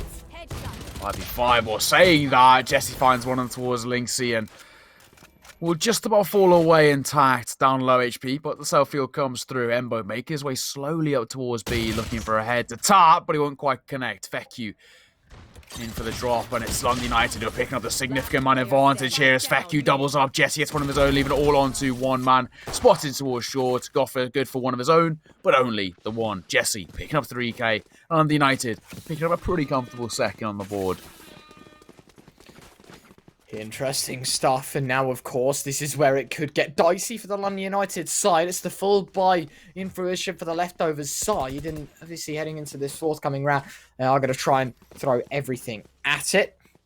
And, of course, London United, they're going to be willing to respond. They're going to be willing to, you know, throw everything they can back at them to try and match, and if not beat, the full buy once again. And immediately, leftovers could be in a bit of a tricky situation. They are going to be heading in a quite quick manner towards the points of control, you know, taking towards the C long, the bottom of C long, maybe out towards middle as well, but instead they are going to be trying to group up and head towards this A site. They are in towards the lobby position right now. Neff waiting, ready to go. Waiting for an opportunity, right? As we mentioned, we spoke about this Volorant time and time again. The pain canister comes through, and it's going to find the frag. Buddy G, Neff doesn't quite escape in time, and Buddy G gifted an opener, and it'll be London United now at a man disadvantage. Got to work back from it. They've got to be careful. Jesse pushing back on forward. Buddy G caught in isolation, and here you go. Jesse to peek, Jesse to convert, and well, there you go. No response found. They try and spam back on through. Nothing to be found, though. So 4 versus 4. The wall goes up as well. Jesse to scoop up the Phantom, and everyone runs away. They had to head elsewhere because they can't go towards A, and so the B site under some serious threat. K-Piz will throw the Hawk, try and blind someone, try and get a bit of knowledge, but the B site under some serious threat, and the spike will fall to the hands of DH. Post plant now has to be perfect as London United shaping up for the retake. Yeah, trying to make something happen here. As you mentioned, London United now brought it back to this 4 versus 4. An opportunity, but at the same time, a pretty tough one. London United, they only have the Spectres, and maybe a Phantom in hand there. Cape is trying to wait for something. DH, what about who spots who first? On the swing as well. This could actually favour the swinging player. Saying that, Jesse picks up one. Embo will go down, looking to double it up, but the tap issues will be punished as Misfit finds the trade. On towards Linksy. Spectre in close range. Hawkout comes through, will find the person and the frag as well. It's a 1 versus 1. And both players low. It's all about who spots who first, but I think the time is too far gone. Goffey will finish things off. Attackers pick up a first, and leftovers get off to a decent start, but an expensive start. Yeah, 4 kills in that round is going to be the highlight of that one, Neo. As you mentioned, I mean, London United, they had plenty of money to invest in this round. They were ready and raring to go. Similarly, you know, leftovers can bring forward that buy, but if they'd kept an extra 1, 2, 3 players alive, you know, keeping their player count high at the end of that round, it could have been a completely different story. It would have been Goffey and 2 extra players sitting at decent money. Instead, you know, they are going to drop across. They are going to try and provide as best as they can. And all in all, I think at this point in time, London United, they could be in for a shot at a third here, and leftovers equally, they are going to be willing to piece together a good round. Feku, I mean, he will be quickly thrown away here. Oh, what a shot onto Embo. Quickly traded out by Goffey, but at the end of the day, it's an important kill found. 4v4 scenario. Resurrection coming in. DH will bring Embo back up. So actually, London United disadvantage on the approach, but Misfit quick to correct that. Yeah, they did actually do a good job of correcting it. Neff and Linksy pick up from trades. Spots Goff on for one of his own onto us. The likes of Neff, and Misfit needs to be careful. Tag down to 65. Will fall back. Just play things a little bit more passive. Doesn't need to overextend here in the 2 versus 3 situation with leftovers with an opportunity to tie things up to a piece, especially with the man advantage. Pierce peaks. Embo to deny. 1v3. Misfit alone. And leftovers might have just bought themselves a second here. Spike down. 40 seconds as well, so plenty of time in excess. And Misfit now can't really go anywhere. Can't really push through. Can't really go for this round. And I think it's safe to say this one is gone. And unfortunately, it is going to be Misfit to run away and save. London United now level with leftovers. A very successful push again towards A Neo. And in turn, it is ridiculous stuff. And now being level, you know, maybe confidence starting to build up a bit. Exactly. And just to give you a bit of a statistic, Neo, we were talking about this in the off stream. Yeah. The last game, like the last map, was the first time London United had lost a map since 1-2-3 tap quarterfinals in March. We're in Wow. May. March Open was the last time they dropped a map in this, and Leftovers are the Jeez. second team to do so, or in fact the first team to do so in the Rich GG tournament since March. That's a crazy statistic. It also shows the consistency of this roster, right? And also at the same time, how well Leftovers are playing. You got to remember, this is a mix. They've, had a few weeks of practice, but at most, right? This is brilliant from Leftovers and testament to the ability individually of their players. It's a brilliant showing from both sides. But London United, of course, proper testament to their consistency as a team for such a long time. Either way, it's tied 2 rounds apiece, and we're getting a very, very even map number 3, the same way map number 2 was. Embo's open things up, though. Capers could be pressuring in towards middle here, denied at least the knowledge gained. Beanbot in place towards C, and the slow push inbound, but Misfit out towards middle. This could get scary, as now he's to push on forward. Noise made towards long. Linksy might just go for the peak, and if he does so, he'll lose his head. Misfit to spam, and no initial frag given, and London United still disadvantaged in this round. 1 minute and 5 on the clock, and the C site is going to be under immense pressure, but at the same time, London United, they're going to be rotating right on forward. The C site under some serious pressure from both ways. Baddy G with 1, Misfit quick trade, DH find another, and Cape is left alone. Yeah, left alone, let a lot to do as well. I mean, it's going to be a bit of a tough one here, as just got the Sheriff in hand. In a 4 versus 1, Spike will go down planted by DH, and for Capers, if he can make things more expensive, it's a slight benefit, right? He can just find a frag or 2, maybe even pick himself up a weapon, depending on how he wants to position himself. The only problem is, Sage will in this close position. Not a lot of chances to rotate his way in. DH just trying to cause himself a little bit of a nuisance. The jumping right click with a classic will actually spot as well. That's information. They know where the last remaining player is, so they can settle their post plans accordingly, and even start hunting for the frag. Don't blame him either. There you go. Big tag up. Capers, no way you're hitting that shot. Has to peek on forward. And just like that, Leftovers 3, London United 2. They take the lead for the first time this map. And now, well, we have ourselves a bit of an interesting one, because London United, that was their sort of half by trying to do the damage. This is where they bring out the big guns once again. Double Vandal and a Phantom already. And we could have seen an operator there on Neff, but chooses for the Vandal instead.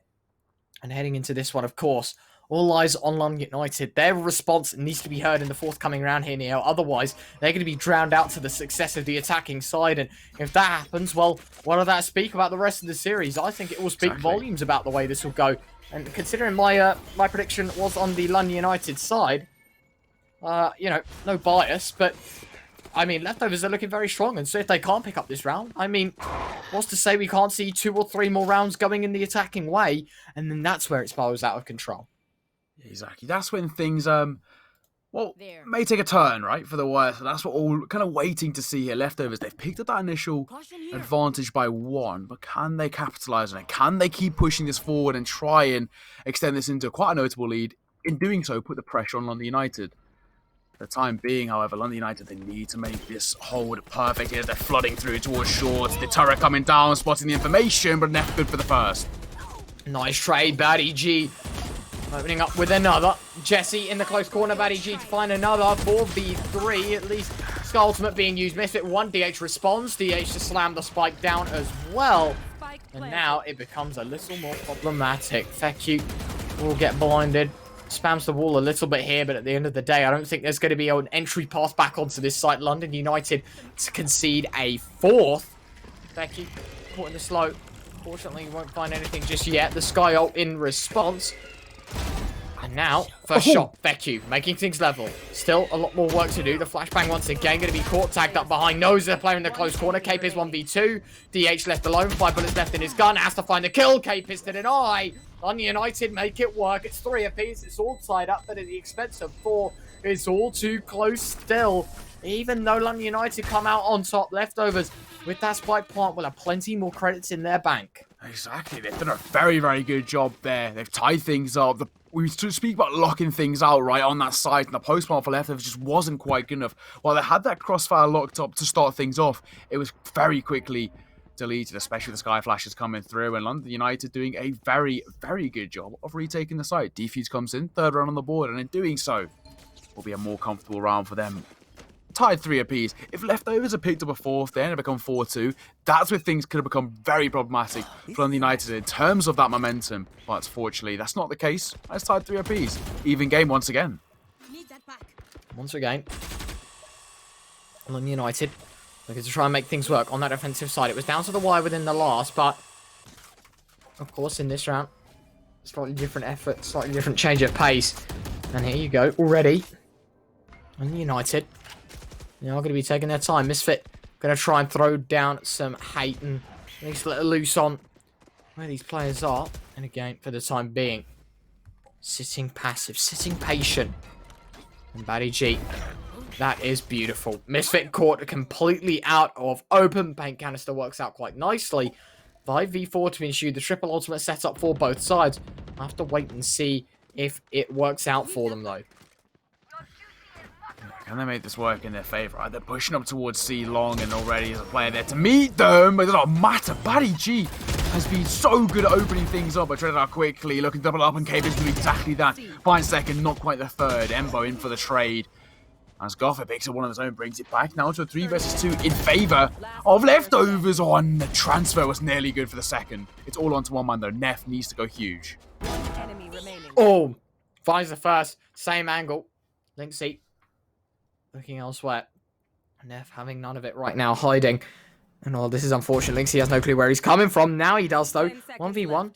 Spike tapped. Neff peeks. Oh, look at this. He's BMing, crouching up a door. Oh, wow.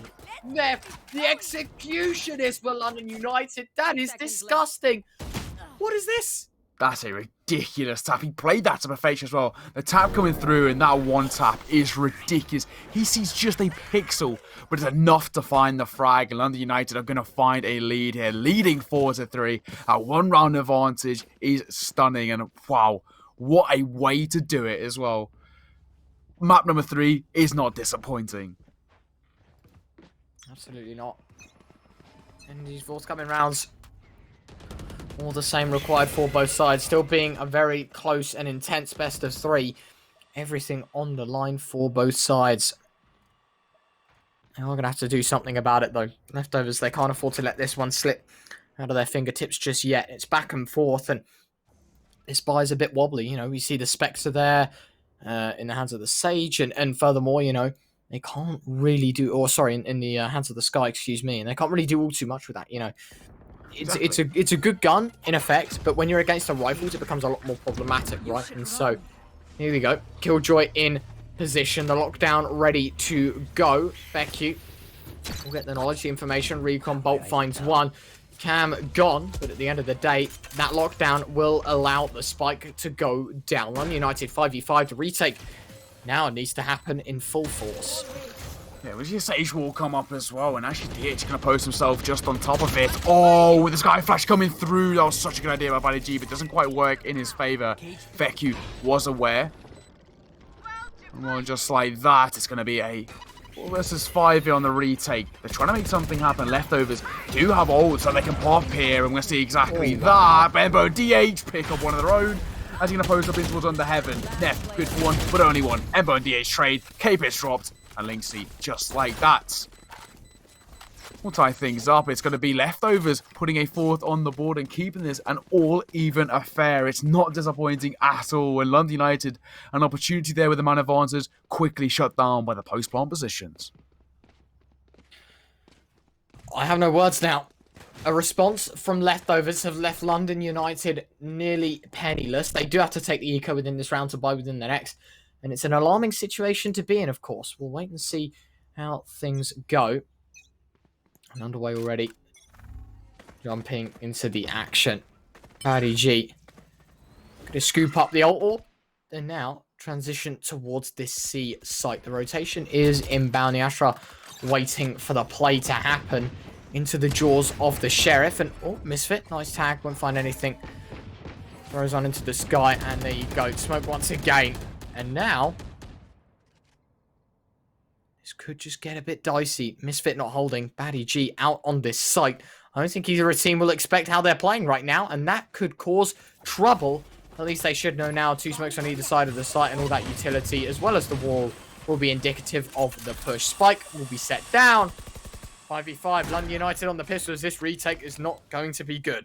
Yeah, it's going to be a tough one here in this retake, right? With the spike down, 5 versus 5, but significantly better weapons for the leftovers. Ross Stone already been put to good use. Linksy good for 1, looking to make it 2 as well as he spots Capers. Avoids the flash, but it doesn't matter. Capers finds the frag. Sold the little dummy there as well, and he'll be gifted a frag with DH good for 1. The double spray from Embo. Leaves it all onto 1 man. Neff needs to go huge, but he's quickly shut down by Buddy G. And well, ladies and gentlemen, that's a 5th on the board for leftovers. They once again take that 1-run lead. A buy round once again for London United could stir problems. We're interested to see how this one goes. The transition in soon. As soon as you get things underway.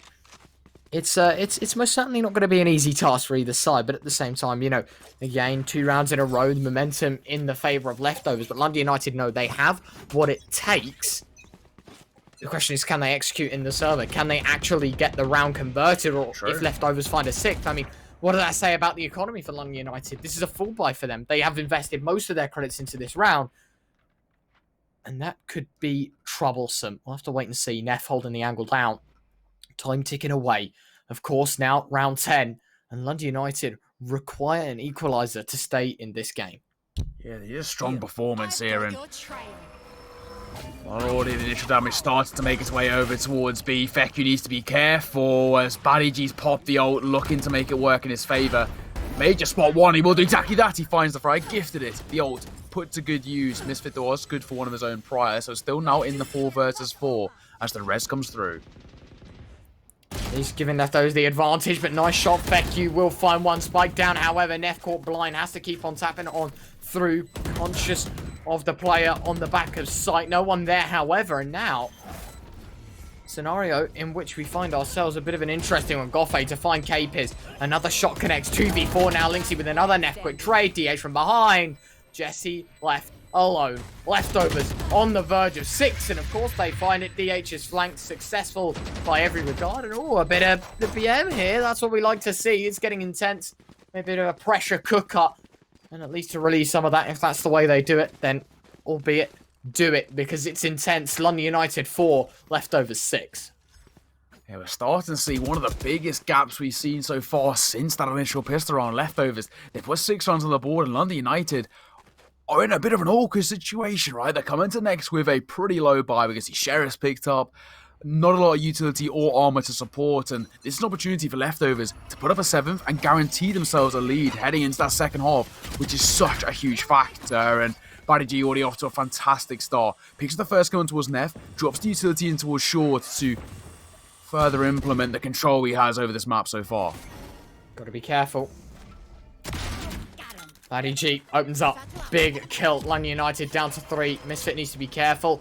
Will duck out of harm's way. Feku. Oh, Feku. What is that? A double out of nowhere. Buddy G's got to be careful. If he plants the spike now, he could get torn apart by the London United side. Spike set down nonetheless. Nembo, man to place it down. London United 3v3 retake. Their best shot at success lies in now as Feku with a 3rd. Ridiculous stuff so far. Goffey now spotted towards Short. Embo finds another. Feku still well within the realms of winning this round. 3 on the Sheriff already, and quite possibly an ace required. Yeah, this one could be slightly awkward here as well, he's trying to make it out heaven, but he finds it. I was about to mention the crossfire was set up as well to Embo now in the 1 versus 1 versus Feku in towards heaven, looking for an opportunity. Sells the fake with the jump as well, but now he has to actually jet out the heaven position. He's stuck in there, not going to find the frag for the time being. Spike will go off, and it will mean for the T side. The attackers, leftovers, will pick up the round, and no ace granted as Embo picks up a 3rd with a Sheriff of his own. It was looking hopeful for Feku, but a 3rd found, and Embo in the 1 versus 1 keeps his nerve. Feku is a god. No doubt about it. Ridiculous. 4 kills? That is absurd. Heading into this one now, of course, it's going to be chalked up to this last round. 5-7 or 8-4. We'll have to wait and see. And this is going to get a little interesting now. London United down by 3. Can they make it happen, Neo? Can they push back into this round and find themselves at a 5-7. I think it would be respectable to say the least. Neff to find the first, though. The big opener, London United. Early advantage given to them. Early advantage in their way, but Feck you good for one. Buddy G, one of his own. The two high-impact fraggers opening things up, and Feck you doubles. Brilliant. He drops Buddy G, drops one of the most important fraggers for this leftovers roster, as London United look to put 5 on the board. Interesting stuff. DH pressing on round. Got to be careful. Edging on through. Neff holding down the angle. Still not impossible for the leftovers side, but most certainly improbable. If DH peeks into the jaws of Neff, there's no doubt about it. Oh, never mind. I was going to say Neff shouldn't be missing, but instead he does. The slow ball placed at his feet. Then DH all of a sudden gifted them a lifeline. C site isolated, but in fact, they look to go elsewhere. The barrier in place, the wall in position. And now it becomes a little problematic. DH very low HP, will self-heal. And Lynxy to team up. And now they can push on forward towards this C site. Spike should be placed down. And in fact now, 4v2 scenario. Make it 5. London United getting the resurrection in play. Becky with 1. Lynxy with 1 on the return. Lynxy with a second. Lynxy with a third. My. Now hold on a second. 55 points of health. Lynxy with a No 4. way. Sheriff out. Oh, Lynxy! Stop it, my friend! You can't be doing that! Stop it! No! No way has Lynxy just done that. No way has he just pulled that off. The triple spray down, the one tap, and then another one tap. That is, without a doubt, the most ridiculous ace we have seen, or the most ridiculous sequence of frags we have seen in probably all of the Rigs tournaments ever streamed. That is insane from Lynxy. He has single-handedly gifted his team an opportunity, a lifeline, a brilliant showing. That is just ridiculous. Lynxy, leftovers put 8 on the board, a 4-round advantage into the second half, and Lynxy, that could be what leftovers need to push to take this series 2-1. I'm done. I don't know what to say. I don't know how you top a series like that. A highlight reel on map 2 and a 1v5 to end the first half of map 3. This is absurd. Pistol round up ahead. London United. They are going to be set back a man already. Batty G to open things up quite nicely. Leftovers. 5v4 scenario. And once again, Lynxy going to try and edge on out. Pen canisters either way. Time ticking away. 1 minute and 5 until they make the push happen. Neo.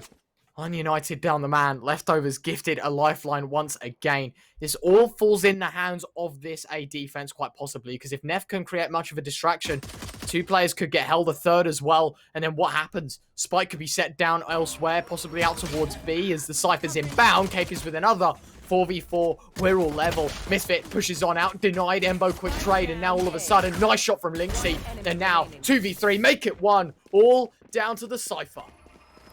Yeah, all down to 1 man here in the 1 versus 3. He's been spotted as well, and Feku needs to be careful, being flooded from all angles. Good for the first, looking to make it 2 as well, as he's taking the pop shots with 17 points of health and no armor. This is going to be a very awkward one here. Still needs to pick up that spike and get it down, all with under 15 seconds left on the clock. Surely this is a one and done round here. He will be dropped by Embo. And leftovers are going to put 9 may I say, rounds on the board. Getting ahead of myself there, but either way, brilliant stuff from Embo. Shutting him down and Lynxy again to pick up frags. He has been lighting it up on this map. I'm still in shock. I am. Timeout active. All is well. A minute to breathe. Yeah, one of the first timeouts we've seen in a while, right, in this entire series. One thing we mentioned earlier, there's not been too many. I mean, one of those things, you want to try and force momentum to kind of come in your favour. So by calling a timeout, it can sort of nullify that, right? But this is the first time we have seen a timeout called, and I think London United is probably a good opportunity to call it. I needed one at that, some would say. A minute is a long time as well. You've got to understand that at this point in time, it's just, you know, everyone relax. Take your time, a breather. Losing a 1v5 is painful to say the least. Losing that round as well, the pistol gone. You've got to use this time to relax. Just play as smart as possible and just get yourself back in the mindset of winning. 9-4 the scoreline, Neo. Leftovers 4 rounds away from making the next day. 4 rounds away. Timeout gone. Everyone back to life. Reanimated, ready and raring to go. The eco for London United. They're going to be running on a lifeline. Losing this round will put them 6 down. And then, well, a required comeback of monumental masses. And to be honest with you, my friend, what are the chances of that happening? Exactly. What are the chances here, especially with such a big advantage? Neff. Information gained on one. Does spot one of his own as well, but still looks like they're focused on making their way towards B. Goff needs to be careful as well. Going to be caught out slightly, but finds the opening frag. Will be traded quickly by Misfit in the Classic.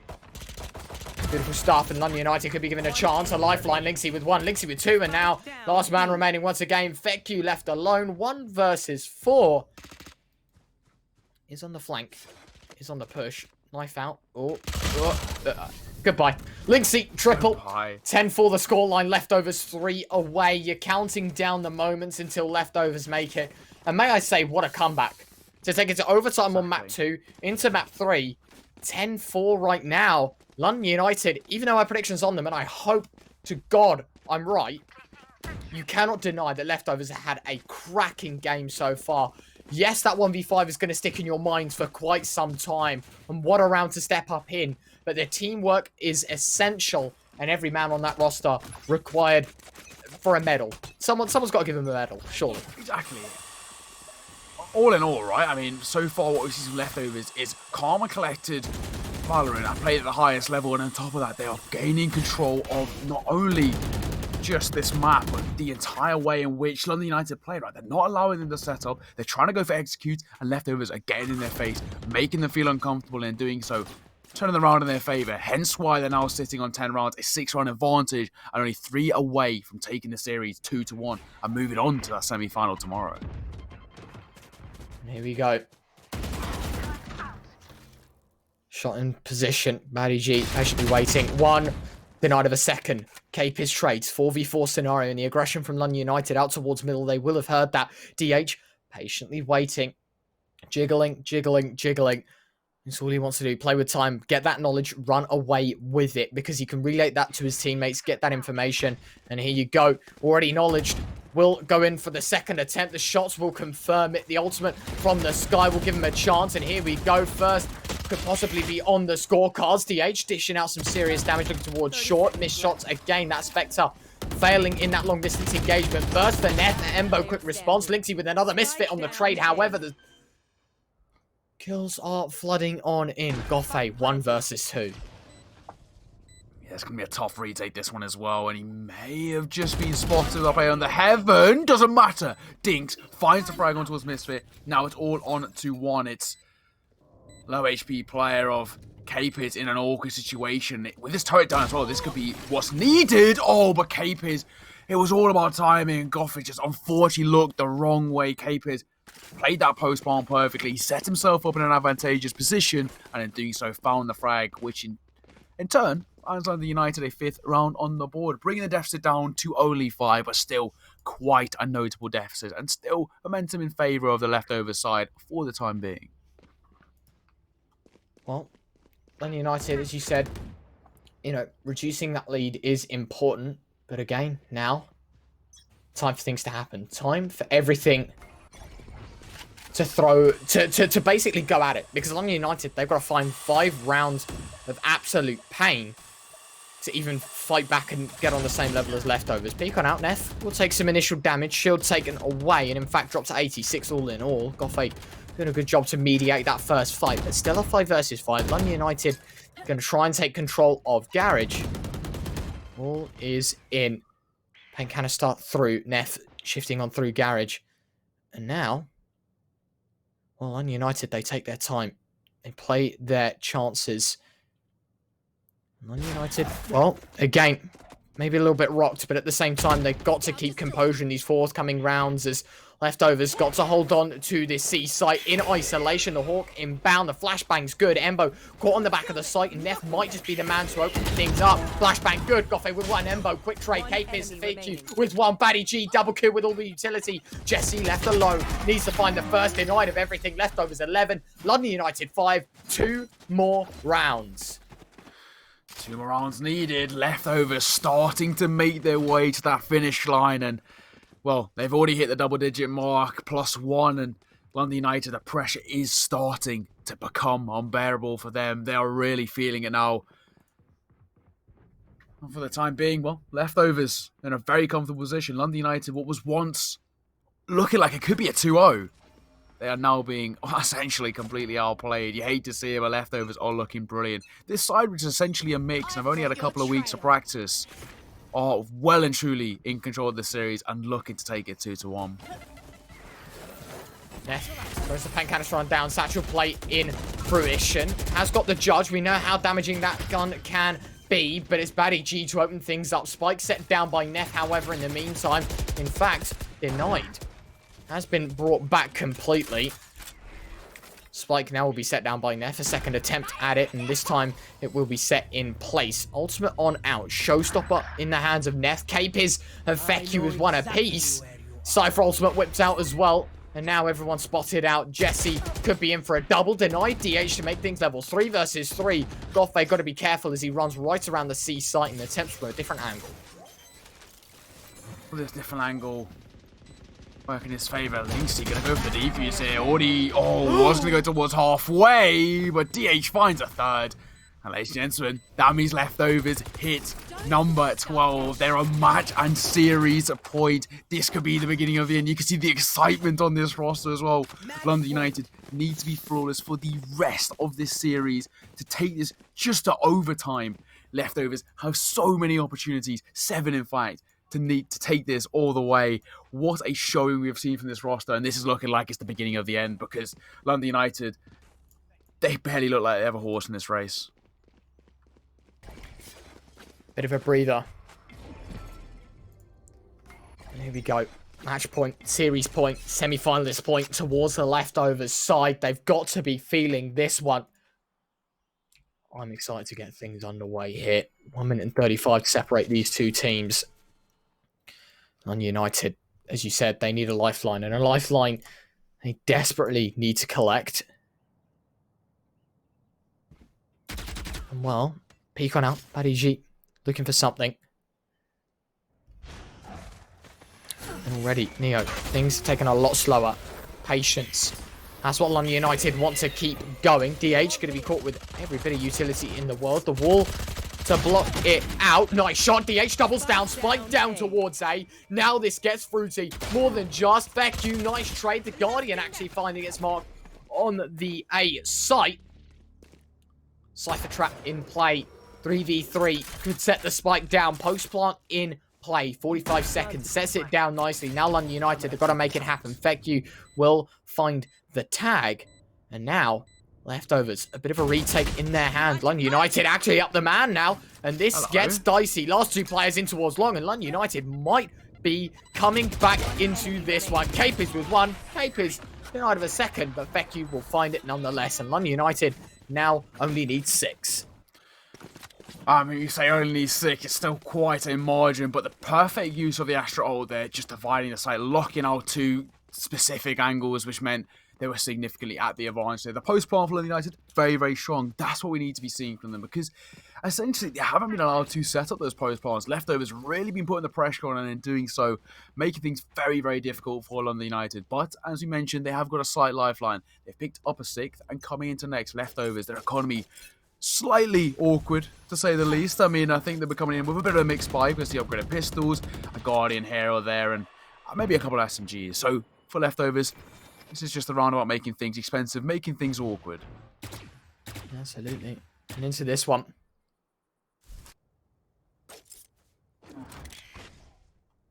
London United, they have a chance because a stab at this round and Leftovers have only got the Sheriffs. It's going to be a bit dicey for them. Jesse going for the peek towards the short angle. Won't find anything just yet. Batty G, hold on a minute. He's on the push in behind. Got to be careful of that Cypher trap up ahead. He won't know about it just yet. The blind coming out. Capiz to pressure on forward. DH ready to go. Nice first shot will connect Jesse to fall. Linksy now going to be tucked in towards the back of this side. Pan canister unsuccessful. London United find themselves level. Yeah, no, agreed here. And, well, in this situation, how do London United play it, right? The problem is for the leftover side, they are going to be spread thin. With 4 remaining players and an awkward buy for them. 3 sites to cover. They could be rotating over towards C. I think they may be aware of this now. Embo 30 seconds just left. playing around the Cypher's cage, and Cape is looking for the flag. Will he clear the coast angle? He will. He finds it. DH dropped. And in doing so, once they find that frag, they're rotating away. He's controlled the site, and this is surely going to be a plant in favour of London United here. But can they lock it down? Linksy, it's all about timing on the frag here with the Guardian. Not going to find it. Feku in for the trade. Embo, good for 1, but only 1. Misfit drops him. And it's looking like it could be a London United round. It's all on to 1 man. Goffer in a 1 versus 3. Does have the Phantom, but it's a tough ask. Okay. Finds 1. Looking to make it 2. Won't quite connect. Feku trades. Goffer goes down. And 7 rounds on the board. London United. They're not going down easy, let's say. Getting interesting. Bit of a breather given. And so right now, everyone just a little on edge, it seems to be. I don't blame them.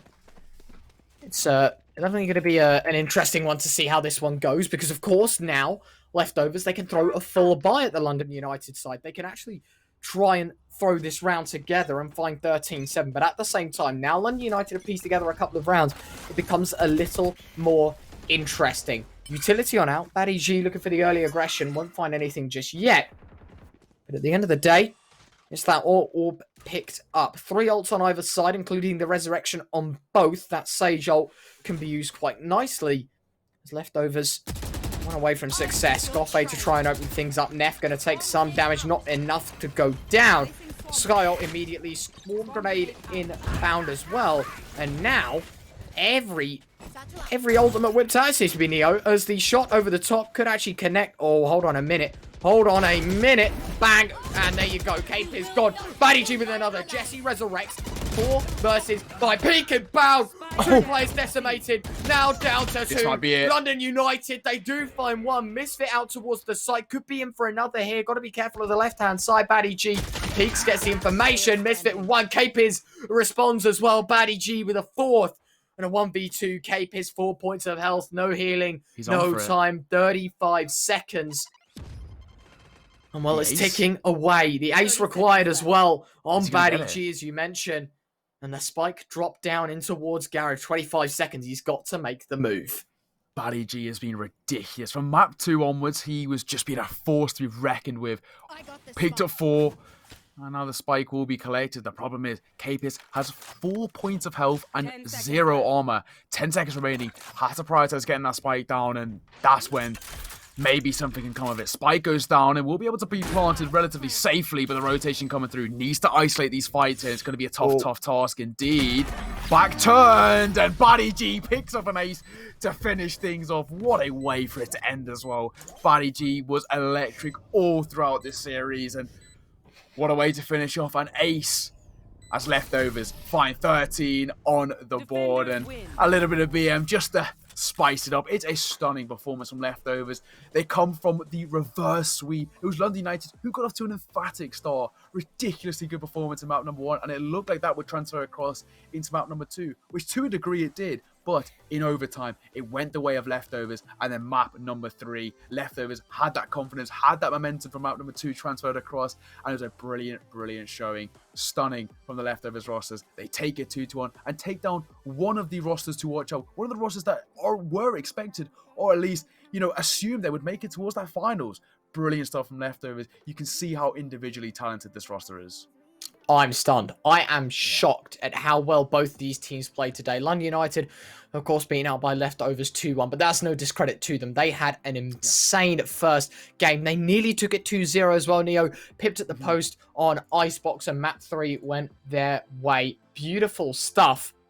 And of course, that is it for today, Neo. But tomorrow, we are back at 12 p.m. BST. That is midday tomorrow BST, watching Leftovers versus No Poaching. Of course, it's not with me. It's going to be with X-Warrior tomorrow, and I hope you have a great time. Unfortunately, it's my birthday, so I can't make it. I would have, I promise, for the content.